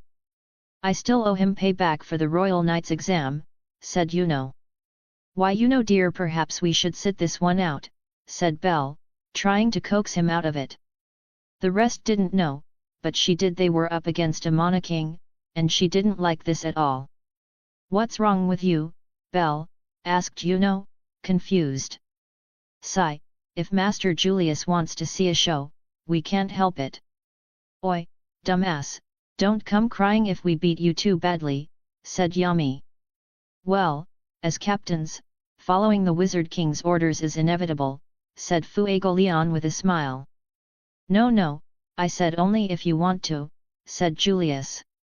If we captains back down, it won't look good, especially when these youngsters are so eager. It'll also serve as a morale boost for them and a reality check for others, said Nozel, though he glanced at Sek when saying the last part. Oh, I'm definitely giving them all a reality check, thought Sek. This was supposed to be my duel, said Mirioliana. If they all lose too easily, I'll spar with you alone later, said Sek with a smile. Mirioliana held her chest, unsure why her heart suddenly skipped a beat. And just like that, they were all standing in a massive field built for war training. Sek stood in the center, surrounded by the captains and Mirioliana. The non-captains Asta, Yuno, Luck, Noelle, Anna, and Leopold stood alongside them. Mimosa and the rest of the Black Bulls stood far from the field with Julius and Marx, acting as audience and standby medics. What is with that idiot? Muttered Secret, glaring at her boyfriend. Relax, Secret-chan. Sek's strong, he won't be defeated that easily. Besides, he can handle himself pretty well. It should be fine even if he's a bit rusty, said Vanessa. Back on the field, Sek looked around at the crowd surrounding him. Perfect. Time to unwind. You guys ready to have some fun after a long time? Asked Sek, stretching. Ready to wreak havoc anytime, anywhere, said Vritra.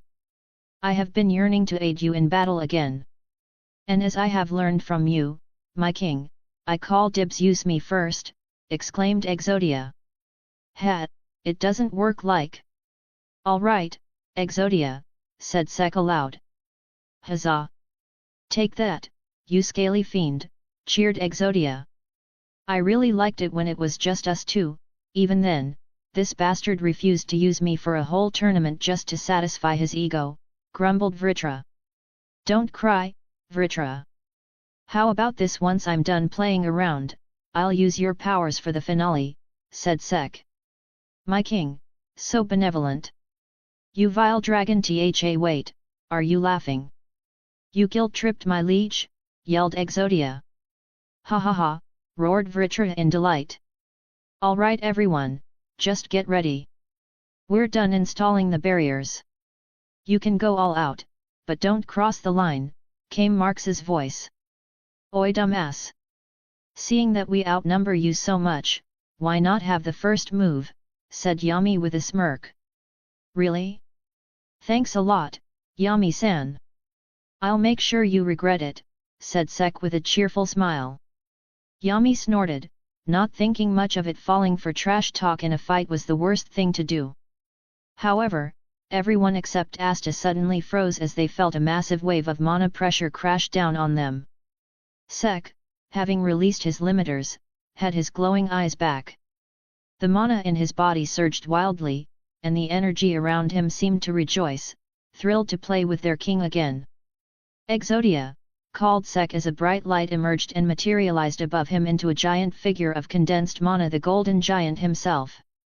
Awaiting your orders, my king, exclaimed Exodia, ecstatic for battle after so long.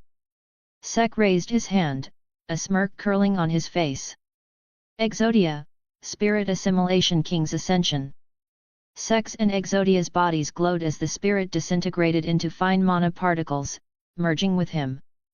Soon, Sek stood enveloped in golden aura, his hair and beard ablaze with divine flames. His scrawny body bulked up slightly, standing taller, radiant, regal, and ready. Ready or not, here I come, said Sek with a smirk as he stared at Yami. She was all Yami could say before Sek appeared in front of him like a blur and punched him, sending him flying. Chapter 184, Warm Up. Hi guys, author here, please share your thoughts in the comments and reviews. And if you like it, don't forget to drop some stones, they're a great motivator. One down. Sek yelled cheerfully, stretching his shoulders. Wasn't he supposed to be rusty, shouted Luck, grinning even as lightning crackled around him. Rusty my ass, muttered Jack, his body sharpening into blades. This kid's magic feels heavier than before. I don't know what just happened or what that giant golden man was, but how did Sek get so strong? Asked Asta, wide-eyed. Aw, scared already, teased Sek with a mocking grin. Flame spurred magic, salamander's breath. The fire spirit, clearly unwilling to fight the Mana King, was forced into battle by its dumb host, Fuego Leon, who launched a massive sea of flames. The heat was intense, far stronger than Sek remembered, engulfing everything around him. Did you get him? It Shul Fuego Leon start but recognized the voice that came from beside him and turned around only to find the Dark Lord smiling at him. FLA. Sun Spirit Magic, Scorching Fist of Justice. Mana gathered over Sek's arm, forming a massive flaming fist. He swung it forward, sending both the salamander and its host flying. Elder brother, yelled Leopold. Sek turned toward the younger Vermilion, waiting to see what he'd do next. Runes of flame magic formed around Leopold's arm. Sek narrowed his eyes. He hadn't seen that before, but one glance told him exactly what it was. True flame magic, profound spiral flame. A huge swirl of fire roared toward Sek, yet he didn't move. Sun spirit magic, divine heat blast. A ray of pure sunlight erupted from his hand, disintegrating the flaming spell instantly and nullifying the mana method arrays powering it. Leopold's eyes widened in disbelief. Sek smirked, a small sun forming on his fingertip, which he flicked toward Leopold. Sun spirit magic, mini explo sun.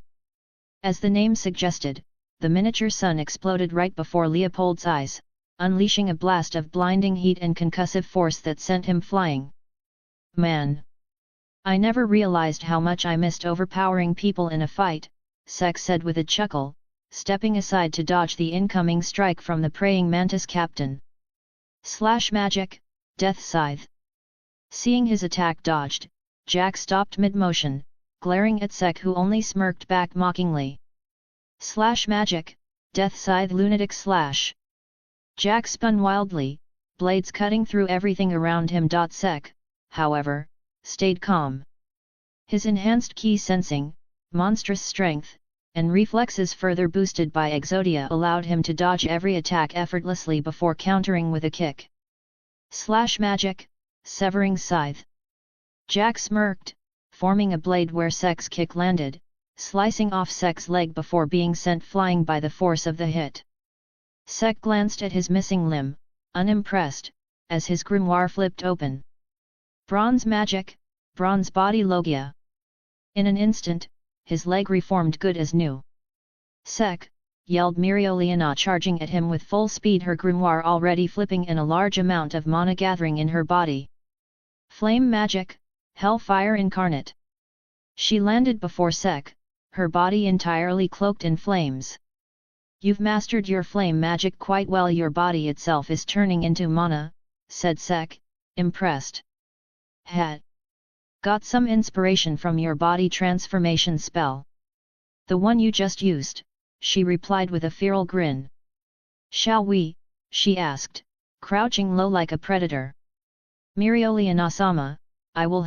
Anna began, stepping forward. Stand aside, roared Mirioliana, eyes burning with excitement. I'm having my promised duel one way or another. Sek smirked and gestured for her to come at him. Ha ha ha. I'm going to enjoy killing you, she bellowed, flames roaring around her. Try as much as you'd like, Sek replied coolly. Mana Zone, Calidus Brachium Purgatory. Blue fire erupted from the surroundings, launching toward Sek with terrifying force. Sun Spirit Magic, Corona Burst.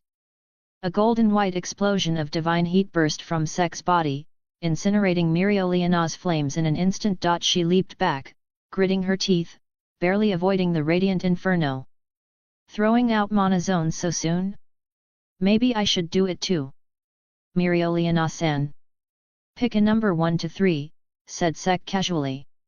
Her grin widened. How about all 3? I knew you'd pick that. I like your guts. Sek's smirk deepened. Mana zone. The entire battlefield trembled as Sek's mana spread, overwhelming everyone except Asta, who can't feel magic. Oi, dumbass. Siskalian. Why are you pulling us in too? Complained Yami. This is insane. I wanna jump right in, shouted Luck, lightning flaring uncontrollably. What's with this key? What the hell is he doing? Yelled Asta, pulling out all his swords. Everyone, defensive spells now, ordered William, his grimoire already flipping. One by one, massive defensive spells bloomed. World Tree Magic, Magic Tree Descent. Mana Zone, Black Moon. True Water Creating Magic, Sea Dragon's Cradle. Wind Spurt Magic, Tempest Wall. Mercury Magic, Silver Barrier. True Briar Magic, Red and Blue Braid Garden. True Picture Mafik, Mother Earth's Protective Embrace. All those who had a defensive spell on them used it immediately on command. Sek and Mirioliana stood still, their standoff crackling with power. Then, the sky turned dark, covered in glowing skulls. Mana Zone, Unlimited Bronze Works Gaster Circus. Dozens, hundreds, thousands of Gaster blasters appeared in the sky, each stronger than ever before. Mana Zone, Law Magic Dark Lord's Rule. One by one, every defensive spell flickered, then vanished, leaving everyone defenseless. Don't worry, I didn't forget about you, Sek said cheerfully. Forget us. Forget us immediately, yelled Asta in panic. You just had to provoke him, didn't you, braided bangs? Muttered Yami, glaring at Nozel. Was all Nozel could manage, silently cursing his past self. And now, for the grand finale, a third mana zone, declared Sek theatrically. Siskalian, why are you not attacking him? Do you want us to die? Asked Yami. Die then. I'm facing him at full power. Mirioliana retorted, crossing her arms. Sek smiled. You'll regret that later. Mana Zone, million mini explosions. The battlefield lit up, tiny suns filled the air, each radiating unbearable heat. "We're dead," muttered Rill. "Oi dumbass! If I die, you won't get your money from me," shouted Yami. "All right. If they won't stop, then I'll break my limits right now," yelled Asta. "You'll break before your limits," said Yuno flatly, already in spirit dive. Inside him, Belle panicked, screaming that she told him not to join this one. Dorothy, though, kept her eyes wide opened, sweat trickling down her forehead. "My other half. I won't get my chance if this keeps up," muttered Vritra. "Sorry, buddy, tough luck," said Sek, activating every single blaster and sun at once. The world turned white. Then boom! The explosion vanished in a soft pink glow. Sek turned to Dorothy and grinned. "Nice," he said, giving her a thumbs up. "Ha! Ha! Ha!" Dorothy wheezed, collapsing. Her spell had diverted the explosion to the dream world, but the mana cost was immense. She fell unconscious. "Time," said Sek, instantly teleporting to her, gently carrying her to Julius and the others. "Let her rest. She earned it." Then he turned back toward the battlefield, smiling. "All right, first act done. Now the ugly part begins." "That was the non-ugly part," muttered Fuegoleon. "Vritra, buddy, ready?" asked Sek.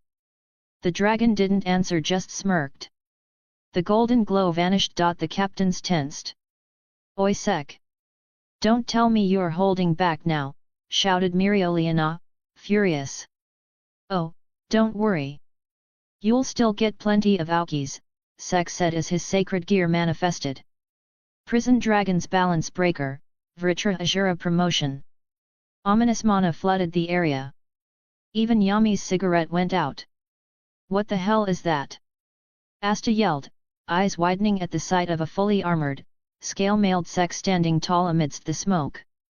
"Enough talking, Asta," said Sek, voice calm but sharp. "You haven't even landed a single hit today. I'm getting disappointed." "I say we all attack together," suggested Charlotte, narrowing her eyes. What began as a playful spar to humble the new Grand Magic Knight had now turned into a matter of both survival and pride. Losing alone was one thing, but losing together to one man was unacceptable. "Agreed," Yami grunted. "I second that," added William. "All right everyone. Let's kick his ass," roared Asta, his energy infectious. Mirioliana snorted, cracking her knuckles. "Whatever. I'll fight him alone later." Before anyone could move, a sea of black flames erupted, scorching the battlefield. Flame spirit magic, Salamander's breath. Mana zone, Hell's domain. True flame magic, profound spiral flames. True flame magic, Phoenix rise. All four Crimson Lion mages unleashed their spells at once. The combined inferno clashed with Sek's flames but was instantly overpowered, forcing them to leap aside before being engulfed. Asta, Yami, Luck, Yuno, Jack, and Mirioliana all locked onto Sek's key signature. They dashed forward, deciding to close the distance if wide-range attacks failed. Close quarters might work. Asta entered black form, his Demon Slayer sword expanding into a massive dark blade. Luck surged ahead, lightning crackling around him. True lightning magic, Thunder Fiend plus True lightning magic, Thunder Beast Claw. "For our first fight in a long time, take this, Sek!" Luck shouted, his grin feral. "Oh! I like the spirit!" Sek yelled back, his hand igniting with black flame. Prison Dragon King's Black Blaze Destruction Fist. Their fists met. The explosion shook the ground, but Luck was sent flying, coughing blood. From the smoke, Asta's giant blade came swinging down. Prison Dragon King's shadow stop. Sek's shadow extended, merging with the blade's shadow, stopping it cold. "Hey!" Asta blinked. "You just gave me a huge target," Sek said, appearing beside him. "Like hell I can't stop it." Demon Destroyer. Demon Dweller! Asta shouted, his other swords flying in. You can control them remotely now? Nice trick, Sek mused. Hee hee. That's not all. Asta slashed again, sending an anti-magic wave that hit Sek dead on only for it to do nothing. It's a good trick, Sek said, brushing off smoke. Doesn't work on me, though. What the hell is that armor? Asta demanded. Sek smirked. You guys have gotten stronger. It's just that I've gotten unfair. Wind spirit magic, spirit of Zephyr. Asta. Shouted, charging with his wind-forged sword. Yuno. Asta yelled back, and both launched in unison. Sek tilted his head, amused. A power of friendship attack? Cute. 2 absorption lines shot from his armor, grabbing both and slamming them into the ground before tossing them aside like dolls. Nice effort, he said with a wink. Slash magic, death scythe lunatic slash. Mana zone, hellfire barrage. Mana zone, dark cloaked dimension slash equinox. The 3 captains launched their strongest attacks at Sek without a second thought. Sek exhaled. Dodging's easy, but where's the fun in that? Prison Dragon King's cursed sanctuary. A dark barrier rose, absorbing their spells and converting them into black flame. Only Yami's space-cutting slash continued forward. Ha! Yami smirked. Take this, dumbass. You're not the only one who broke his limits. Mana zone, black moon. A dark moon formed overhead, its shadow erasing Sek's barrier. Oh? Now that's new. Sek grinned and called out, Extace-chan. The sword manifested in his hand, and with just a little bit of added mana, he slashed back at the space-cutting attack. Extace, space cutter. Extace magic cutter. The twin slashes shredded Yami's spells instantly. However, while he was focusing on Yami, Mirioliana and Jack got close to him, too bad for them. He smashed a flaming fist into Jack's face, breaking his nose in the process and sending him crashing through the boulders. Mirioliana swung in fiery rage, but Sek's tendrils wrapped around her, binding her. Delete field. Her mana form flickered. Hellfire Incarnate cancelled instantly. Sek released her, then axe kicked her aside before turning to Yami. Phew, you really spent 6 years in that place, hey? Muttered Yami. They spent 6 months training, while the kid got 6 years of training. The results spoke for itself that what Sek told them was the truth. Yeah, I will show you that place around once you die, said Sek in amusement. You won't be able to. The moment I die, I will make sure to bring you with me, replied Yami, focusing intently at his key. The moment Sek got close to his range, he drew his sword. Dark magic, dark cloaked IAI slash. In a swift motion the sword launched towards Sek, slashing his armor with full force, only for it to just bounce right off it. Sek and Yami stood still, both looking at the spot where the blade hit the armor. Did you not use the space-cutting feature? Asked Sek, checking if the attack caused something. No. Just what the hell is this armor made of? Asked Yami, checking the armor himself. His attack actually did nothing to the armor. The two stared at each other, not knowing what to say. Well, should I attack now? Asked Sek. You want to attack your captain? Damn, how did your mom and dad raised you? Asked Yami, standing straight, lighting up a cigarette. With love and care. Now any last words? Asked Sek, ready to punch Yami in the face. Yami sheathed his sword, sighed, and raised both hands. Yeah. I give up. Hey. If I surrender, you can't punch me. I saw what you did to that beanpole's face. I like my nose where it is. Sek blinked. You seen your face? What did you say, punk? Yami snapped, gripping his sword. Sek raised a flaming fist, and Yami immediately dropped it again. Right. Smart choice. Then a torrent of spells converged on them from all directions. True fire magic, million clovers of destruction. Flame magic, Salamander's annihilation breath. World tree magic, descent of the world tree. Wind spirit magic, spirit storm maximum. True water magic, sea dragon's crushing roar. True picture magic, whimsical god's judgment. True briar magic, scarlet braided beautiful battle spear. Mercury magic, shining silver coffin. Vortex magic, helical disaster. Surrounded from all sides, Sek and Yami looked at the incoming attacks. Yami looked at Sek and asked, "So you have something to handle this, or are we going to that place you mentioned earlier after we die?" "Don't worry, you have a long life ahead of you. Just trust in the Dark Lord," replied Sek. Mana pressure once again descended upon them, making the incoming attack spells flicker in repsance. Mana zone, Vritra's prison domain. The entire field got covered in shadowy snakes as the surroundings started to get darker. Shadowy serpents erupted from the ground as the sky darkened. A colossal silhouette of Vritra appeared above them, its mere gaze crushing everyone under its weight. Prison Dragon King's absolute eraser. Every incoming spell disintegrated into nothingness. Yami stared in disbelief. "Are you sure you're human? Wanna ask him yourself?" Sek pointed upward. Vritra turned and smirked. "Nah, I'm good," Yami muttered. "So should I attack, or are you guys surrendering?" asked Sek. He could attack them, but that would be too much at this point when they don't have Dorothy on their side. The captains exchanged looks. William sighed. "We surrender." Asta and Yuno looked conflicted. Mirioliana glared but remembered his earlier promise of a private fight. They all eventually lowered their arms. Sek smiled, deactivating his armor and mana zone. He stretched, rolling his shoulders.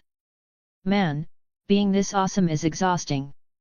Asta, Luck, Noel, and Yami rushed him at once, some in awe, some in complaint, and Yami just wanting to flick his forehead.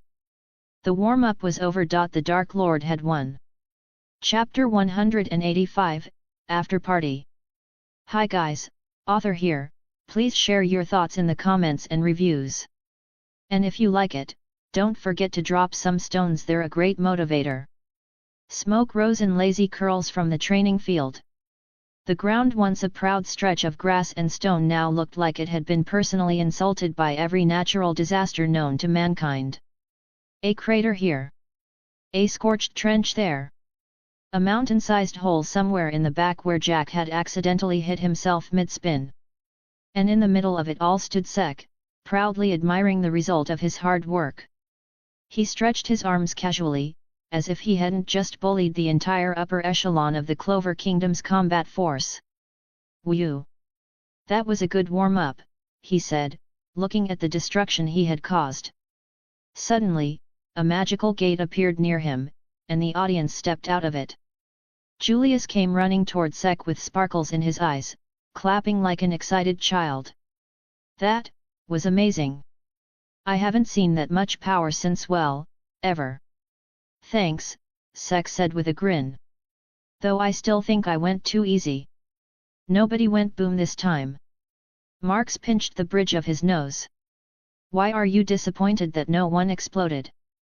"Explosions are the soul of battle, Marx. The only good one I caused got teleported away by Captain Dorothy," Sek replied wisely. "Oi, kid!" Yami groaned. "You're buying drinks tonight?"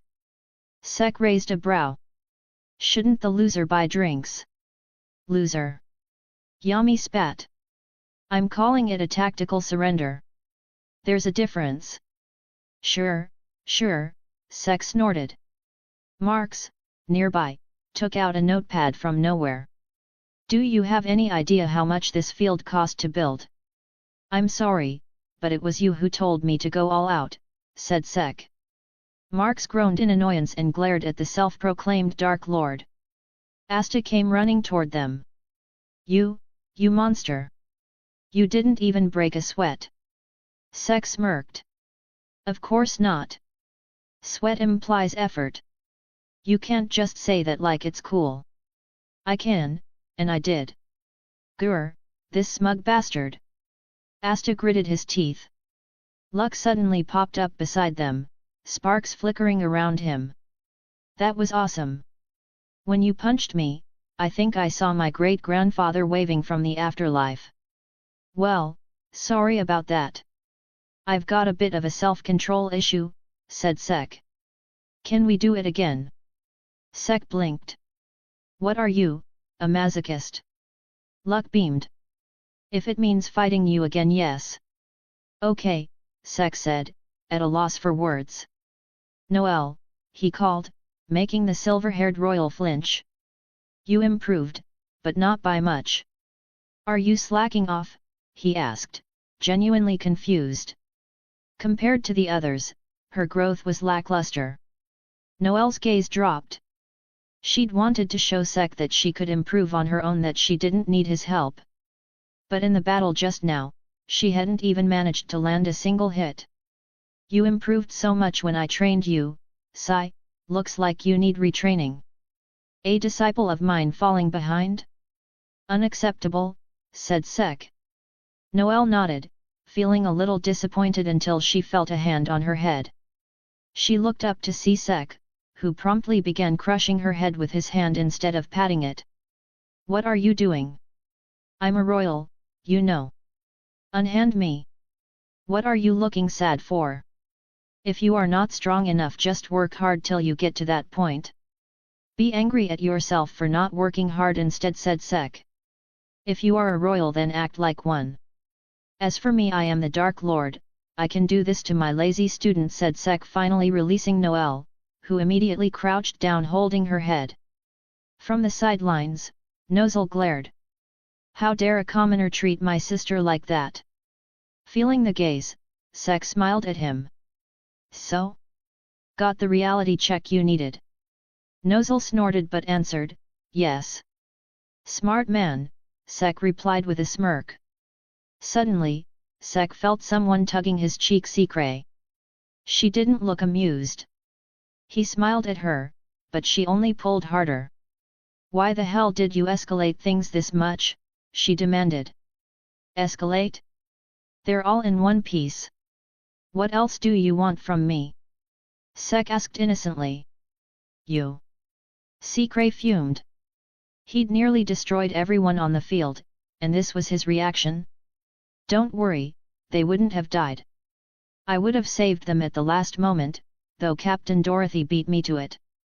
He glanced at the sleepwalking witch. Sek-kun. Julius called, still buzzing with excitement. What was that golden giant? That huge dragon? Did you gain some new magic? Well, kind of. Exodia. Vritra. Sek called. A bright glow emerged from his body, manifesting into the giant form of Exodia. His sacred gears appeared on his arms as well. Freed from Secret's grip, Sek stood proudly. Yes, my king. Exodia rumbled. This here's my buddy, Exodia, a spirit I contracted while I was away. Exodia, meet my friends and colleagues. Nice to meet you all, Exodia boomed. I am Exodia, the Sun Spirit King and humble retainer of my king. Everyone stood stunned. They hadn't even known a spirit that powerful existed, let alone one who'd bonded with a human. And as for the dragon, Sek continued, raising his sacred gears, this is my buddy Vritra. Some of you have seen him before. Greetings, everyone. I am Vritra, the prison dragon king, and my other half, the dragon's deep voice echoed. Wait, that voice? Vanessa gasped. She'd heard it before, back when Sek destroyed the witch's forest in his rage. Just what did you do when you were trapped there? Yami asked, squinting. I told you guys earlier. Killed an army multiple times, destroyed a being that could destroy the world, then rebuilt the said world. You didn't believe me, Sek replied nonchalantly. You were serious, Yami muttered. Yes. Sek-kun, I'd like to hear about these events in detail, said Julius seriously. Well, it'll take a while to tell the whole story, said Sek. Don't worry, you're treating us all for your promotion tonight. Master Julius, Mushroom Head, you're both coming. This dumbass will talk there, said Yami, smacking Sek on the back. I don't mind, but won't they be busy? Sek asked. Of course the whiz, not at all. Let's go right now.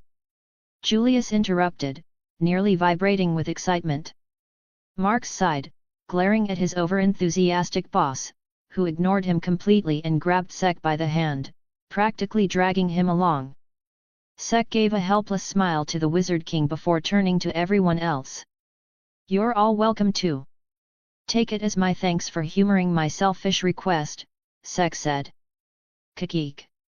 I'm gonna empty your wallet dry, Jack cackled, still sporting bruises and a broken nose. Exodia, Sek called. Yes, my king, the Sun Spirit responded, already knowing what Sek wanted.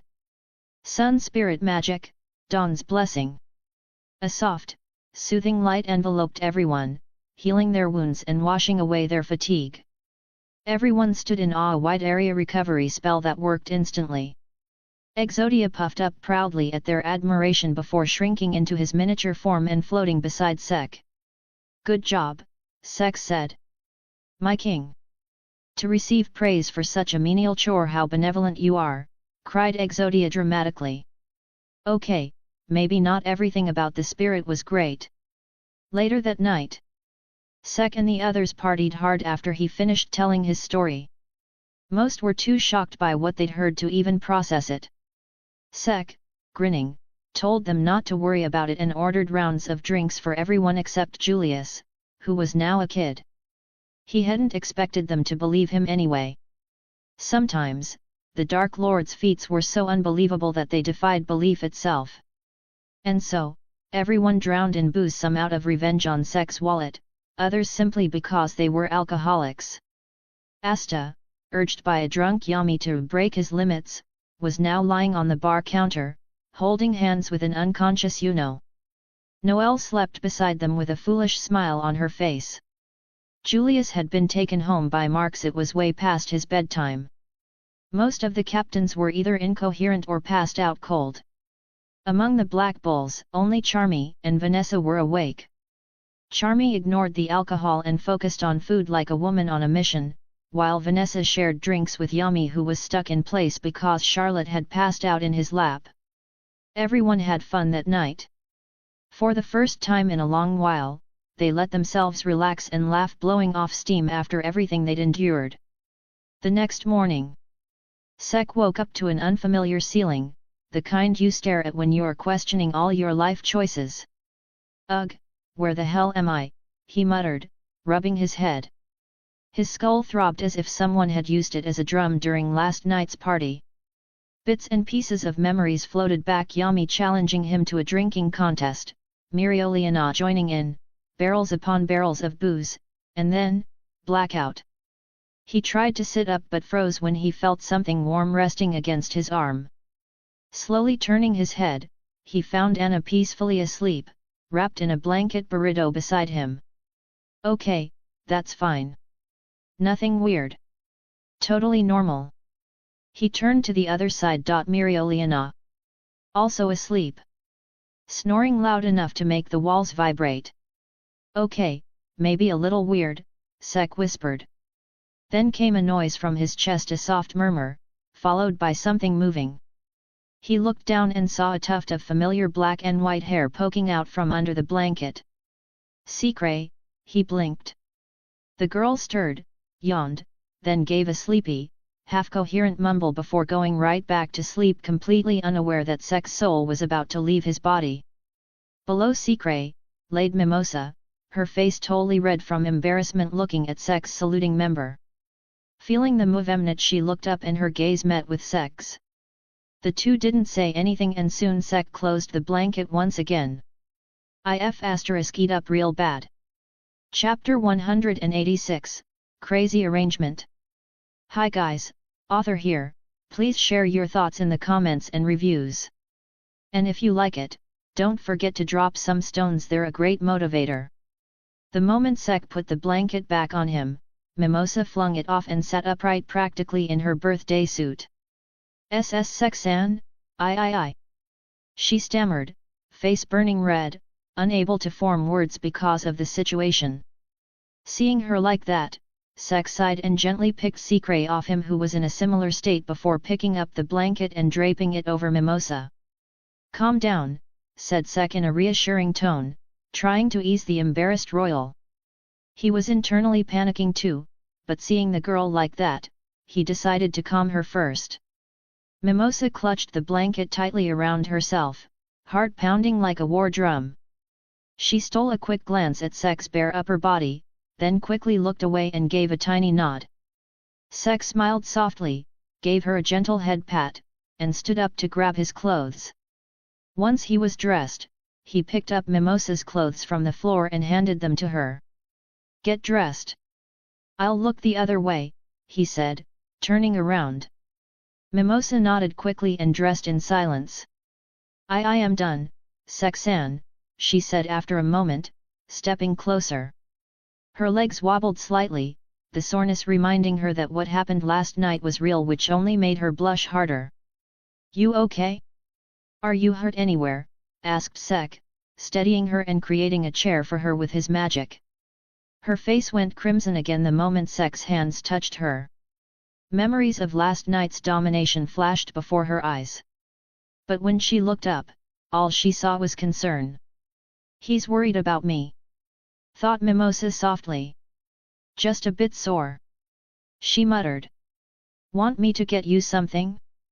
"I'll go down," Sek started, but Mimosa squeezed his hand and shook her head. "Don't go," she whispered. Sek froze, utterly unprepared for the sudden cuteness.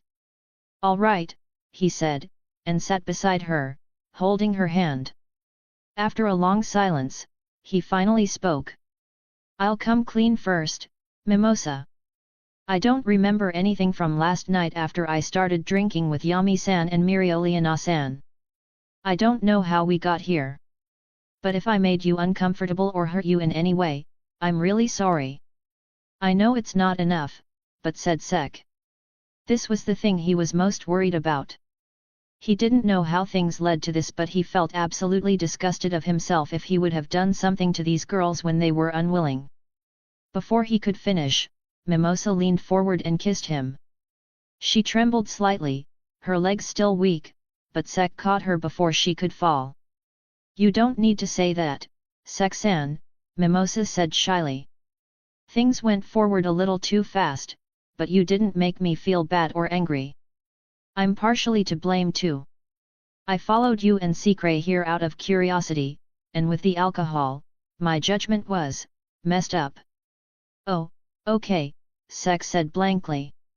The two stared at each other for a moment, silence thick between them. Mimosa slowly leaned forward again, closing her eyes, lips softly pouted. Sek gulped, and was about to move forward. "Ahem. Ahem." Both froze. Turning toward the bed, they saw three women glaring daggers at them. "Want to explain something?" asked Secret flatly. "A royal and such shamelessness," muttered Anna. "What the hell did you do to make me this sore?" asked Mirioliana with a teasing smirk. I Mimosa stammered, too embarrassed to function. "First, get off my boyfriend," Secret said coldly. Not needing to be told twice, Mimosa scrambled off Sek's lap and back into her chair. Sek stood up too, picked up the rest of their clothes, and handed them over. "I'll look the other way," he said quickly, turning around right into Mimosa's panicked gaze. He smiled reassuringly. She managed a small nod in return. Once everyone was dressed, Sek found himself sitting on the floor, surrounded by the women seated on magical chairs. "Anything you want to say before the trial begins?" asked Secret. "I told Mimosa earlier, but I'll repeat it. I don't remember anything after I started drinking with Yami-san and Mirioliana-san. If I did something inappropriate or hurt any of you, I sincerely apologize. I'll accept any punishment," Sek said, bowing his head deeply. Even the fiery Mirioliana blinked in surprise at his seriousness. Anna smiled faintly. No need to apologize, Sek-kun. I don't remember much either, but I do remember enjoying myself thoroughly. Me too, Sek-san. I already told you, I share the blame, Mimosa added softly. Mirioliana smirked. How old are you again? 22, considering the 6 years I spent there, Sek replied. 9 years gap. Acceptable, muttered Mirioliana. Secret narrowed her eyes. You just got back, we started dating, and you managed to pull off a fivesome the same week. Sek flinched. I swear I didn't plan it. Secret stared into his eyes for a moment, then cupped his face. Do you not like me anymore? I absolutely do. Sek blurted. I was only going to, you know, with you last night. I don't remember what happened after the drinks, but Mimosa told me she followed us. Secret turned toward Mimosa, who nodded shyly. Anna raised her hand. I followed them too. How did you get here? Sek asked Mirioliana. I don't remember much. Just, riding you while you grabbed my breasts from behind, Mirioliana said casually, smirking. Sek gulped hard. I remember you doing me from behind, stated Anna, not wanting to be outshined. Gulp. We, did it normally, Mimosa stammered, face glowing red. But you kept, sucking on my, nipples. Sek stared at the three of them in disbelief. Was he X maniac? He then looked back at Secret, who looked annoyed by the revelations she just heard, but noticing his gaze she stared back at him. What? She asked, brows raised. Did I do something with you too? Sek asked weakly. Secret smiled seductively. All those things. And then some. That was the final blow, he was now officially X maniac. I really apologize, Secret. Please forgive me, Sek said quickly. What should I do? My boyfriend's such a bad man, Secret said in mock sadness. I mean, if you don't want him, I'll gladly take him, offered Anna like a seasoned merchant. Hands off. He's mine, Secret snapped, hugging Sek possessively. Thank you for not throwing me away. Sek said, tearing up and hugging her back.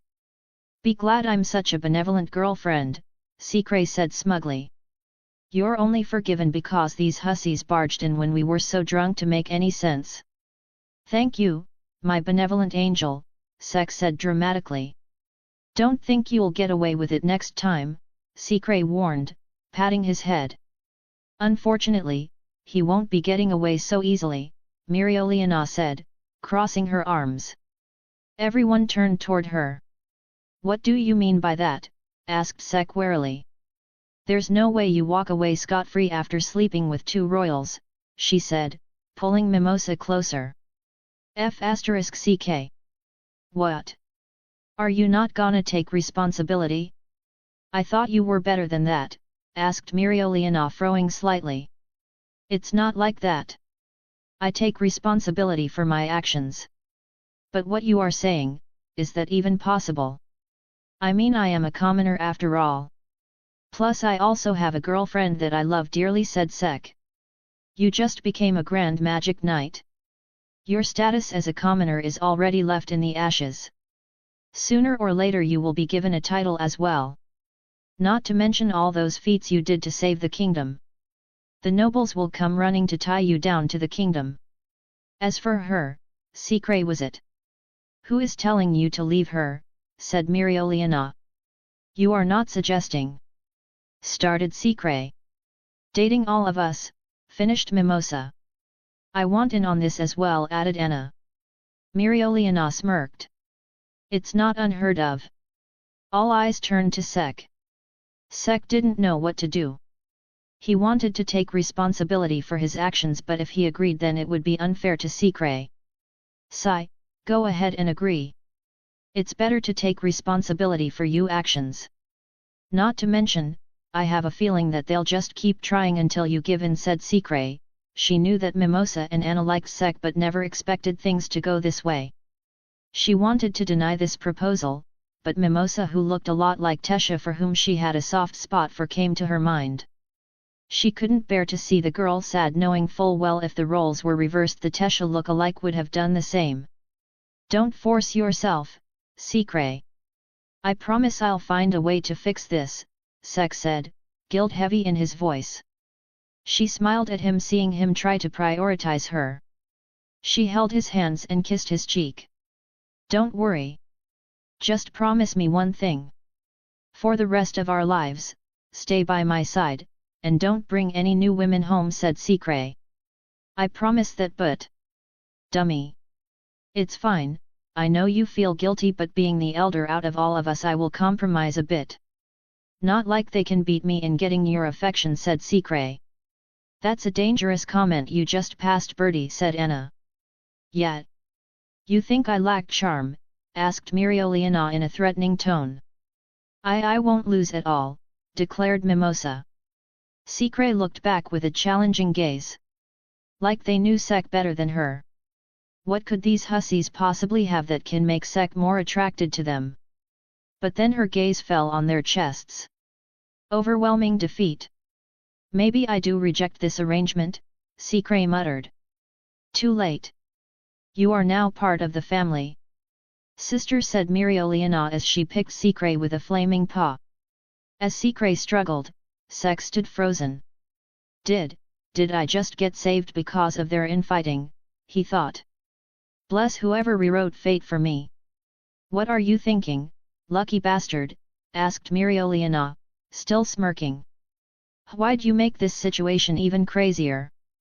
We did mess up, but we still need to take responsibility for our actions. I could have just let it get brushed under the rug, but then I thought that I could get my parents off my case to get married, and I get to have a strong prey to fight anytime." "Two birds with one stone," said Mirioliana, grinning like a predator. "Plus your face is to my liking." Thanks," Sek said uncertainly. "Good. Let's go." "Go? Where?" "To the Vermilion Castle." "You're meeting my parents? You're serious? Better get it done early. That way, I can spar with you whenever I want." "Let me at least bathe and wear something decent first," said Sek. Good idea. I'll inform Mimosa's parents in the meantime." "Mimosa, tell them to meet me this afternoon." "Sek, come to the Vermilion Estate in the evening." Everyone was speechless by how fast things were moving. But Mimosa smiled shyly and nodded. Secret sighed, already regretting her life decisions. Anna, however, was practically glowing, already picturing her wedding dress. Chapter 187, Failure. Hi guys, author here. Please share your thoughts in the comments and reviews. And if you like it, don't forget to drop some stones, they're a great motivator. Currently, Sek came back home with Secret and Anna. He wanted to prepare himself for the meeting, but Vanessa was passed out drunk, so he could not ask her for her opinion on clothes. The same was the case with Finral. He was the only normal noble in his squad, so his advice would have been good, but he too was passed out. So because of that, he had no choice but to let Secret and Anna help him prepare. Anna, though a peasant, had interacted with a lot of nobles in her squad and had visited the Vermilion Castle multiple times since she was now directly under Mirioliana's tutelage. Secret used to serve the first Wizard King, who was a royalty, so there was some hope there. "I am going to bathe, rest up for a while. Do not under any circumstances tell Mom and Dad about it just yet. We will go shop for clothes after this," explained Sek. The two nodded, and Sek went in to get a quick bath. He wanted to leave right away, but the other two wanted to get a bath as well since they were sweaty too. Once done, Sek took them straight to the capital and went straight to a clothing store.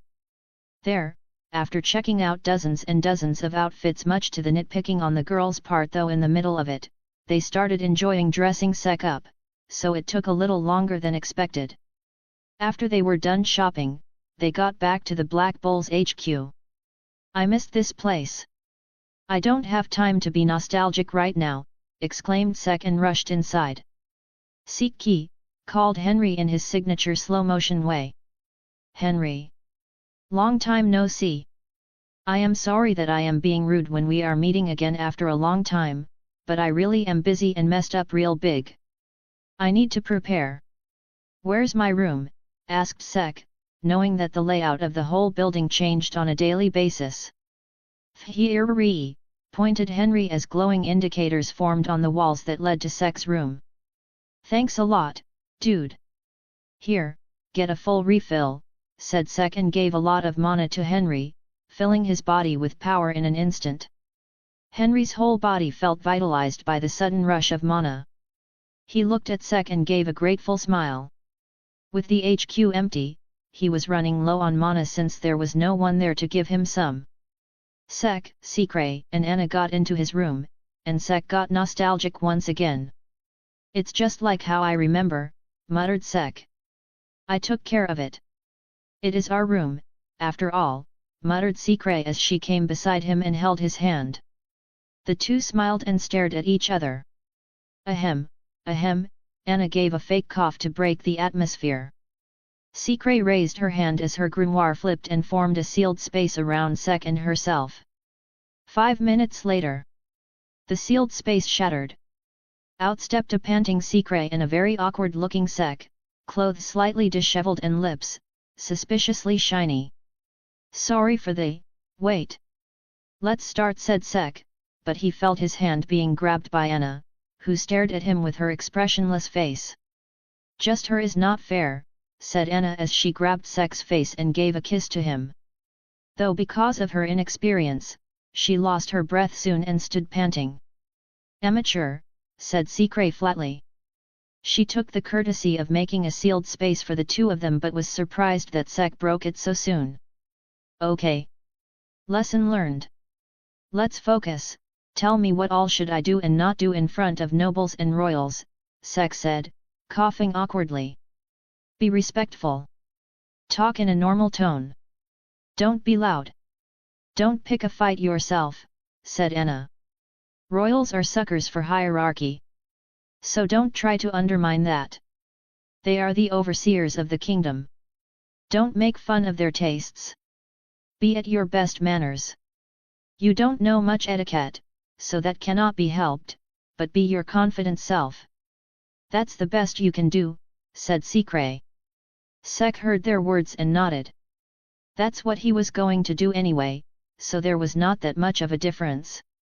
They will surely cause trouble since you are reeling in both direct lineage Vermilion ladies. So be prepared for that, mentioned Anna. True. They will surely say, why should we go forward with such a ridiculous arrangement for a commoner, said Secret and pondered. Exodia materialized beside them in his chibi form. My king is a mana king and an overseer of a whole world. Who could be of a higher rank than him? He is stronger than all the people of this world, stated Exodia. That might help, but leave it as a last resort. Pressuring them into submission is not a good way to set up a relationship with someone's family, replied Secret. Exodia fell silent. He didn't think that through. As expected of my king's lover, thought Exodia. Bring some gifts for them.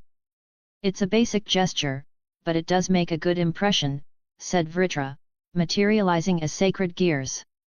True, but what could we actually give to royals that do not lack anything, muttered Anna. All of them stood silent, not knowing what to do for that. Maybe I might have something in my inventory, said Sek as his grimoire started flipping. Bronze creation magic, eternal safe. A giant bronze safe materialized in the room. The gate opened as Sek entered inside. Secret and Anna looked at each other before they too entered the safe. Once all of them were in, the gate closed and the safe disappeared. Inside the safe, Sek fiddled with a transparent display, and soon the space around them changed into a huge warehouse filled with many shelves.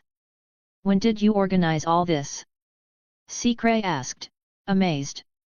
During those 6 years. Had to keep busy somehow, Sek said casually. Anna shivered. So much mana, this feels like standing inside a dungeon. His safe was filled with treasures from various dungeons he cleared during his time as a magic knight, as well as a lot of treasures from the land of the dead. Since the world was destroyed and had to be remade, these things were supposed to be destroyed as well, so Sek took them for himself. Of course, the wool allowed it. So much mana! Muttered Enna, shocked by the mana filled in this room. All the treasures gathered there were releasing their mana, and it made the room completely filled up with it. Secret nodded as well and looked through the stuff. Weapons, magic items, potions, elixirs, armors, and many more lined the shelves. Feel free to look through them, though don't touch anything without informing me. Some of the stuff here is cursed, said Sek and browsed through the whole place. Secret and Anna nodded and decided to tour this place as well. Secret looked around for a while but suddenly spotted something that caught her eye. A small bronze statue of a weird-looking bird and a small figure of herself beside it. She smiled at that. He was too lonely there, thought Secret. Near that, she also spotted bronze figures of his parents and himself. How cute, muttered Secret as she chuckled, seeing their small family. It won't be this small now, muttered Secret, realizing that he will now be with 3 more girls. Cheer up, Secret, you will still be his top girl. Don't give up, muttered Secret as she lightly smacked her cheeks to hype herself up. After an hour of going through all his stuff, Sek and the other 2 came out of his storage. This will be good, right? Asked Sek, holding the gifts in his hand, 4 200-year-old bottles of alcohol that he got from the other world. It should be, Secret said. Expensive, classy, and not too over the top. It's the best choice. It's normal and not too overwhelming for a gift, said Anna. Sek was about to gift them some overwhelming magic items but was smacked by Secret, making him drop the idea. Suddenly, they heard a commotion from outside and went to check what was going on. In the common area of their HQ, Leopold, Fuegoleon, and Kirsch were talking to Henry. There you are, my rival, yelled Leopold, noticing Sek. Ah, you got even more beautiful in the time we didn't meet, said Kirsch with a blush on his face. Sek. What is the meaning of this? Asked Fuegoleon. Noticing the 3 vermilions, Sek was already guessing what was going on here. Sek walked down to talk to them, with Secret and Anna slowly following behind. I can explain. Is our sister forcing you? Tell us right now, asked Leopold. Yes. If that's the case, then I will help you escape this kingdom. What is going on with her head? Said Fuegoleon. Kirsch was hugging himself in bliss, overwhelmed by the beauty of Sek's mana. Okay. That's not what I was expecting. Calm down. I was not forced into it, right? Muttered Sek and started thinking. He was forced into this by Mereoleona. I knew it, said Fuegoleon. Even if she wants to fight him, forcing a marriage on my rival. Absolutely preposterous, added Leopold. Hey, don't jump to conclusions so quickly, they are not entirely wrong, muttered Sek again, shocked by the situation. But soon, he shook his thoughts and raised his hands to stop the 2 brothers. It's not what you both are thinking. It's true that she was slightly forceful to push for this, but it kind of got to that point because of our mistake. We are just trying to fix this, said Sek. Is that really true? Asked Leopold. You don't have to take her side.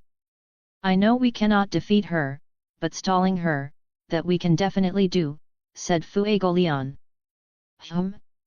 Mimosa likes you, so I don't see a problem with that, but from where did Mereoleona-sama get involved in this?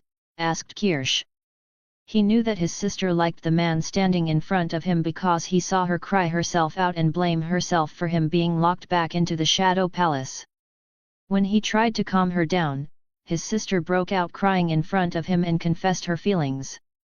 He didn't want to see her sad, so he was going to help convince their parents to allow this relationship, but having Mereoleona added to the mix, now that was an issue that he could not resolve on his own. Kirsch and the other two vermilions stared intently at Sek, wanting answers.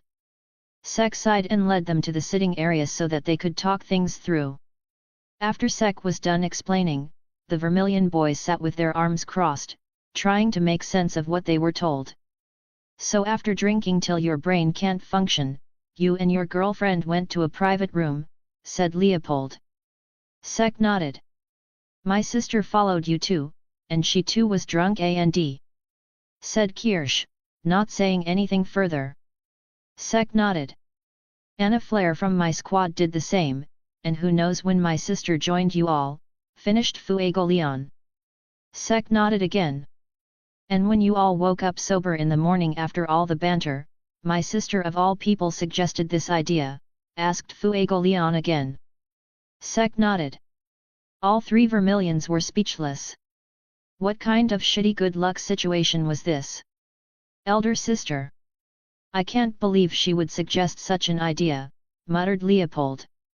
I can understand her wanting her prey close by part, but to say that his face was to her liking, muttered Fuegoleon, not able to picture his sister saying such words. My dear Mimosa was so bold, muttered Kirsch. All of them went silent once again. So you are taking responsibility for what happened? Yes. I may come off as someone who doesn't take things seriously most of the time, but I am not someone who would run away if I did something wrong. I know that I was too drunk, but that does not excuse what I did with them. Mirioliana-san only helped formalize things. So please let me go through with this, said Sek as he bowed his head to the three brothers. They looked at Sek, not knowing what to say. He was being sincere, and it was also not weird for nobles to be involved with multiple partners. You are taking a huge responsibility, Sek-kun. Are you sure you can keep everything under control? Asked Fuegoleon. I promise all three of you, I will make sure that your sisters remain happy and that not a single harm reaches them. I vow this on the name of the Dark Lord, said Sek in a serious tone. Sigh well, she is now your problem. Best of luck. Mother and father will most probably accept, considering this is the only chance to have my sister get married, said Fuegoleon. They might be too happy to do it, said Leopold. The real problem lies with our parents. Father absolutely dotes on Mimosa, said Kirsch. All of them looked at Kirsch. I will try to mediate things a bit. Worst case scenario, Mimosa might need to step up and express her feelings. It might make his heart waver. Mother probably won't be that reluctant, but you need to land in their good books to let them allow it, Kirsch said in a serious tone. We will try to help as well. Our sister has shown interest in you. I will make sure things end well, said Fuegoleon as he stood up. As you said, elder brother. We will go make a good image of you in front of our parents. My rival. I will make sure that you become my brother-in-law, exclaimed Leopold. I didn't think about that.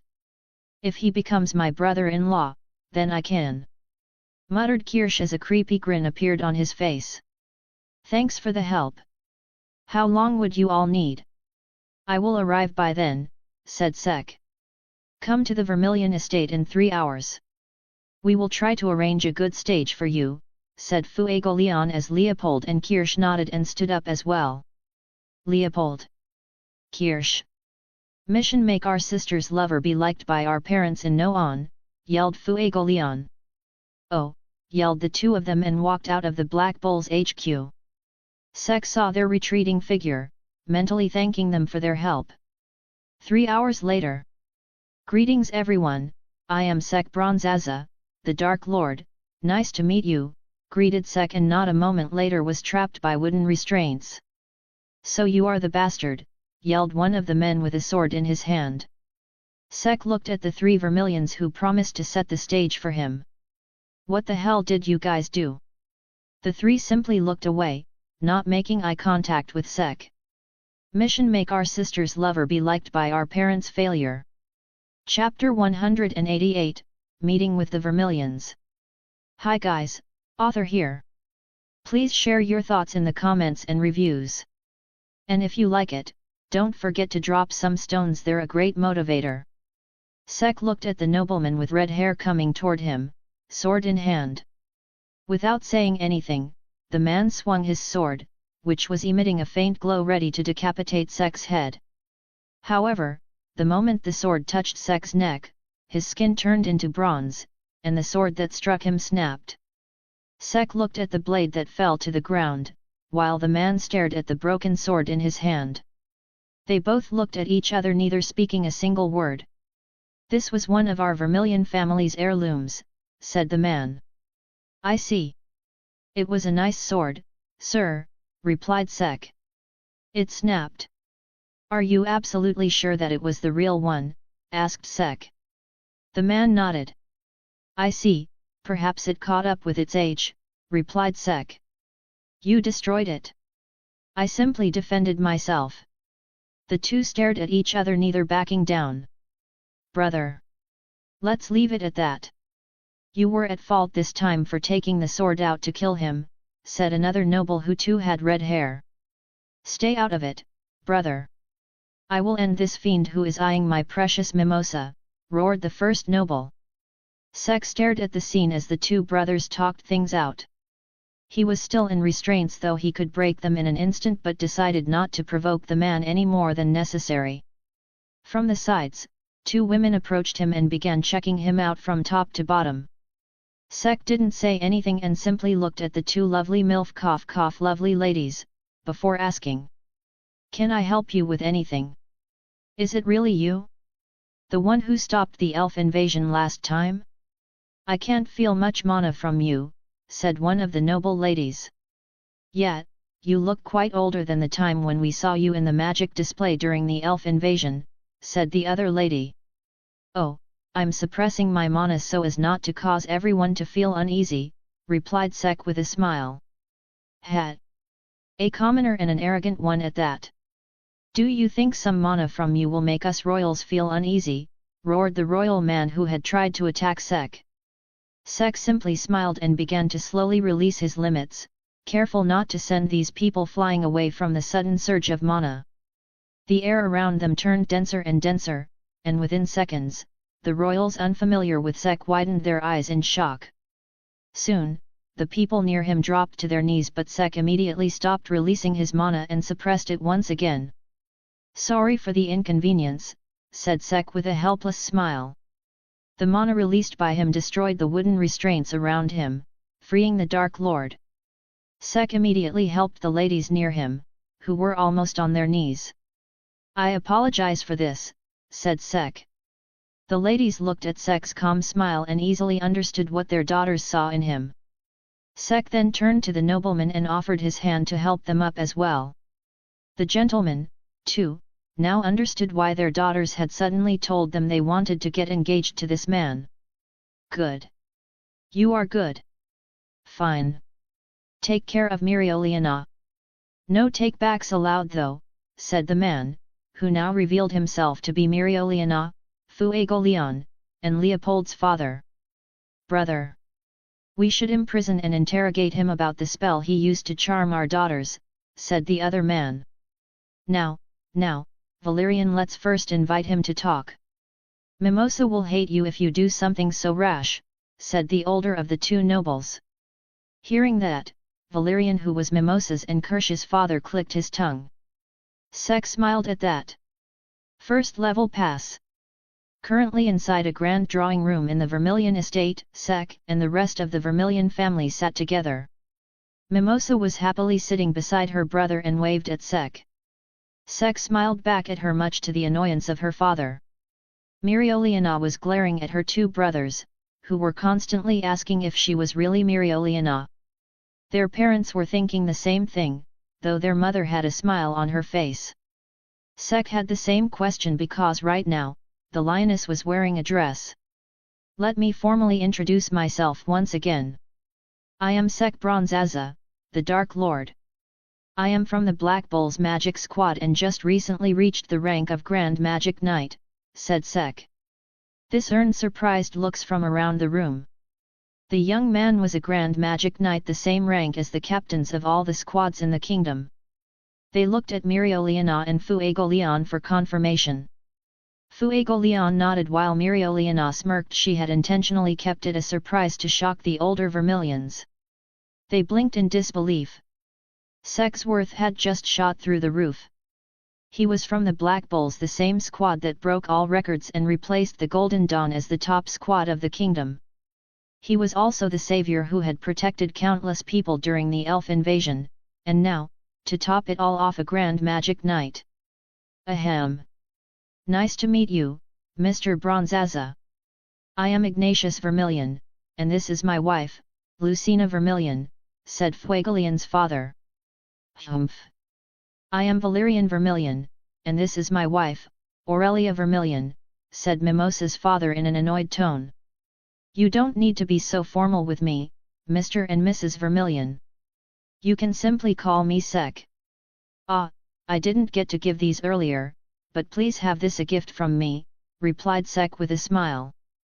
He took out 4 bottles from his storage and presented them to the Vermilions before some servants came forward to receive them.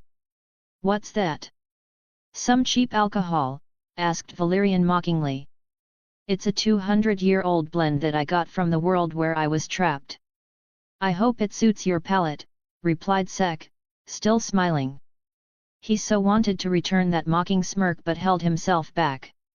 Humph, snorted the noble, remembering the days when Mimosa cried daily and now seeing the man who was the reason she did. I heard from my son that you stayed back in the Shadow Palace while letting others escape during the fight against the devil, said Lucina. It's more like I wasn't able to come out. I used a trick that made me too big to fit through the exit, and since the palace was collapsing, I thought it better to let the others escape instead of holding them back because of me, answered Sec with a helpless smile. You are quite a selfless man. Though, don't you think such actions sadden those around you? My Mimosa cried for days because of that decision, said Valerian. Mimosa looked down sadly, remembering how she had felt back then, but soon glared at her father. There was no need to bring that up. Selfless. I don't think of myself that way. In fact, I think I'm a rather selfish man, replied Sec. The room's attention turned toward him, curious at his words. Back then, it was my selfishness. I didn't want to feel the guilt of being the reason why my friends and loved ones would be trapped with me. I'm selfish because I want to be the one to keep those dear to me safe and sound. And with this selfishness, I ask you to let me pursue your daughters. The room turned silent. The Vermilions hadn't expected him to transition into that topic so smoothly. Right, let me rephrase myself, said Valerian dryly. You are a very selfish man. In fact, let's call you greedy since you're trying to pursue 2 women from the Vermilion family. I cannot say what we're asking is conventional, replied Sec calmly, but it's an arrangement we all agreed upon and wish to go forward with. I don't have any problem, said Lucina warmly. Considering Mereoleona, I was expecting her never to even consider marriage, let alone introduce a boy she liked on her own. Humph, he just happened to be my type. Better claim my prey before someone else snatches him away, said Mereoleona with a snort. She then glanced at Mimosa. Mimosa seemed to like him too. So I proposed this arrangement so we both get what we want without compromising much. They all turned toward the lioness and her uncle glared.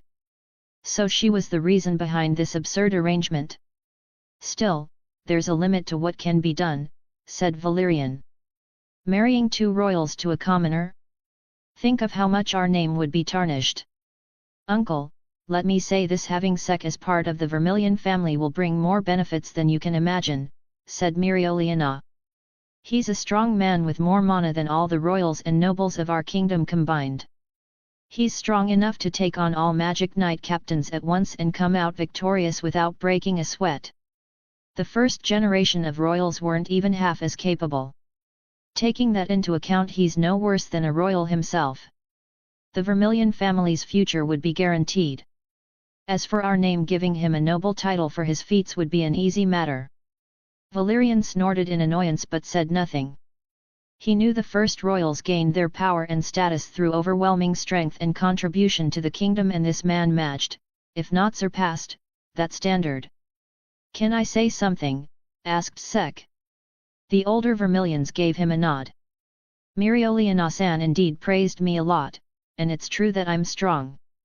However, even without me, the Vermilion family will prosper. Every one of you, be it Captain Fuegoleon, Mereoleana-san, Leo, Mimosa, or Kirsch, is capable in your own right. I just want to say that I'll make sure your daughters are safe and face no harm, though I can't guarantee that for Mereoleana-san, since she'll probably come to beat me up if I try to stop her from fighting. I'm only allowing you to be my husband so I can fight you anytime I want." "Try stopping me," said Mereoleana with a ferocious grin. "Father! I want to be with Seksan as well. I'll have to marry one day, please let it be with someone I love," muttered Mimosa, getting embarrassed toward the end. Valerian looked at Mimosa and felt his entire world shatter. His beloved daughter had just openly declared she liked a man. "Ah, he died," muttered Kirsch. "You all right, brother? Should we take that as a yes?" asked Ignatius. "Dear? Should I give the consent on your behalf? Mimosa is very fond of this man, you know," said Aurelia, tapping her husband's face. Valerian sat up stiffly, moving like a robot, his soul clearly in pain. If this is what Mimosa truly wishes. I. He gives his consent, Sek-kun. "Take care of our Mimosa," said Aurelia sweetly. "Take care of Mereoleana as well," added Lucina with a smile. "She'll cause you a lot of trouble, we apologize in advance. Though, no backing out now or later." Ack! Valerian collapsed onto the floor. The thing he feared most had actually happened. "Are you all right, Lord Valerian?" asked Sek, helping the man while everyone else happily congratulated the two girls. "Why, you, take care of her," said Valerian, a single tear rolling down his cheek. Sek smiled, helped him back to his feet, and offered him a handkerchief. Valerian took it and wiped his tears, watching his family celebrate while only Sek stood beside him to help in his suffering. "Maybe he's not that bad," thought Valerian. "Oh, by the way," said Mereoleana casually, "there are two more girls apart from us. Just a heads up." Everyone fell silent. Fuegoleon, Leopold, and Kirsch smacked their heads. Valerian looked at Sek, whose smile twitched. "You damn bastard!" yelled Valerian as mana erupted out of him. Chapter 189, Celebration at HQ. Hi guys, author here. Please share your thoughts in the comments and reviews. And if you like it, don't forget to drop some stones, they're a great motivator. After somehow getting out of trouble even after Mereoleana dropped that big of a bomb, Sek started going back to his normal life once again.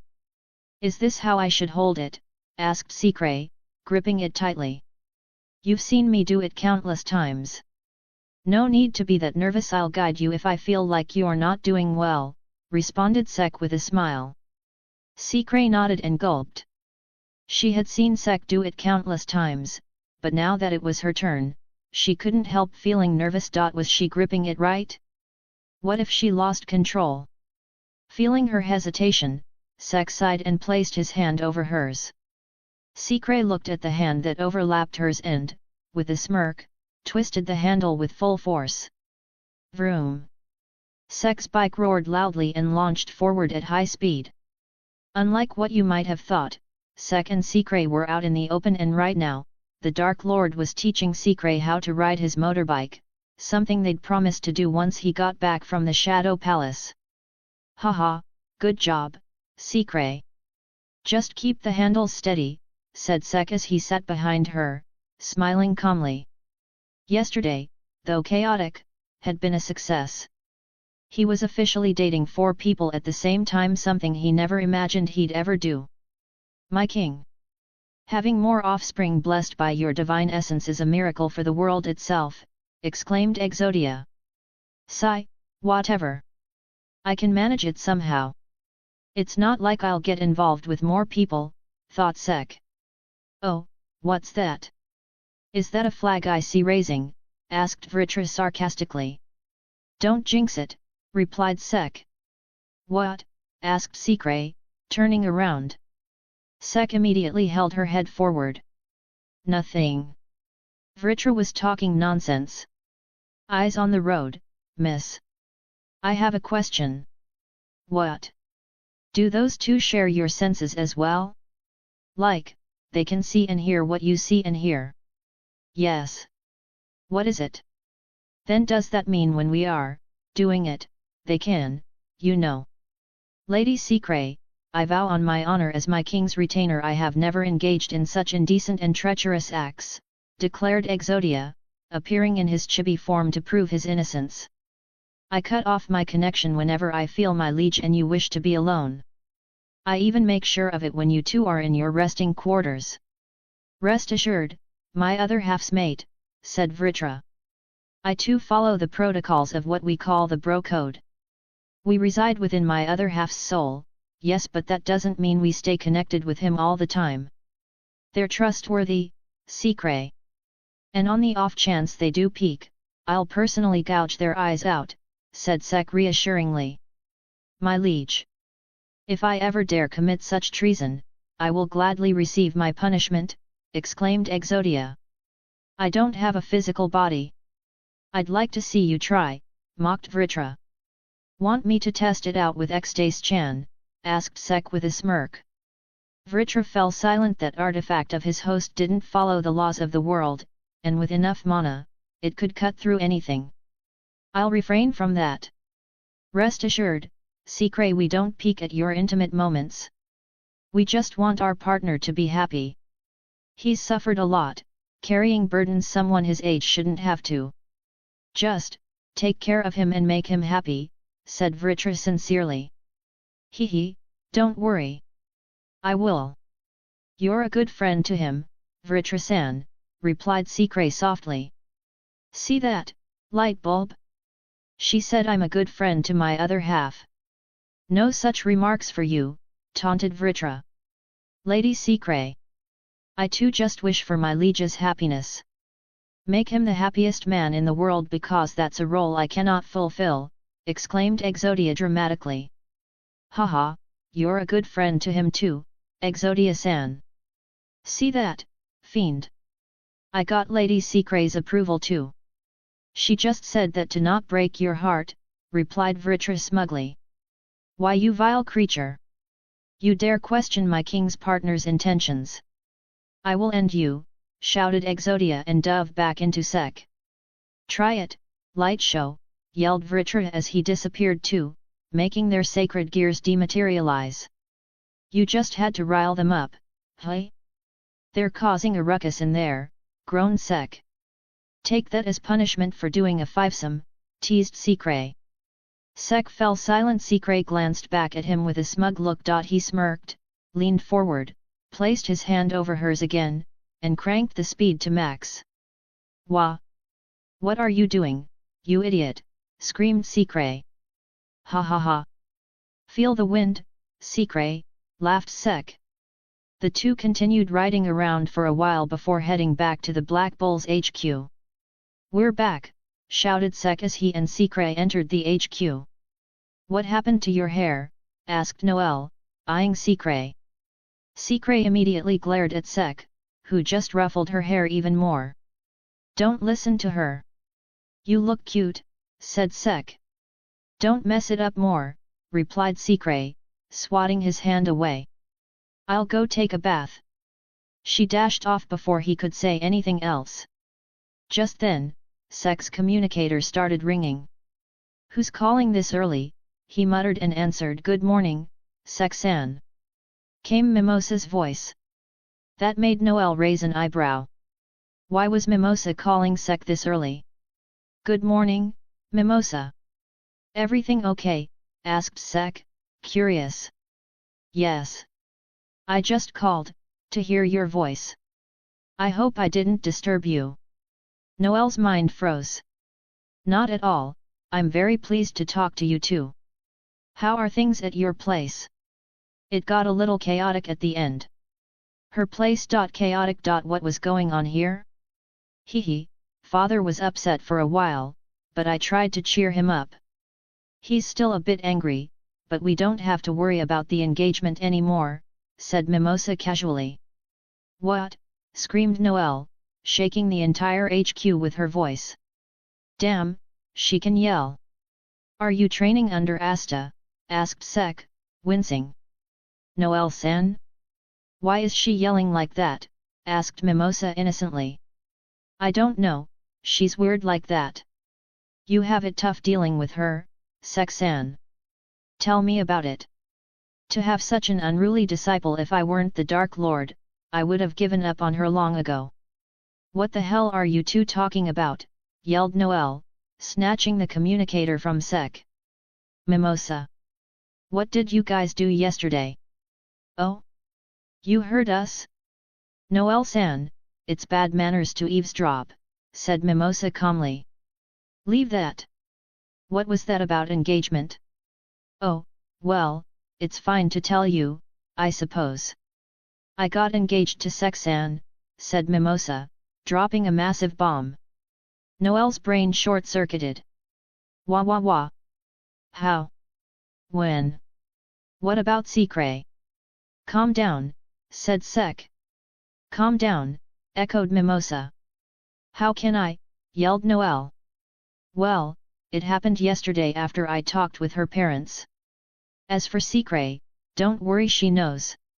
She's also engaged to me, explained Sek. Hey. Yes, Secret-san, Mirioliana Oni-sama, Anna-san, and I are all dating Sek-san together, added Mimosa sweetly. Hey. Well, there you go. Don't go spreading the news everywhere, said Sek. Hey. What's going on? Are we under attack? Yelled Asta, charging in with his swords. Who dares mess with us? Shouted Magna. Oh, trouble so early, yawned Vanessa. Sek is four-timing and everyone's okay with that, yelled Noelle in disbelief. You just couldn't keep it to yourself, hey, sighed Sek. You can't keep a secret, Noelle-san, added Mimosa. Noelle glared at both of them, her brain barely processing. What? Sek, blinked Asta. Oh my, such an indecent Dark Lord, teased Vanessa. Well, since the cat's out of the bag, I'm engaged to Secret, Mimosa, Anna, and Mirioliana. Don't spread it around, said Sek helplessly. Ah! Congrats, bro, yelled Asta. Four-timing and engaged? That's new. Congrats, Sek, said Vanessa. Hey? How are you two not shocked? Demanded Noelle. I mean, if everyone agreed, then it's fine, right? Said Asta earnestly. In the witch's forest, my mother had relationships with hundreds of men. This is nothing, said Vanessa. Now Noelle was the one wondering if she was the weird one here. Thanks, both of you, smiled Sek. Sek. Help me get together with Sister Lily, yelled Asta, rushing forward. You stay back, yelled Noelle, blasting Asta with her magic. Why? Screamed Asta. Sek placed a hand on Noelle's shoulder. Be honest, or you'll lose, he said calmly. Best of luck, Noelle-san, chimed Mimosa. Noelle's brows twitched somehow, she wanted both of them to explode. And just like that, the news spread through the Black Bulls HQ, which soon turned into a full-on party. To your future of eternal suffering with Siscalian, said Yami, raising his drink. I'll tell her you said that, replied Sek. Oi! You tryna kill me, yelled Yami. You will be missed, Yami-san. Don't go killing me already, bastard. Yami-san. Siscalian will actually kill you. Don't die, shouted Asta. Don't you start too, dumbass, yelled Yami, crushing Asta's head. Ow! Ow! Ow! Screamed Asta. Sek-kun. Eat your nummies. Get back in shape, said Charmy, dropping a mountain of food in front of him. Ah! I want to be engaged to my Marie, yelled Gauche. She's your sister, shouted Finral. My best friend, said Gordon softly, congratulations on being engaged to people you love.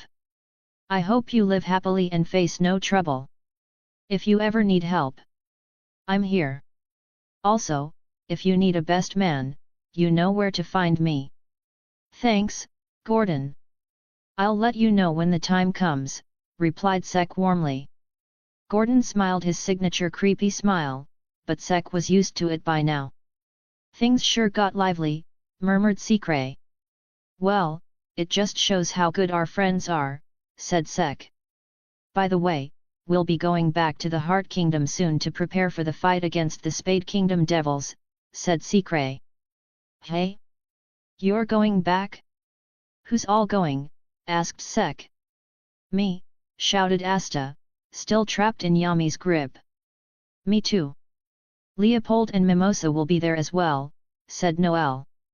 Hee, I'll go too, grinned Luck. La. I'll go too. The Heart Kingdom's food is delicious, added Charmy. I'll be there. Anna too, said Secret. Maybe I should go as well. A vacation sounds nice, said Sek. You can't just waltz into another kingdom like that. You need to have permissions and all. It will take time, said Noel. Hat, you underestimate the might of the Dark Lord, replied Sek and released his limits. His glowing eyes came back, surprising the squad members a bit since they didn't look at his glowing eyes in detail earlier. Undine called Sek. A few moments later, a large amount of water gathered in the room near Sek, and from it, Undine materialized. I greet you, O Mana King. How may I aid you today? Asked Undine in a respectful tone. This made all those who knew Undine look at the scene in shock, since Undine even talked casually to her contractor, Lalopeka, who was ruler of the Heart Kingdom. You asked me to visit the Heart Kingdom on vacation, right? Can I take that offer now? Asked Sek. Undine's eyes lit up as she looked at Sek with a smile. Of course. I will inform my contractor right away. When would you be visiting us? Asked Undine. Undine's gaze now fell on the people around her, and she immediately recognized the familiar faces. My friends were going tomorrow, so I was thinking of joining them. Understood, Mana King. I will have the Heart Kingdom prepare for your arrival, said Undine, ignoring Noel and the others' shocked expressions. Thank you. I'll meet you there then. You can take your leave if you wish, or you can join us for the meal if you want, offered Sek. Thank you for the opportunity, Mana King. However, I will be returning. My contractor will worry about me, and I need to ask them to start the preparations. Have a great evening, said Undine as she bowed to Sek and vanished. Sek looked back at his friends. So, I'll be joining you guys as well. Charmy-san. Let's go on an eating spree there since you're saying the food's great. La. Of course, Sek-kun. Follow me, I'll be your guide to all the delicious nummies from the Heart Kingdom, declared Charmy. Wait. What the hell just happened? Why was Undine talking so respectfully to you? Asked Noel. That, my dear disciple, is the charm of the Dark Lord. Undine understood it. You should too, and be grateful that I took you under as my disciple, said Sek proudly. Sek. Take me as your disciple and teach me how to court Sister Lily, yelled Asta, only to be blasted away by water. Chapter 190, Welcome to the Heart Kingdom. Hi guys, author here, please share your thoughts in the comments and reviews. And if you like it, don't forget to drop some stones, they're a great motivator. Currently at a harbor in the Clover Kingdom, Sek and the others who were heading to the Heart Kingdom were waiting for the preparations to be completed. I know you said vacation, but I didn't think you'd take things this lightly, said Secret. Sek looked at her with a smile, shades covering his eyes. He was in full vacation mode, half-sleeve shirt, shorts, ecstasy around his neck like a necklace, and his grimoire strapped to his waist. It's you guys who'll be training under them. I'm planning to enjoy, though. Yusek pointed at Noel, making the royal flinch. You will be training under me. I'll make sure to grind all the slacking you did in my absence. Noel gulped, remembering the time Sek trained her before being trapped in the Shadow Palace. Compared to that, her current training was pretty lax. I am royalty. You cannot tall. Before she could finish, she was already caught in Sek's iron claw. You will be trained with discipline. I'm not accepting any excuses. Your goal this time surpass luck. Am I clear? Noel nodded rapidly, already knowing she was going to suffer. Soon, the preparations were done, and they all departed for the Heart Kingdom. Sek sat at the edge of the boat, with Secret in her bird form perched on his head while Anna and Mimosa sat on either side of him. All of them were chatting, with Sek listening to what they'd done during his absence and what they had learned in the Heart Kingdom. He smiled softly. He had become overwhelmingly strong in the other dimension, yes, but one look at his hands being held by the two girls beside him, and the lively chatter going on behind him, reminded Sek just how lonely that place had truly been.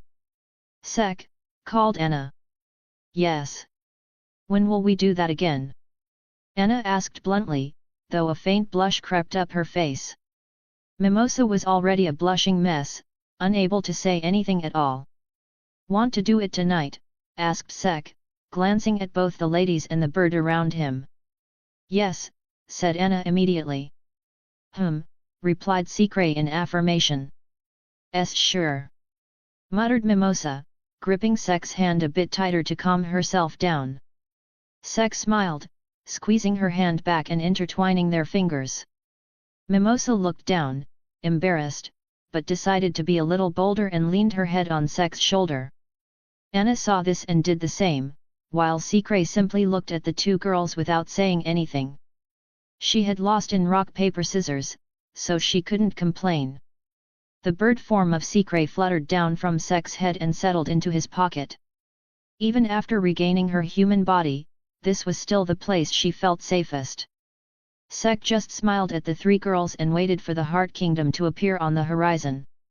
As the Heart Kingdom grew closer, Sek and the girls got up from the boat's tip and returned to the deck.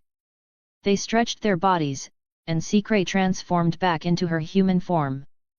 The ocean around them began to ripple, and soon beautiful arches made of water formed above them, as if welcoming their arrival. What's happening? Asked Mimosa in surprise. Undine materialized above them and bowed gracefully. Greetings, Mana King. We welcome you to our Heart Kingdom. Hello, Undine. I see you're going the extra mile, said Sek, pointing at the water arches. It's the least we can do to welcome a distinguished guest such as yourself, replied Undine. This one's good, thought Exodia, feeling competition from the water spirit buttering up his king. Mimosa and Anna looked at the scene in awe, while Noelle just facepalmed. She knew exactly how they felt. Soon, they reached the harbor. Asta was about to jump off first but got smacked back by a hand made of water. Wah! Yelled Asta. Mana King, welcome to the Heart Kingdom, said Undine, gesturing for Sek to disembark. All of them stopped and looked at Sek, who smiled and led the way. Being respected so much, Sek felt right at home. Once he stepped down, he saw 6 people waiting for them, all of them quite strong. Leading them was a woman dressed in overly gaudy clothes. Mana King, welcome to the Heart Kingdom. I am Lolopeka, ruler of the Heart Kingdom. I hope your journey was pleasant, she greeted. Everyone froze in shock. A royal was bowing to Sek. Even Noelle, Leopold, and Mimosa royalty from the Clover Kingdom had never received such treatment. Be at ease, Queen Lolopeka. I am Sek Bronzaza, the Dark Lord. Pleasure meeting you, said Sek. Lolopeka straightened with a smile and stepped aside to introduce the spirit guardians. Unfortunately, her foot caught on her dress, and she began to fall. Only to find herself floating in midair. Careful there, said Sek, flicking his hand casually to lift her back to her feet. Thank you, and I apologize for showing such an embarrassing scene, said Lolopeka. Lolopeka-chan, such a klutz, sighed Undine, coming to her aid. No worries. Take care with your steps, said Sek, glancing around. The place was brimming with mana not quite as dense as a strong magic region, but close. It's a nice place. The mana here feels excited and happy, said Sek as the mana around him responded with cheerful energy. Undine smiled. The Heart Kingdom would be blessed even more. Mana King. Sek's fine. It's too much to call me Mana King every time. Dark Lord works too, he said. That made everyone fall silent. Dark Lord? They didn't dare ask. Lord Sek, these are the spirit guardians of the Heart Kingdom, said Lolopeka.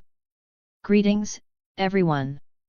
Take care of me during my stay and train the hell out of my friends during theirs, said Sek. Greetings, Lord Sek. I am Gaja, said the leader, kneeling before him. Oi! Sek! Why is everyone acting so respectfully to you? What did you do? Yelled Asta. Immediately, multiple glares locked on him. Undine and the guardians looking murderous. Relax, Asta's just like that, said Sek, waving it off. Undine cleared her throat.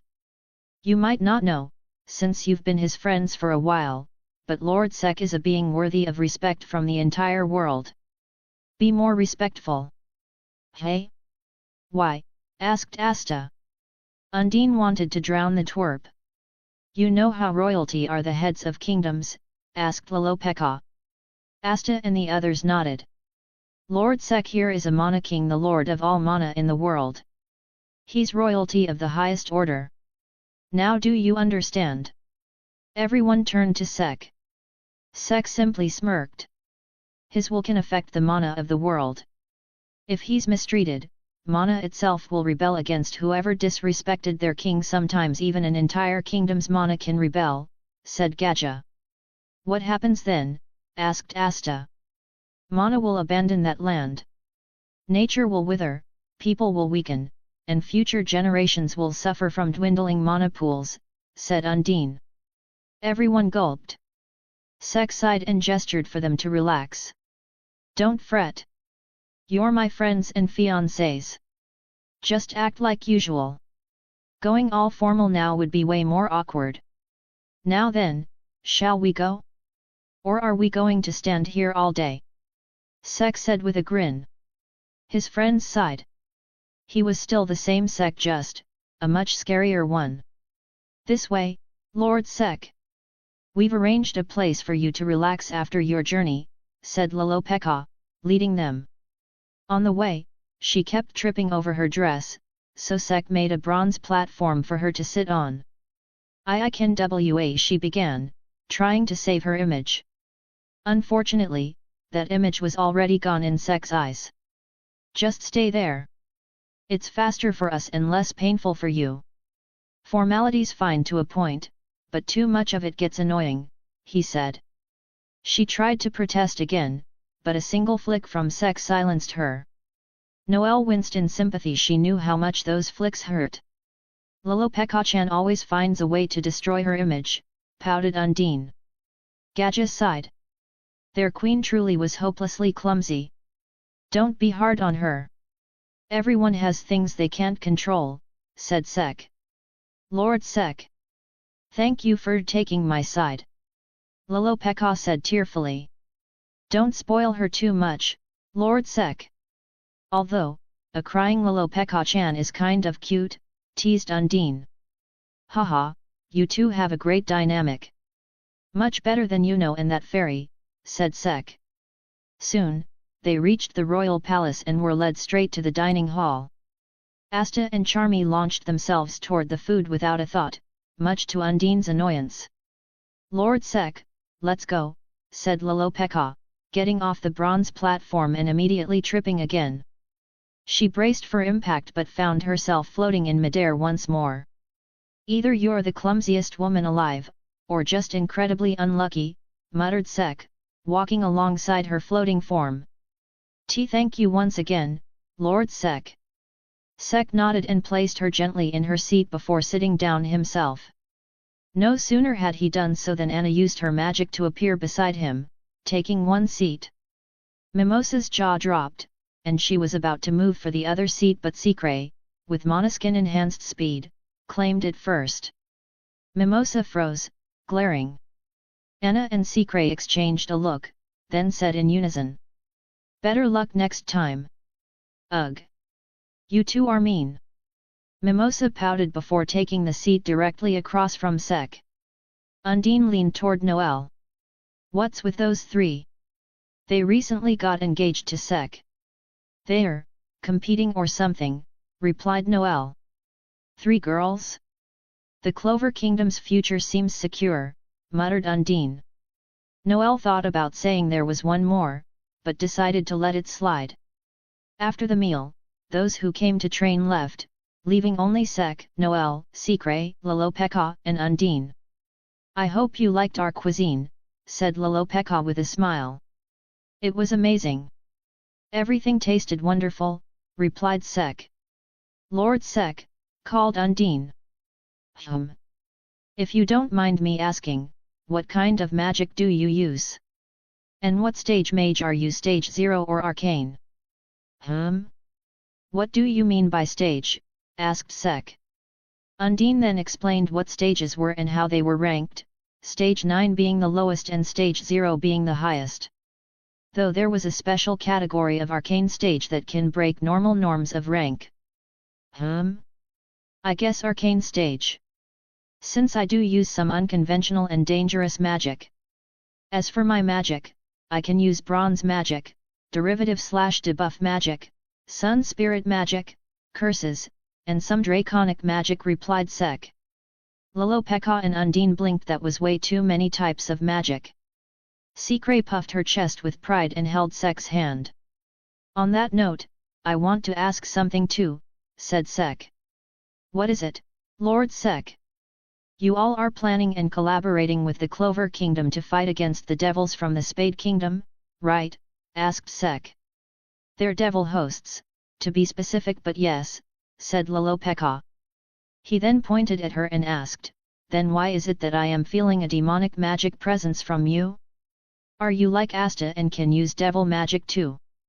Everyone froze. Noelle and Secret knew why Sek sensed that, but it was up to Lolopeka and Undine whether to reveal it. Lord Sek, Undine started, but Lolopeka suddenly stood up and lifted her dress, exposing what was beneath. Blue, Sek muttered, getting a very clear view. Secret immediately smacked him. Wah!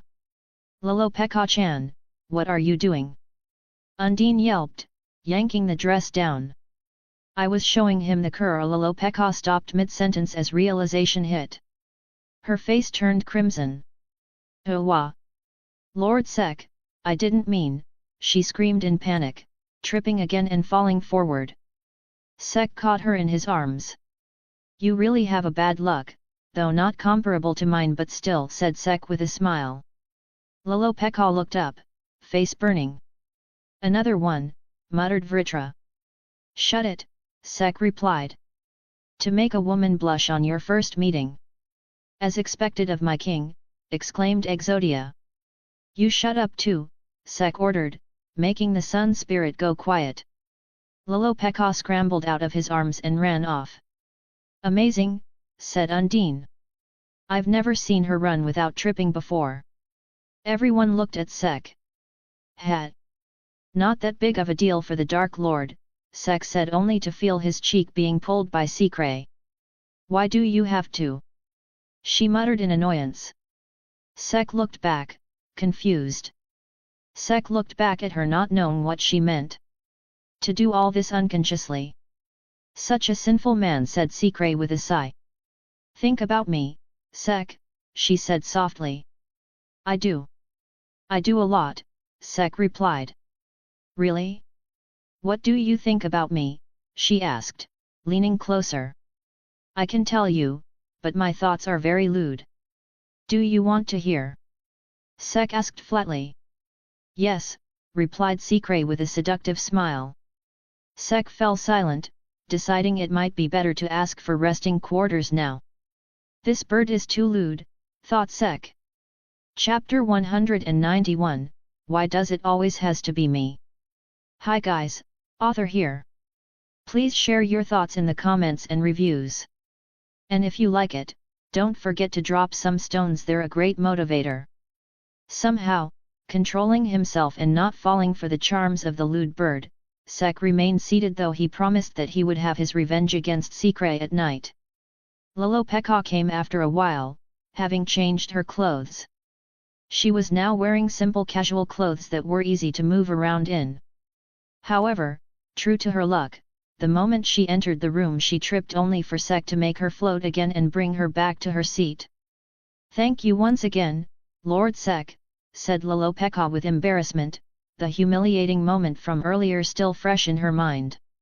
She then got up from her seat and lifted her top lightly to show her belly, which had a black cursed mark on it. "I think this is the devil magic presence that you felt," said Lolopeka. "Yup, seems like it," said Sek, observing the mark. "Not long ago, one of the devil hosts from the Spade Kingdom, Vanika Zagratis, infiltrated the Heart Kingdom. I and the leader of the Spirit Guardians, Gaja, tried to fight and repel her, but she, along with her devil Megicula, was too much for us. She defeated both of us and cursed me before leaving. As it stands, I will probably die within 6 months because of this curse. So before that happens, I want to defeat the Dark Triad, or they will destroy the entire continent," explained Lolopeka. Want me to remove this curse?" asked Sek casually. Sek. You can remove the curse?" asked Noel in surprise. "Lord Sek. For real? Please save Lolopeka-chan," pleaded Undine. Secret just shrugged. Her partner was simply amazing, what could she say? "It's a weak curse. Many ways to fix this," replied Sek. His grimoire floated beside him and started flipping. "Light magic, cure." A soothing, bright light came out of Sek's hand. The black cursed markings started to burn away in the presence of the light. "Ack," muttered Lolopeka as she winced in pain and fell to her knees. "Hang in there. The curse is connected to your life force, so it might sting a bit," said Sek, giving her his hand for support. "Exodia," called Sek, and immediately the miniature Sun Spirit King materialized on his shoulder. "My king. Ease her pain." "As you wish, my lord." Exodia floated up in the air. Undine looked at it with shock. A Mana King was already too much, but now a Spirit King too? And contracted with the Mana King himself? Sun Spirit Magic, Morning Glory Dawn's Blessing. A dome of light surrounded them, and immediately everyone's pain and fatigue started to wash away. Lolopeka's expression relaxed as the pain subsided. She looked down at her belly and saw the curse visibly burning away. "Amazing! Arcane level mage indeed," muttered Lolopeka. The Dark Lord lives to impress," replied Sek with a smirk. Once the curse was almost gone, Sek summoned Extase to his hand. "Extase, transform." The sword glowed and changed into a beautiful knife. "What's that for?" asked Lolopeka. Before she got an answer, Sek stabbed the knife into her belly. Everyone nearby froze in shock. Undine was about to attack, but noticed that her host wasn't screaming at all. "Extase, magic cutter." With a simple swipe of the knife, the curse and its roots were cut off from Lolopeka's body and burned away completely. "There. Now it won't come back," said Sek, giving a few taps to Lolopeka's belly. Lolopeka smiled but soon blushed at Sek's actions. She immediately held his hand and moved it away. "Pervert," muttered Secret. "Sorry, did it by mistake," replied Sek, raising his hands in mock surrender. It's fine.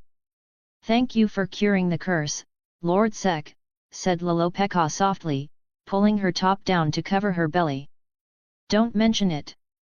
As I said before, it was a weak curse anyway," replied Sek. Exodia stopped using his spell and returned into Sek's body. Lord Sek, was that a spirit king? Asked Undine hesitantly. Yeah, that's my buddy Exodia, replied Sek. Undine gulped. The Mana King was becoming even more outrageous than she'd imagined.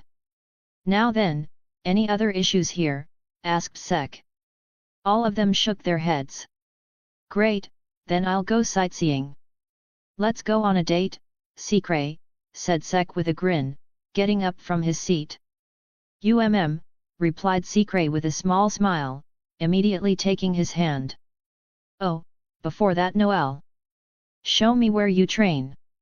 I'll see what you usually do, said Sek. Noel nodded and stood up. Lord Sek, shall I call someone to guide you around? Asked Undine. Well, I'd like to be alone with her after giving some pointers to Noel, said Sek, gesturing toward Secret. Undine nodded, not asking further. Secret and Lord Sek? Asked Lolopeka in surprise.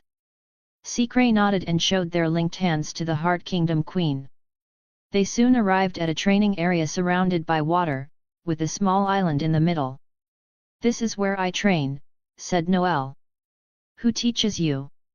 I do, Lord Sek, said Undine. You gave her too light of a training. Grind her more. My disciple is falling behind others, complained Sek. I apologize, Lord Sek, I will make sure that she is trained harder, said Undine, kneeling to apologize. Sek nodded and then turned back towards Noel. Show me your mana control. I will release my mana slowly. Maintain your spell, said Sek. Noel nodded and formed a giant water ball in front of her. Sek started releasing his mana and immediately the mana around them got denser and excited. Lolopeka, who felt the surge of mana for the first time, looked at her surroundings with surprise. She too was close to the mana and could tell it was very excited. Noel tried to maintain the water ball, but soon the mana became too turbulent and the ball burst apart. Come here, said Sek, summoning his sacred gear. Noel followed a bit excitedly as well. It has been a long time since Sek taught her and she was starting to feel happy. Absorption line. The sacred gear shot forward and wrapped around her hands. Immediately, she felt mana entering her body. Feel this, said Sek, taking control of her mana. How is my mana moving? Asked Noel in surprise, but Sek didn't answer. Soon her mana spread around and mixed with the mana in the surroundings. Noel frowned, this was a completely new feeling for her. She could sense all the mana around her very precisely and could also feel what was happening inside the area under her mana control. Mana zone. Noel's eyes widened, she could feel the area being under the control of her mana. Got the feeling? Asked Sek. Noel closed her eyes, committing the sensation to memory, then nodded. Sek released his control, and the mana zone dissipated. Your first objective in the Make Noel Great Again plan: master the mana zone. You have until tomorrow to get the grasp of it, said Sek. Just one day, protested Noel. Your fault for lagging behind. Do it by tomorrow. Undine, will you be looking after her training? Asked Sek. I will do so, Lord Sek. However, I have to aid Lolopeka in her duties too, replied Undine. Fine. But while training her, don't go easy. Attack her every 2 minutes. Noel, you're not allowed to use any magic that isn't based on mana zone to counter her attacks. Either dodge or use mana zone. If she uses another spell, drown her. Noel looked horrified. There it was again, the dreaded Sek-style training. Undine nodded with determination. She was not going to disappoint the Mana King. Noel gulped, she could ironically see fire in the eyes of the water spirit. While the two prepared mentally, Lolopeka slowly walked up to Sek. Lord Sek called Lolopeka. If it's not too much trouble, could I ask you a favor? Yes? What is it? Can I ask privately? She said, glancing at Secret. Secret nodded and moved away from the two of them. I have an issue with my magic, "You see, I have a lot of mana and can use a wide variety of support spells, but I cannot use attack magic at all," said Lolopeka in a low tone. Sek nodded, already guessing what she wanted to ask. "So I was wondering if there was a way to, gain an attack magic," asked Lolopeka. "That depends. Tell me, why do you want to use attack magic? You already said that you have a large amount of mana, and can use a lot of support spells. Tell me, why do you want to use attack magic too?" asked Sek. "I want to fight the enemies of the kingdom if they ever threaten to harm the citizens. The Heart Kingdom has the spirit guardians who are very strong, but in the fight against Megacula, even they fell while I could fight much at all. I don't want to face that powerlessness. To be hiding behind others when my kingdom is in danger. I don't want to feel that," replied Lolopeka in a determined tone. Sek nodded with a smile. "Good attitude. Now give me your grimoire and sit down," said Sek, and made chairs with his magic for both of them and Sikre, who was away from them. Lolopeka tilted her head in confusion but still followed his orders and gave her grimoire to Sek. Sek took it and started reading it page by page. Normally grimoires can't be read by people other than their hosts, but Sek, who was now a Mana King, could easily understand what was written in these books. After reading through all the available spells in the grimoire, he closed it and gave it back to Lolopeka. "You weren't kidding, you can use a lot of support magic."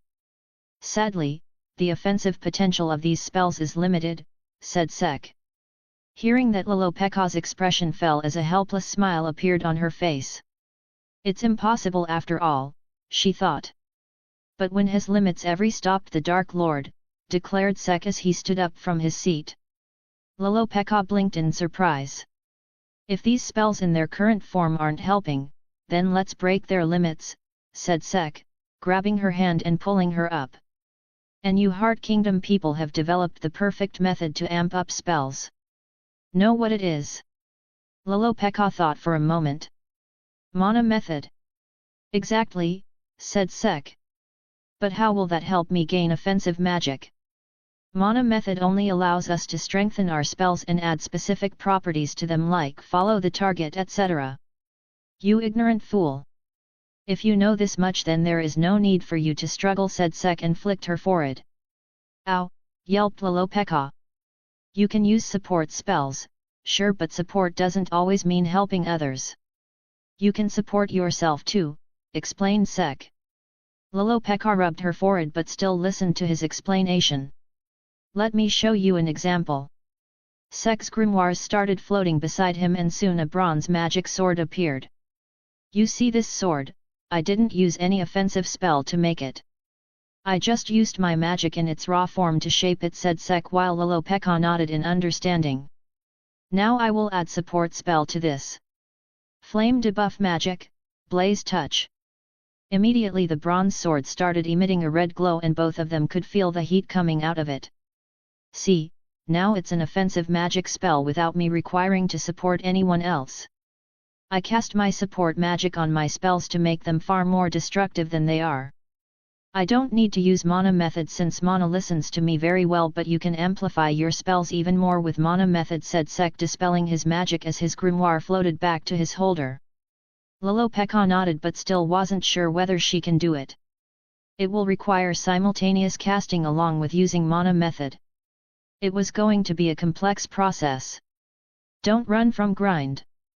It is the grind that you do that will make you stand far ahead than where you stand now. Let me show you something to motivate you a bit more, said Sek as his sacred gear appeared and absorption lines shot forward from them and got attached to both Lolopeka and her grimoire. I will show you how to use your spell, said Sek with a smirk and took control of her magic. Lolopeka gasped. Her mana was moving violently but purposefully. Was this what offensive magic felt like? Water magic, blessing of water gathering. Hundreds of water balls appeared in the sky. Lolopeka knew this spell, it was after all one of her own spells. Now some support. Water magic, boiling purification. The water balls started to turn hot and the temperature around them rose. This made Noel and Undine stop their training and look at what was going on. Now combine them. The water balls came together and merged to form a giant ball of boiling water. Now mana method. Runes made of mana appeared around Lolopeka's hand, making her focus on them and see what was written with the runes. The ball of water started compressing and the mana within it got denser and denser. Let's test it. Noel. Fire, you see dragons roar at Lolopeka, said Sek. Hey? Are you sure? Asked Noel hesitantly. Sek nodded, making Noel point her wand at the Heart Kingdom Queen. Water magic, see dragons roar. A giant water dragon rushed towards Sek and Lolopeka at great speed and with a lot of destructive power behind it. Adding more methods, muttered Sek as more runes appeared around Lolopeka's hands and the ball boiling water got even hotter. Compound magic, scalding ocean blade. A highly pressurized jet of boiling water launched from the water orb towards the water dragon, destroying it in an instant and moving forward to pierce through the thick wall behind them without any issue while scursing the rock in the process. See? There it is, your no offensive magic, said Sek proudly, dismissing his gear. What the hell, Sek? It almost hit me, yelled Noel, who barely dodged the attack. Oh my bad, replied Sek nonchalantly. You! How dare you treat a royal like that? The two began bickering as Secret sighed at their childishness. Lolopeka, meanwhile, looked at the grimoire in her hands. The spell that Sek just used came out her own magic. A smile was forming over her lips. Lolopeka-chan, called Undine, worried about her host, and appeared beside her. Undine! I can use offensive magic now, exclaimed Lolopeka with a bright, childlike grin. Undine smiled back. It had been so long since she'd seen her this happy. Congratulations, Lolopeka-chan. See? I told you we should welcome the Mana King. Wasn't my advice great? And you all criticized me when I invited him myself, teased Undine. You were right. Lord Sek is amazing. Wait. I should go and thank him too, replied Lolopeka. Everyone had given up upon her using offensive magic. And even though she wanted to use it, her grimoire showed no signs of her gaining one. Even she started to believe that she could not use offensive magic. But the Mana King came like sunshine and blew away all those dark thoughts away from her mind and showed her that even she too, who only had support spells, could use offensive magic, and a very strong one at that. She turned to go thank Sek but stopped when she saw him and Secret walking away hand in hand. She just clutched her grimoire tightly, feeling a bit conflicted. Suddenly, from the side, Undine appeared with a mischievous grin. What is it that I sense? Is it jealousy? She teased. What are you talking about? I'm not jealous of Secret-chan and Lord Sek, stammered Lolopeka, flustered. But I never mentioned Lord Sek, you naughty Lolopeka-chan, teased Undine further. Lolopeka's face turned crimson as she hid behind her grimoire. Iya shy, Lolopeka-chan is cute as well, giggled Undine. Get away from me, yelled Lolopeka, running off without tripping this time. Undine smiled warmly. Her host was finally returning to her cheerful self. Lord Sek is amazing in more than one way, she murmured, then turned toward Noel with a dark grin. Now then. Lord Sek helped my Lolopeka-chan, so it's my turn to follow his orders and beat the hell out of you. Why does it always has to be me? Muttered Noel in despair. Chapter 192, Advantages of Being a Pervert. Hi guys, author here. Please share your thoughts in the comments and reviews. And if you like it, don't forget to drop some stones, they're a great motivator. Also, before starting the chapter, a lot of you guys are saying that the chapters feel like AI slob. I accept that I use AI to fix the grammar, spelling, and some awkward sentences here and there, so do tell me what do guys think I should do. I just corrected the spellings for this chapter, so tell which one do you guys prefer. Also, if possible, do drop some stones as well. Let's start now. After giving some pointers to Noel and Lolopeka, Sek was now out of the royal castle and was now on his date with Secret. It's been a long time since we went out like this. Just the two of us, said Secret. True, but before this you were a bird, replied Sek. Which one do you like better? The bird form or this form? Asked Secret. That might be tough. On one hand, both have their own types of cuteness. On the other, I have done stuff to you that I cannot do with the bird. This form, I guess. Looks sexy and cute at the same time, answered Sek with a confident smile. Pervert. Such a pervert, replied Secret with a smirk but gave him a kiss on the cheek. Being a pervert has its advantages now. That depends. Wait till night and you might get more advantages, replied Secret as she leaned in a bit closer to him. What if I get impatient and want to receive some advantages right now? You were teasing me quite a bit in there, said Sek as he leaned in as well. A faint blush appeared on Secret's cheeks. What do you want? You sure want to go that route this early? If that's what you want to do, then yes. You don't know how long I have waited for you, replied Secret with a smile. Sek smiled and pressed his lips on hers. I don't know how you felt while I was gone, but just know that I too felt lonely back there. Secret nodded and kissed him once again before backing away from him. That's enough advantages for now. You owe me a date, so let's go, said Secret and gestured for him to take her hand. Let's get going then. Any recommendations you have, Lady Secret? Asked Sek as he held her hand and planted a kiss on top of it. Acting like a noble now? I guess I will play along, replied Secret as she let Sek escort her. The two soon started wandering around the town, checking out how different the culture was here compared to the Clover Kingdom. Sek and Secret first decided to change into local clothing and went straight to a clothing store, much to Secret's enjoyment. Sek smiled as well. The clothes Secret chose looked quite good on her, and he thanked her for giving him some nice eye candy. After that, they decided to go on an eating spree like they used to back in Clover Kingdom. Even though Secret changed back to her human form, her hobby of trying and enjoying different foods was still present. The two were enjoying their food when suddenly a huge commotion occurred. Apparently, Charmy attacked a town along with some beasts from the nearby forest to steal the food from the town. Secret sighed seeing that, thinking that their date was going to be interrupted once again. However, contrary to her expectations, Sek paid for the food, stored all the remaining dishes in his storage, and grabbed Secret and blinked away from the town. The two soon appeared far away from the town near a riverbank. Secret blinked in surprise. What? Can't have my long-awaited date with you get interrupted. Let the others deal with some issues too, said Sek and took out a sheet from his storage and laid it on the ground. After you, my lady, gestured Sek as Secret smiled and sat down on the sheet after taking off her shoes. Sek stared at her slender legs for a while, making Secret smirk and raise her skirt a bit, trying to tease Sek. Your eyes can't help themselves, hey? Asked Secret with a mischievous tone. Don't tempt me, said Sek and reluctantly looked away. You sure you don't want to look? I will give you a special service, whispered Secret. Hearing the devilish whisper, Sek peeked a bit, only to find Secret tying her hair in a ponytail and being on her knees.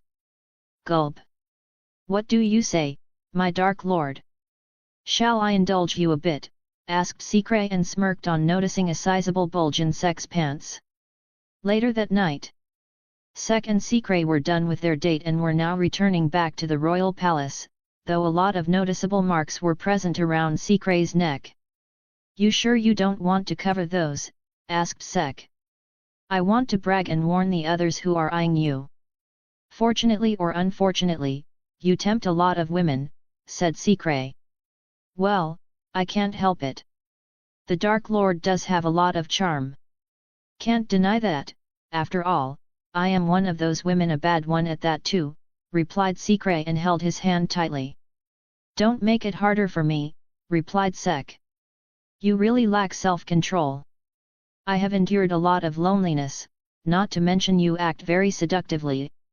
Of course, I won't be able to hold back if the girl I like tempts me so much, replied Sek. Later at night. We need to meet with others now, said Sikre and pecked his cheek. Food can wait. I am hungry. So no. You sure make the Dark Lord suffer, woman. I have the Dark Lord wrapped around my finger. The two continued their pointless banter for a while and soon reached the palace.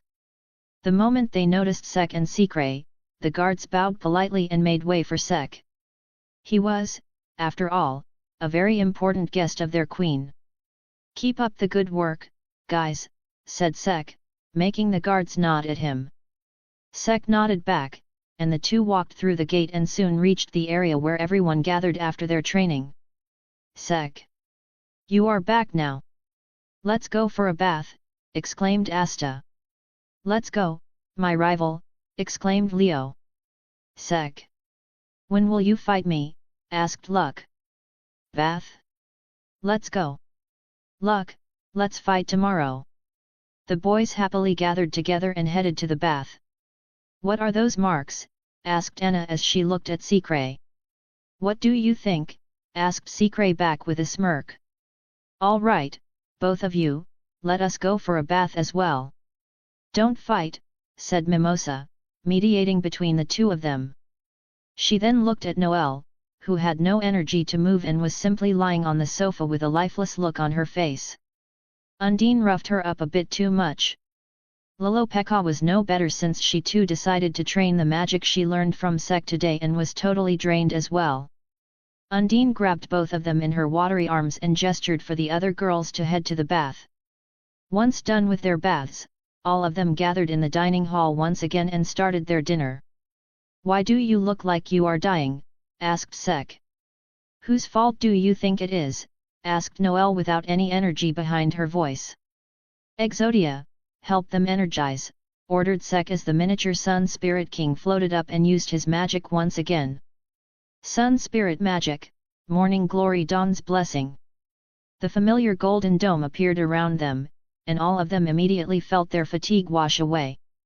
Ah, so refreshing, muttered Lolopeka, enjoying the gentle heat from the magic. So soothing, muttered Noelle, feeling alive once again. Amazing. My muscles are recovered.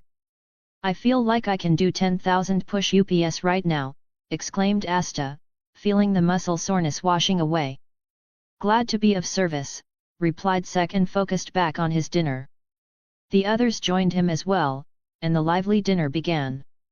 Once dinner was over, Sek was led by Undine to the room where he would be resting during his stay at the Heart Kingdom. I hope the room is to your liking, Lord Sek. If you feel the need for anything, don't hesitate to call for me, said Undine and went back to Lolopeka. Sek looked around the room and nodded in satisfaction. It looked grand, fitting for the Dark Lord. Knock knock. Hearing the knocks behind him, Sek opened the door and spotted Sikre, Mimosa, and Anna standing there in their loungewear. Nighttime service, said Anna in her usual emotionless voice and entered the room. Take care of me, Sek-san, said Mimosa with reddened cheeks and walked in as well. Time for the pervert to receive his advantages, said Sikre with a smirk as she got in and closed the door behind her, making sure to seal it with her magic. No disturbance allowed. Sek looked towards the bed and spotted the three of them sitting there, inviting him with their defenseless looks. I will make sure none of you get any sleep tonight, said Sek and walked towards the three of them.